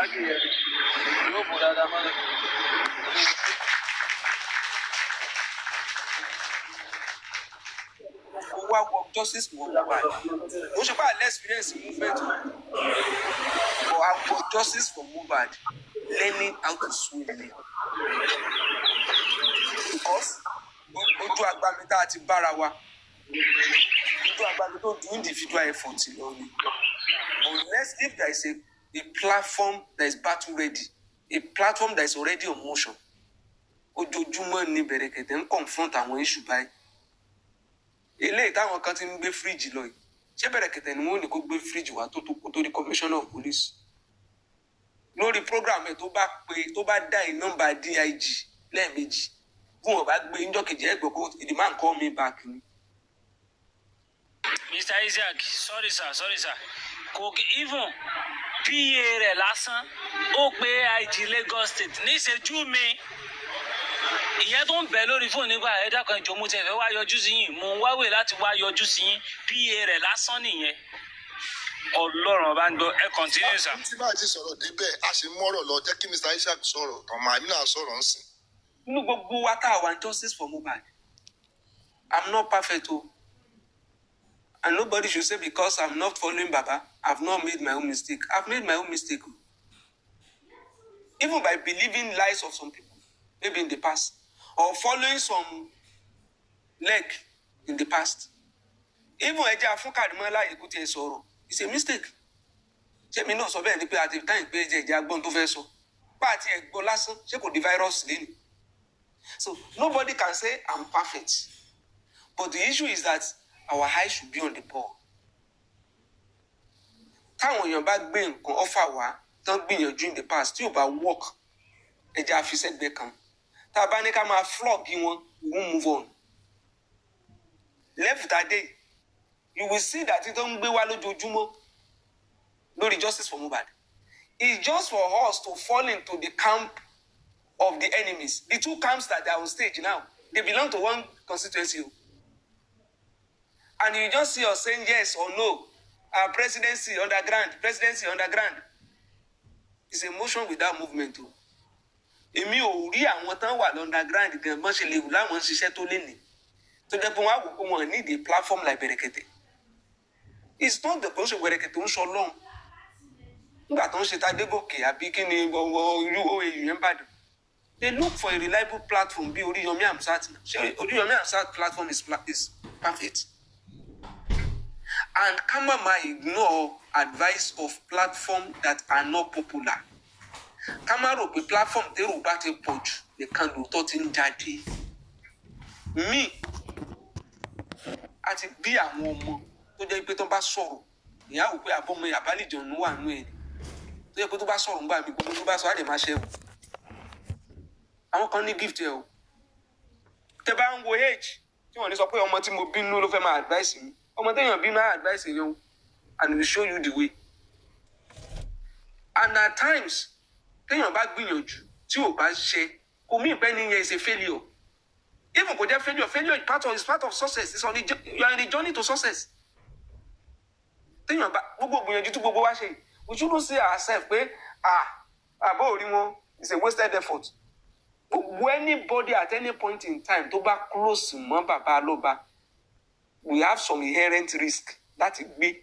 Irú ẹ̀ ní gurexy ń gbé yìí. Máa pariwo lé ní wọ́n á tún pa lọ́la. You have no option. Balógun ni o gbọ́dọ̀ gba idà sára. And there is not everything you still come out and say. Lenji was saying something. He said, don't go right, don't go left. The little that you want to say, just drop the point and go back. In an attempt to go right or left, a lot of people will see you as defensive. Wọ́n wá wí pé ọ̀rọ̀ ẹlòmíì wà tó yẹ pé ọ̀rọ̀ tí gurexy kan sọ one word tó kàn lásán náà fẹ́ dìmú mẹ́yẹn wọ́n bá tún háàdì ẹ̀mọ́ gbogbo ilé kan ti ń sọ tẹ́lẹ̀. Sẹ̀lẹ̀ fetí gbọ́rọ̀ lóòótọ́ tán fún narrative béèyàn bá rí ẹ̀yẹ̀ tó pọnmọ sẹ́yìn téèyàn kan dẹ̀ yọ ọmọ lẹ́yìn ẹ̀ táwọn á ní ìka ni ṣé picture tá a rí yẹn ṣé kò jọ ìka ni bọ̀ bóyá ọmọ tó yọ lẹ́yìn yẹn bóyá ó fẹ́ fi save ọmọ yẹn lẹ́yìn ìyá yẹn ni àkókò mọ̀. Ebi tí wọ́n rí tán dẹ̀ fún narrative lágbọ́ wọ́n rí làwọn kan fi ń sọ̀rọ̀. But we also advise Sẹ̀lẹ̀ òun nígbà tí Sẹ̀lẹ̀ sọ oníṣẹ́ bí mo gbọ́ ọmọ orí ṣe mo rí evidence ẹ̀ wá. But we can also advise pé ó ṣe gbogbo téèyàn rí téèyàn dẹ̀ gbọ́ pẹ̀lú narrative ló true. The two parties have come out to say nothing like that happened. Yóò dẹ̀rù pé tá lọ bàbá wa decide at his age tí wọ́n fún gbàjú tí wọ́n fún lọ́pàá blue tó wá sọ pé lọ́ọ̀ ni wọ́n ti ẹ̀ fọwọ́ kàn mí. How is that now our business? a kàn dàbí pé a kàn fẹ́ máa flog dead horse ni. That matter is concluded. Àwọn matter kan even kéèyàn gbígbó ìgbìmọ̀ láta pé láti ṣe mistake wa, I will not entertain it. Ẹ rí i pé nígbà tí mò ń sọ àwọn ọ̀rọ̀ ìgbà tó anybody that has related with Yomi in the past tó wá rí i pé Yomi ṣe mistake lẹ́ni tó wá drop, I will encourage them. Tó rí i pé but kí wọ́n sọ wípé ṣé bí wọn náà bá ṣe lánàá àbá ṣé ìgbà tó wá bá ṣe lánàá ṣé kó kú sóko ẹrú ni. Tẹ́mi ò bá dẹ̀ rí time tí wọ́n rí tó rí ahead of me, I will say kudos to you. That's it. Let us encourage ourselves. Let us not say when somebody see it ahead of me, what to rí ahead of me, I will say kudos to you. Èmi náà tún lè rí me ahead of you now. Me now. Ṣáni o mọ̀ pé Yomi ṣiṣẹ́ fáwọn kan. Àwọn tó ní confidence àti máa gbé àwọn tó wà ní justice lọ sọ́dọ̀ ọlọ́pàá fáwọn tó fẹ́ lock wọn up. Ẹni tó wà focus pé òun wá òkú ọmọ ọlọ́mọ tó wá sọ pé àwọn ọlọ́pàá máa boast pé àwọn mo ti sọ fún àwọn tèmi wọ́n máa kì mọ́lẹ̀ ni wọ́n bá dẹ̀ kì mọ́lẹ̀ báyìí kóòtù lèmi àti ẹ̀ ń lọ. Yomi is easy, he find it easy to even use the police against the people that are in the movement. Ṣé ìyẹn lè fẹ́ máa sọ̀rọ̀ àwọn ìyẹn lè fẹ́ máa sọ àbáwọn tí ó jẹ́ pé. Ẹ bá mi pàtẹ́wọ́ fún Ìṣàkó torí Ọlọ́run, ẹ bá pò títọ́ dodo ẹ pàtẹ́wọ́ fún. African team. Wọ́n ní máa yí ló ń land. Ẹ pàtẹ́wọ́ fún náà kó tó continue. You see, there are things that they are doing just to take people back. A máa ṣẹra wa, a máa kọlura wa. But let us learn to move forward. For me too, I completely agree that Baba should go to Berekete. That is one of the platforms that need to be available. If there are more other platforms too, no. If VDM says back to justice today, that the people need the attention, Baba, we also advise him to go there. But Berekete is saying, I'm ready. Baba is saying, I'm ready. Tó bá yẹ pé nítorí fẹ́ ṣe ní on the 11th Tuesday, náà fẹ́ dúró fún. But I will have even said before now, Baba, you can go in there, just one appearance. And you have your charity Baba Banlo. Let us draw our plan, not just Baba to go there and say, I've put up my appearance and I'm back to Lagos to attend to another matter.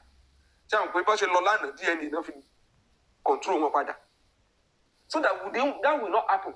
Baba can drop the template there. And how many years láti lò lórí kíní now? The template, gbogbo nǹkan tá a need lórí justice yóò wà lọ́wọ́ gbogbo wa. Only DIG office don't investigate for CID Abuja homicide department. Let us see whether they will not do forensic on the 15 people that were in the house. Damola came out láti sọ̀rọ̀ now. Damola tún gbé wa débẹ̀ dáadáa now. Ó lóun gan wà nílé. Ó lóun travel Sunday. Call log sí Damola ní ọjọ́ Sunday yẹn kan wò now. Gbogbo ọ̀rọ̀ táwọn ọmọ yẹn ń pa láti jọ yìí. Ṣé Kúrámẹ́dì ò ní yọjú? Nǹkan tó homicide department investigate ń sìn. Gbogbo ọ̀rọ̀ Yomi dẹ̀ ni tọ́lọ́pàá ò wá debunk níta. Ṣé àní lò ní? Harmonization àti rí now and prosecution. Ó ti ní ká harmonize gbogbo petition. Gbogbo effort gbogbo yín láti jọ yìí ẹ jẹ́ a kó lọ sí DIG office. Kí ló dé DIG why? There are so many petitions on justice for Mohbad. How come DIG has not invited all the parties? Ṣé wọ́n choose who to invite and who not to invite ni? Every petitioner should be invited. Láti wá throw light on his own petition. Tí DIG office ò bá ṣe bẹ́ẹ̀. Ariwo DIG office bẹ́ẹ̀ ká máa pàǹsì o àti fọ́sí ID o. Irọ́ tó ń pamọ́ wọn fúnra wọn wá jáde tàpé kò sọ bẹ́ẹ̀. Wọ́n ní PR o. If you are expecting gbogbo narrative Yomi ń ta tó ń bọ́lọ́pàá ṣiṣẹ́ tó ń tàn wá, because that is where I see it. Ṣẹ́rí ẹni tó bá jáde, because in Nigeria there is this tactics of using the opposition. The government in power will be using the opposition to deceive the public. And that's why somebody can come. If you see somebody comes out and say, the president of Nigeria, it will not be well with him. Àwọn náà jáde. Yomi can come out and say that commissioner of police in Lagos, two commissioner of police, don't pervert justice in Lagos. And he's saying it openly. And he's still going to another office in Abuja. Who is deceiving who? Now he's telling us that there is an IPO tó ń gbowó lọ́wọ́ òun, tó ń fún lówó. I got it fridge ń ta, I got everything ń ta. So what kún ló wá fún wa ní impression pé Peter náà ṣe hand kọ́ tẹ̀yìn ilé náà máa hand. They can open another camp tomorrow to just motivate us. Nígbà tí a bá gbọ́ ọlọ́pàá arrest èèyàn kan ṣáà ti ní belief pé there is an effort to get justice. When they have started the case again. Whereas wọ́n kàn ti rí wa as market ni. Ó dàbí àwọn eléyìí wọ́n máa ń ara wọn máa ń gbọ̀n ṣògo dáadáa tán bá ti gbọ́ pé yes the investigation is ongoing. Look at the gbogbo tó gbé jáde lánàá now. Every narrative from the letters I saw yesterday is controlled by Yomi. Èèyàn kọ letters for CID ní September. Ó ti wà aware. September ló ti kọ letter yẹn o. Ó ti wà aware nínú letter yẹn wípé IG office ti direct DIG ní for CID the homicide department wọn kó bẹ̀rẹ̀ investigation. Ó dẹ̀ ti ń béèrè as of September ó ti ń béèrè lọ́wọ́ àwọn yẹn wípé original copy invitation letter àwọn, which means they must have sent the invitation letter to him by WhatsApp. He now needed the hard copy. Ó ti ń béèrè. As at that time, he was already asking wípé certified true copy of the letter of the directive of the president. He was asking the DIG office for that, even though that is wrong. You can only ask the originator or somebody that is in custody of that letter, which will be the presidency or the IG office. But he was asking the DIG office for that directive. Okay, kí ló wá ṣẹlẹ̀ l'October? Ẹ lọ wo letter tí Yomi kọ l'October. The IG wọ́n lọ sọ fún September pé IG ti minute sí for CID. As at August, wọ́n ti send invitation letters here, which means that the directive has already been executed by directing a department in the police force to do the investigation. Kí ni Yomi ṣe l'October fún wa? Yomi wá padà l'October. Ẹ lọ gbọ́ nǹkan tí Yomi kọ sí October. He is now saying that IG office kò fẹ́ investigate case Mohbad. N tó fi ṣe heading nìyẹn.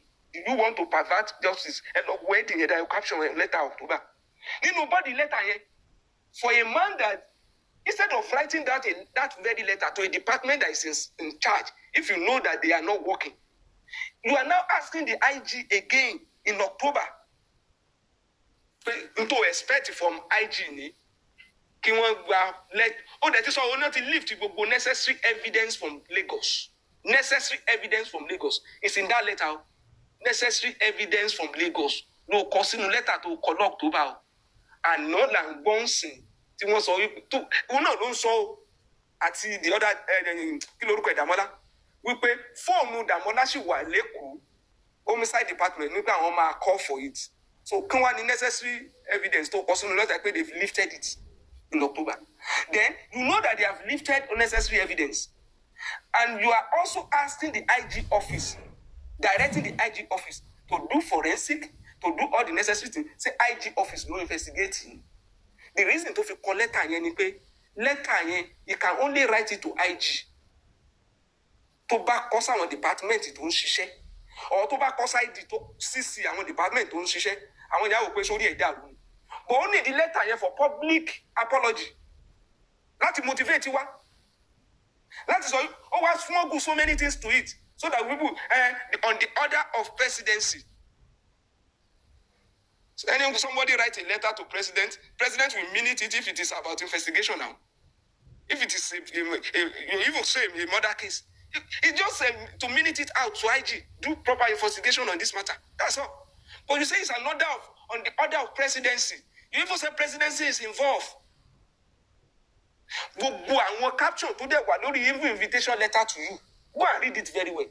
Ọ̀rọ̀ Yomi ni now wọ́n ló ń quote the order of the presidency. Ó wá fẹ́ motivate wa ká lè rí. Department tó ti ń ṣiṣẹ́. You are now bringing out a letter in October láti motivate wa. You see that kind of letter. Àwọn tó send gbogbo àwọn letters mẹ́tẹ̀ẹ̀ta yẹn sí. Tí wọ́n dẹ̀ rí. Táwọn dẹ̀ sọ̀rọ̀ láti join. Are they helping justice? Kí ni ìyàtọ̀ pé bóyá ẹni ṣáwa ló tẹ̀ ń ṣiṣẹ́ fún ni àbọ̀lọ́pàá? He will come out and say, I will sue IG, I will sue the police. That person is not fit to be in the police force. And we are motivated. You are just raising people's hope for your own relevance. It's not fair. It's not fair. Ibi tá a mọ̀ pé tá a bá lọ, tí wọ́n bá pe DIG office, pẹ̀rẹ̀kẹ̀tẹ̀ máa máa fún yín ní report ní pé, let me tell you about that case. I spoke with Videocon. This is where they are now. They now told us that they will do that forensic. And by so time, we are going to get it. Nínú gbogbo eléyìí táwọn ṣe láti jẹ́ ìwò la gbọ́ rí. Kọ́ má sọ pé Yomi nìkan. Even eléyìí táwa gbà sand tó wà lọ́dọ̀ tiwa. Ṣó yàtọ̀ ni? Ṣó yàtọ̀ ni? Don't you go back? People will not think, even your own camp, Baba camp. So Timbari nǹkan, Baba camp, tó jẹ́ nǹkan burúkú. Anybody tó bá rà burú tí ò sọ síta burú máa bá lórí justice for Mohbad. Àmín. Ṣé sàn táwa gbà ṣiṣẹ́ ló ń ṣe ni? How can a sàn wà nù nǹkan tó ń ṣe? Sàn o, lọ́sẹ̀ṣẹ̀ one guide. Not such a guide. Ṣé òkú tó ń ṣe ṣẹ̀ṣẹ̀ wò lọ sí tàǹsì? Some people rush out by 3 a.m. So that alone, what happened at 3 a.m. So reflect in the outcome of corona. So reflect in the verdict of corona. Can not rush out to love. Damola is telling you now, ìgbà tí Mohbad délé o, kò sí anything like blood. Àwọn kan dẹ̀ ní shirt yẹn ti stain with blood. Àwọn kan dẹ̀ ní was bleeding profusely. Yomi máa sọ fún pé there is investigation. Ó máa sọ fún pé wọ́n ṣe investigation kankan. Ó ní ẹ lọ wo pàǹtí. Ó ní theft kan tuntun wọnú case since not only murder, it's theft. Theft is also part of it now. Which means there was an investigation. He said everything was there in the pàǹtí. They only tried to cover it up. Wọ́n náà ló dẹ̀ tún ní wọ́n ṣe investigation kankan. Kéèyàn máa compare theft with murder. Kó wá tún máa hard the debt mọ́ murder. Kó wá fẹ́ fi motivate wa. As if debt is even but don't can charges for the same thing tí Sàn wa náà ṣe nìyẹn. The same thing tí Sàn náà ṣe. And well, not just succeed. Moles now, these are professional moles. You see him driving us into politics now. Government of Asiwaju Ahmed Tinubu. This Sàn too. If Sàn cannot come out to address the public, he can never come out to address the public. It's Sàn to come out where everybody in that house will be brought back to corona. So everybody will have corona. So corona. So very forensic. Ishak kọ́kọ́ lọ mọ mi náà jẹ́ mi kọ́ ganu sí 1 minute máa fi ẹlẹ̀. You're making a lot of sense and I'm loving it today. Kò sí nǹkan tí èèyàn fẹ́ sọ tí o ò tí sọ. First, Lenchi, how are you? Mo máa bẹ ẹja òde kò mọ̀ pé mo wà lẹ́kọ̀ọ́ o wá fún mi biscuit tó kó bọ̀. A máa jàjà ẹ later. Then Binti, good job. Binti, tí ṣẹlẹ̀ báyìí wà around, ó yẹ kó gbé padà sókè. Ó yẹ kẹ́ gbé ṣẹlẹ̀ sókè kó sọ títí ẹ̀. Tẹ́ bá dẹ̀ máa parí confusion tó wà. Opportunity tẹ́ máa fi parí ẹ̀ nìyẹn so that kò ní drag on to another platform and another day. So that's my opinion on that. On the ṣẹlẹ̀ ẹgbẹ́ sókè kó ṣàlàyé nǹkan tó mọ̀ nǹkan tó sọ. Tán méjì bá clear. So that next time wọ́n tún pàdé níbòmí kan tún máa fà á lọ. That's that. Ishak is doing a good job. You've said most of my mind and even more than what I can imagine. To gurexy, you said something that Joseph Aloba, when certain things are clear, I'll be certain Kini Konshab, Benipe is expecting some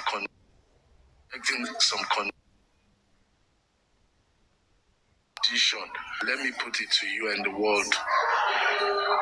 We know that justice delayed is justice denied.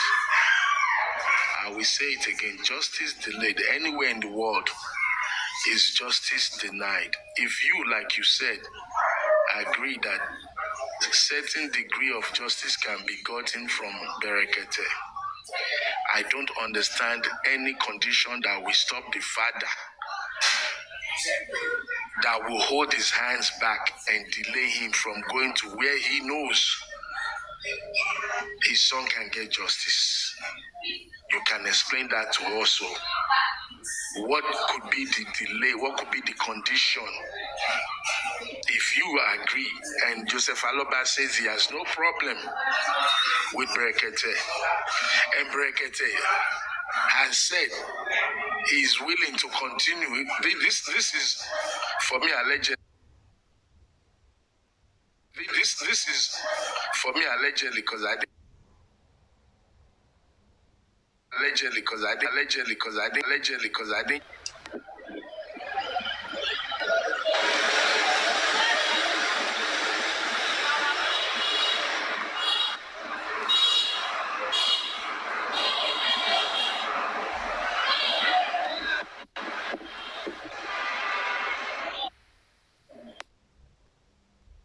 And he's busy with Kiniko.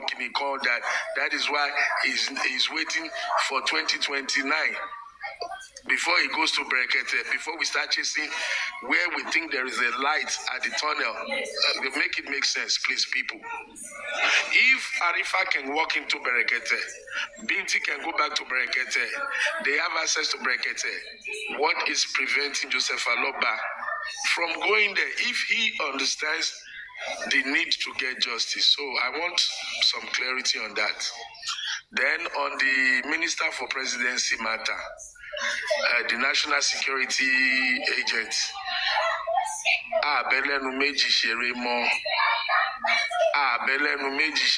those of you who still have sense, stop listening to Minister of Presidency, because this is a disgrace to our president. It is a disgrace to our nation that somebody is using the name of the presidency to gain political clout for himself. It is a shame to be saying the presidency. If the presidency is actually involved in Boba's case, then the presidency does not need the Inspector General of Police. It does not need the police commissioners. He will be overriding those people by dealing with your letter. Because any instruction, any humanitarian or justified legal action from the presidency would have to be carried down to the Inspector General of Police or the Attorney General's office to do the needful, not through some errant political clout chasing boy. Stop disgracing our nation. You are disgracing the name, the office of the presidency with your nomenclature and nonentical ideas that you're using to chase clout. Stop it. And I don't know why the police are not arresting this buffoon. No, for any public relation officer of the police. Unless you're telling me you're a spy police. You want the national security, you want the PR, you want the investigator, you want the activist, you want the actor. Kilo, the jack of all trade, master of none. Jack of all trade, master of none. That's what you become. You're making a mockery of yourself and the nation. I'm calling on the police to lock this motherfucker up until his brain resets. You want low police, you want long fridge, you want ambush on when you're. And on the case of harmonization, there is no, and that's for Ishak right now. There is no harmonization from the presidency. All Country Queen was able to explain to me, listening yesterday, there was an instruction for discreet investigation. And discreet investigation gone. Gbogbo ariwo tó ń pa gbogbo falafẹlẹ fíkìfàkà tó ń ṣe yìí ó ń ba investigation gan jẹ́ ni. Bóyá nǹkan tó dẹ̀ rán kó wá ṣe nìyẹn tá a mọ̀. Because his actions are tantamount to sabotage. All his action from day one, if you sit down and you reason it, it is the act of somebody who is deliberately sabotaging any effort. Kóhun ti débẹ̀ kó dàrú kẹ́yìn tó débẹ̀. Èyí tó ń wá ṣe tí kò lọ́wọ́ nú ẹ̀ kó wá sunkún bíi bébì. bí ọmọ tó wà ní Pampers. Yomi Fabiyi, get the fuck out of jail for him. Go and get a job. Go and get a real job. Advocacy is not for poor people. Fight justice costs money. Justice costs money. If you don't have your self-funding capacity, Joko JJ. It is not a must that you come and ruin the work of millions of people. You're destroying the work of millions of people, Yomi Fabiyi. That is the simple fact. You want to get there, it must be only you. You said it. You want it to be only break the fuckers for. Who gave monkey banana? Damola said he was arrested without a warrant. All your underground story, Irononi. Why, boy? Why? Why are you so devious, manipulative, mischievous, and criminal-minded? Why? Afghan TV. Yes. Ekarosa. Àwa ti débẹ̀ torí ó wà lára nǹkan tá dé Abuja ta ni nìyẹn. Damola was nowhere, whatever. Èkó ni gbogbo kìíní ti ṣẹlẹ̀, and it was like a film, like an act, who call act but people don't understand because I don't really understand. But for Jossy, for Mohbad, I want people to understand. Even 2 million bail. 2 million bail, yeah, it's a fake. Hey,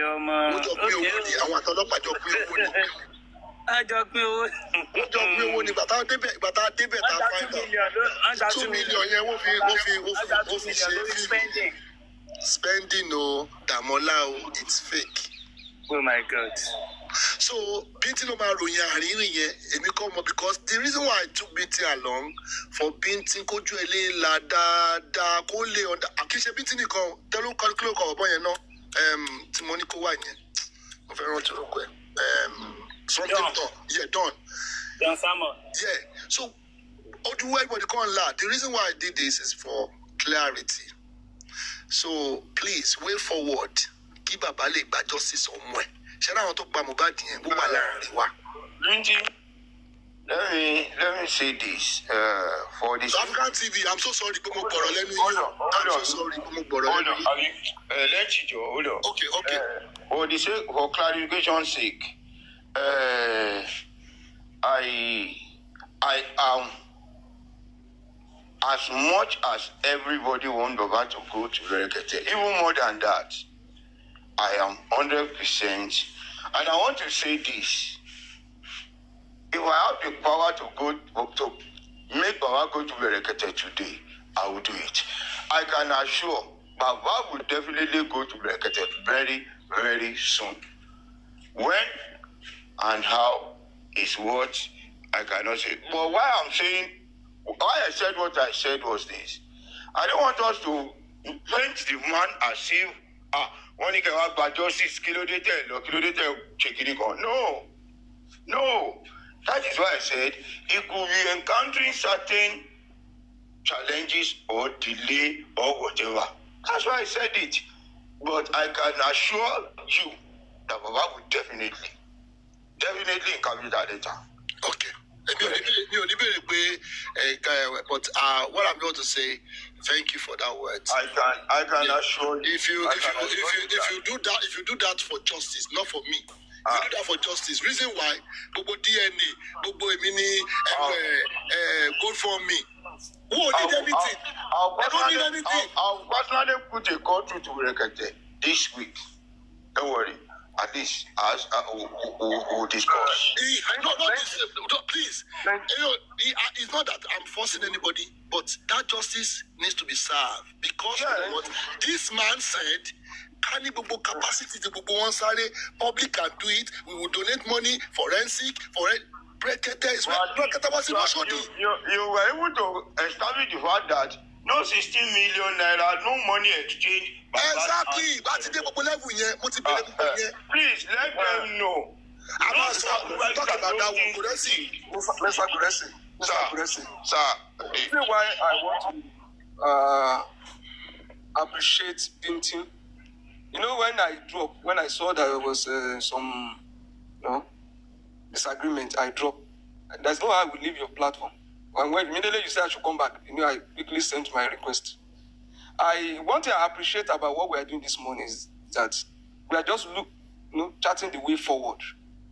If you listen to even Lenchi, even Bintin, even African TV, it's just the way forward. Not that nobody is castigating the man here. But we are only saying act. And we are not just saying act, we are saying act fast. So that, Mr. Gurexy, if you are going to call Berekete or Baba, you can help us do it immediately. Or Olanso, we still commit avec Banwe. But even only matter on riba, you can tell it. And it's true. That does not mean if not for us, so Baba, you fell low. That's not our mind. Because Paul Yoshima interpreted. I won't call it people good show than chasing. Coffee berry, another show. All they need you see now. Bintin Niki Baba and Lossy show could law. They confess Lonnie. Want to change the narrative. What we are saying here is just because Bashiri La Roy. At you rebuy before now. But along call Bintin La Roy as a good platform. That's the advice to Babani. And to back close Mo Baba. Kojo, they should go as fast as possible. Secondly, there is something the African TV said on the issue of harmonization. And then Nikos harmonization. Kaleta October. So harmonization from presidency. Yomi this small harmonization. And got him on Sonny presidency. Got him on Sonny presidency. I apply from presidency. Kò sí reply kankan láti presidency. Ibo ló ti wá sọ pé presidency ti ní kó harmonize.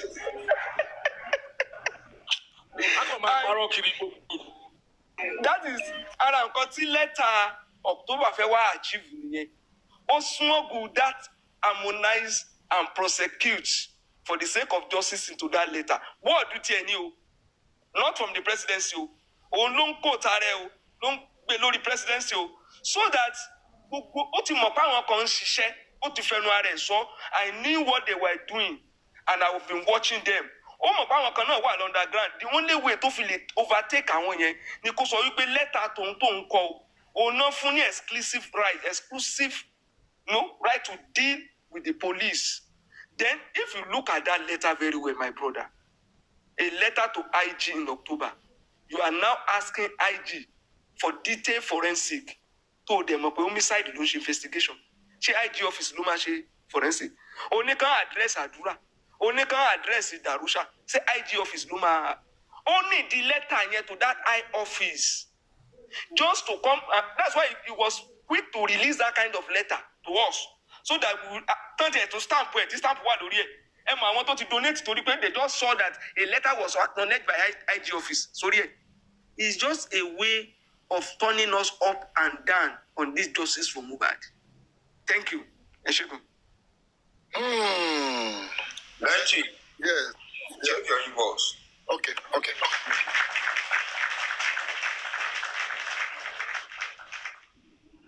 Thank you so much, Mr. Isaac. So, as I've said, Baba will definitely go. I just said what I said. It's not because of us that are talking. But they misinterpret messages, and which is a very bad thing. That's why painting wrongly. Baba justice. You know the way people reason and the way they talk. So that was why I tried to make the clarification. And then, if we are on the pathway to justice, anyway, even a suspect or any criminal you want to interrogate or anything, even in a court of law, are you in your state of mind to give account? If you say your mind is not settled, you can go now. When you are settled, we'll come back to you. So I always I give much respect to human rights and personal personal choice. That's why no matter how right I see something, it will still subject my assertion to the freedom and the free choice of that person. So Baba would definitely go, and I don't see anything that Baba has picked as being wrong or preventious for him not to go to Verekete. He would definitely go. Let's rest assured. Thank you very much. Thank you so much, Mr. Gurexy. I really appreciate you, sir. Ẹ jọ̀ọ́ mo kàn fẹ́ sọ ilé fún àwọn ẹlòmíì kí wọ́n gbọ́ kó má di pé yóò dọ̀là ń sìn. Bàbá ò ní dáhùn àbí bàbá ò ní lọ kí wọ́n máa sọ pé Gurexy ṣe bó promise wa ni kó lójú kan mú bàbá lọ ẹ má drag Gurexy nítorí ẹ̀ because bàbá ò kí ń sọmọ yé kéré. A dẹ̀ lè fipá mẹ́sìn lódò ni a lè fipá fún lómi. Ṣẹ́gẹ̀t ẹjọ́ nítorí Ọlọ́run that is it. Gurexy ti promise wa irọ́ Gurexy gbẹnu bàbá sọ̀rọ̀ bẹ́ẹ̀ mi náà ṣe gbẹnu bàbá sọ̀rọ̀ ní Bẹ̀rẹ̀kẹ̀tẹ̀ wípé mo promise pé bàbá máa wá torí mi náà ti fẹnu wú géètì ń bẹ̀ pé mo promise wọn. Ó fẹ́nu ṣe palẹ̀ mọ́ ni.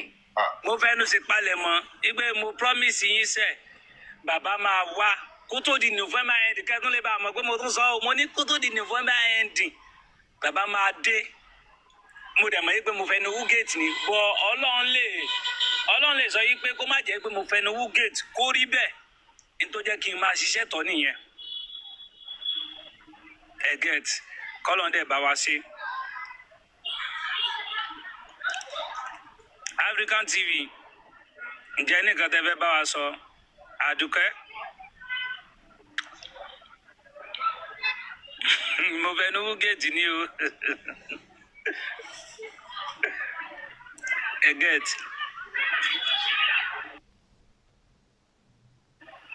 kí Ọlọ́run kó ṣàánú wa a lot of things ni èèyàn gbọ́ a lot of things láti rí but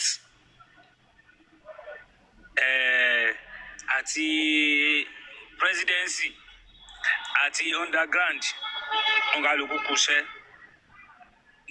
àtẹ̀yìntì èsì kankan bẹ́ẹ̀ but the way bí a ṣe jọ ń ṣiṣẹ́ yẹn ló yàtọ̀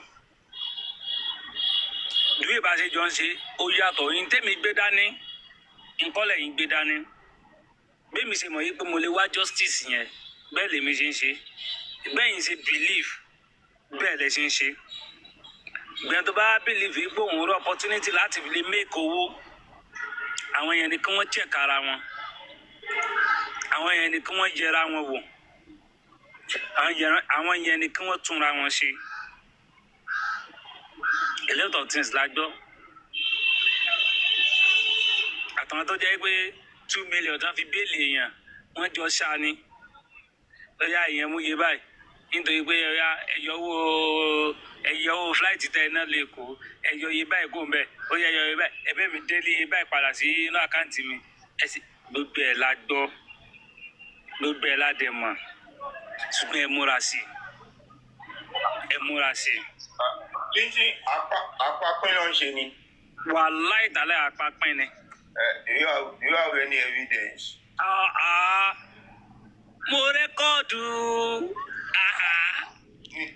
I know they have so. No, mo record.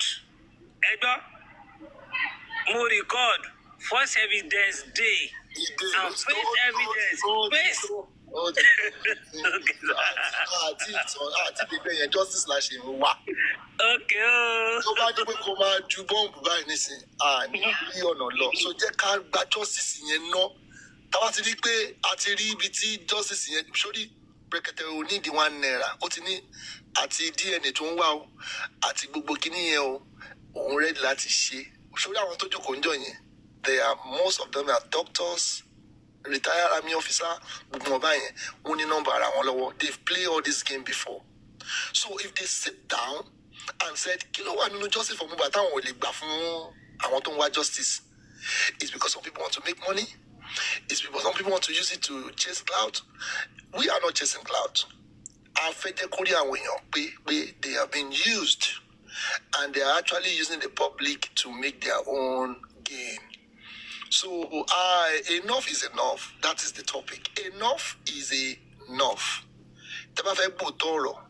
Once Baba has get to Brekete, Emma Roto, Emma won't, if on Monday, Tuesday, Wednesday, they will start sabotaging bintin or Brekete. Brekete is just the way because Oto, Owalo, no, Ode Yakba. If God did not even give us bintin, hello bintin. Yes, sir. Ibo ni mo wà tó ti pè mí. Ṣé tí mo ti pè yín lórí fún àbí? No, l'Abuja. Okay, wà nínú room ọ̀dọ̀ yín. Okay, nínú radio station ni. Yeah. Nínú radio station lẹ́wà tí mo rí pè yín. Ni mo débẹ̀, o ní pé immediately are you not the guy that came last time? Oya Baba is around. Bintin ni wọ́n fà sẹ́gbẹ̀ẹ́, wọ́n ní àwọn pé Bintin ló fún wọn láńdù. They went through. Kí wọ́n ní àwọn máa ṣe background check fún Bintin. Put Bintin on radio.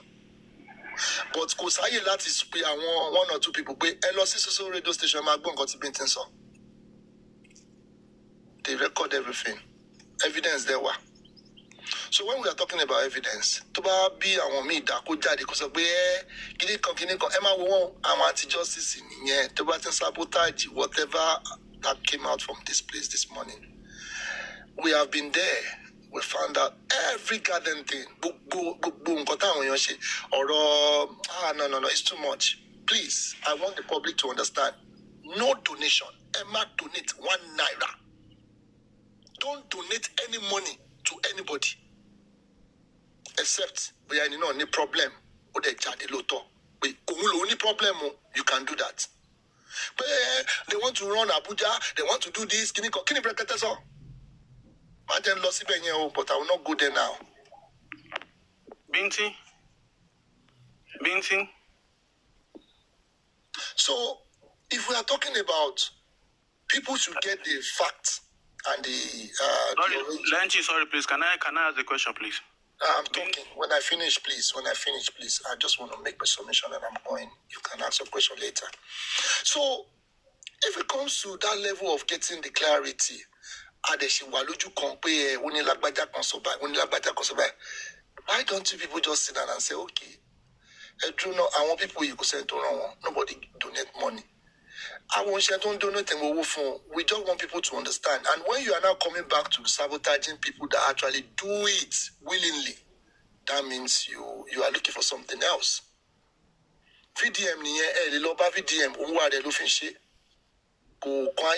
But for we to come out and say, okay, we put it on ourselves, for people to understand. But at the end of the day, people are still going back to say, hey, Koribe, they started lying. So whatever you've heard from this place, the moment Baba go to Brekete, everything ends on my change. No, because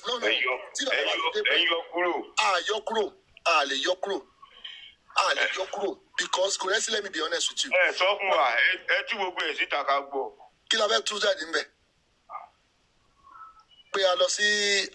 find out a lot of things. So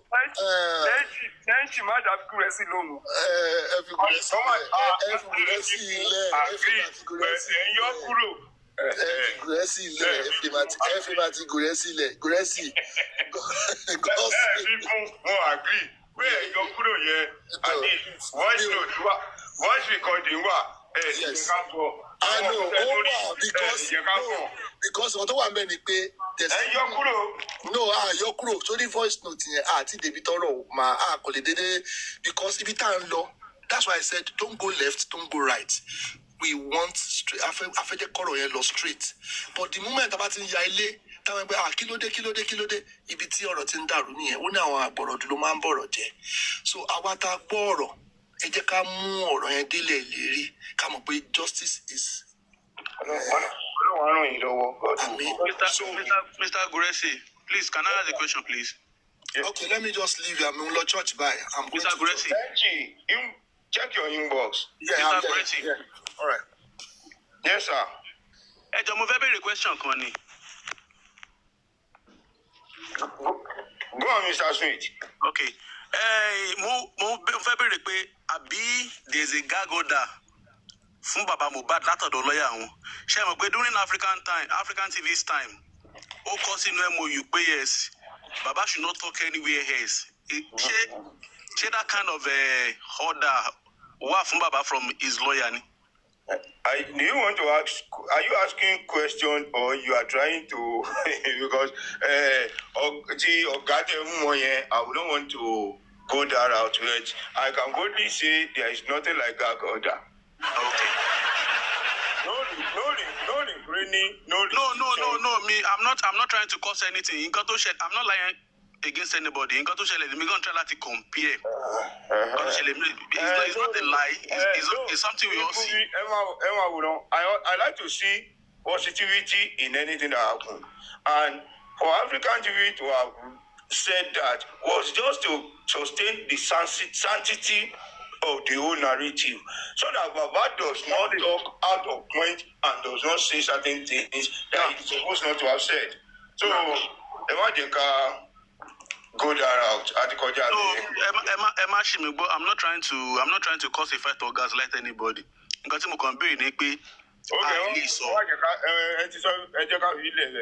Baba was not, there is no gag order or any caution Baba not to. Anything, Baba is responsible 100% for his action. Anything he does, he's responsible for it, and he has never attached his action or tagged his action on anybody. I did it. So, and he has never done anything wrong. Clarification, Tony. But whatever he did it on his own, and he has never done anything wrong to me. And at this, so to your own full awareness, is not being gagged by anybody or being restricted by anybody. To your own full awareness. Well, nobody can gag to my awareness, no, and I can say it boldly that it's not possible because Baba is a typical Ekiti man. Nobody can gag him. Mr. Gurexy, are you saying a lawyer cannot tell his client not to do some things? He can only advise him not to do certain things. But once you see, look, if you get to a stage that someone will voice out when he knows that this thing is against the progress of the case I'm giving you. So, but notwithstanding, Baba is not being gagged. If anything is being said, Baba is sure he knows the limit and limitations. Because if you are saying Baba is not being gagged, there are some aruma jetan shefun Baba lórí DNA tí Baba sọ̀rọ̀ síta dùn lónìí o. Like what? And we all know. Like the lawyer getting to court before him, and then making some decision in his absence. Ṣé kò ṣẹlẹ̀ ni? But you see. No, ṣé kò ṣẹlẹ̀. Hold on. Sherry, look, there are a lot of things that somebody might do wrong. That does not mean Baba did not challenge it. That does not mean Baba did not show this. And you know what? All these things led to a situation where Baba said, Oga, you need to leave this matter.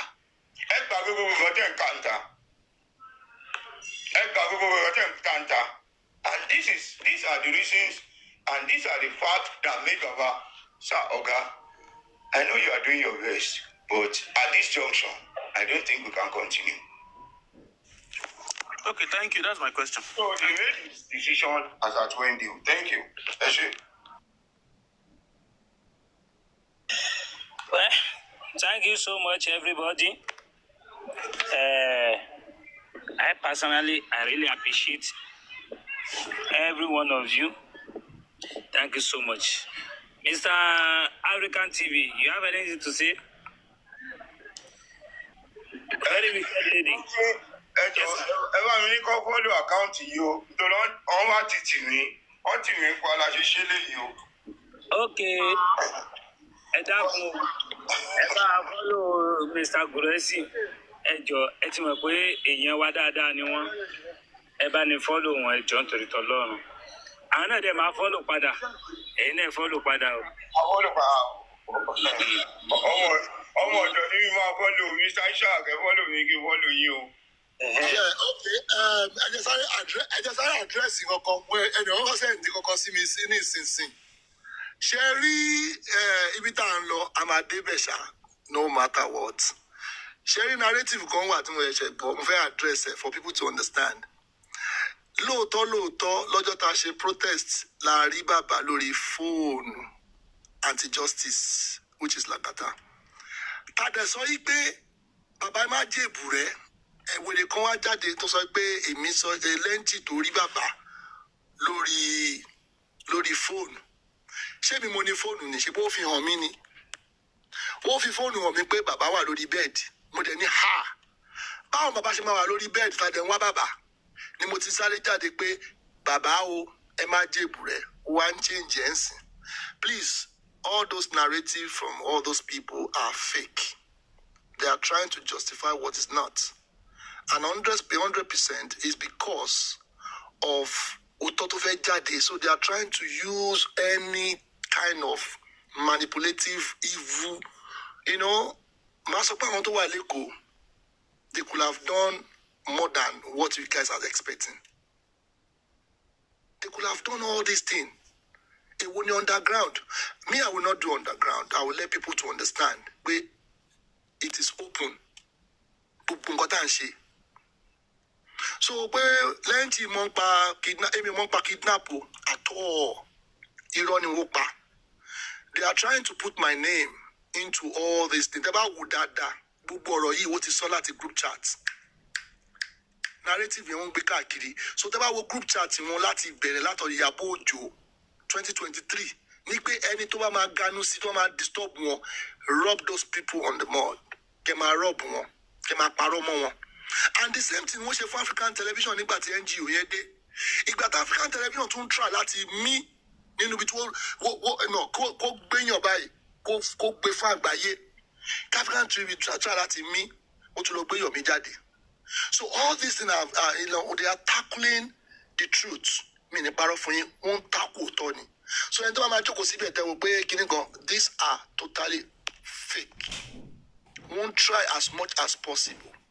Tẹ́bá wọ àwọn tó wà ní justice yìí, ẹ wò mí ní parọ́ fún yín. All the OCOS ta ní ní UK yìí tó wọlé sí UK pé àkáwọn tẹ máa fi program just for mobile kó máa tẹ máa ganu sí gbogbo wọn ti sá lọ because wọ́n ti ṣe mistake láti lọ tú àṣírí ara wọn fún àwọn anti-justice and they are now using it against them. If they have anything against you, they will use it.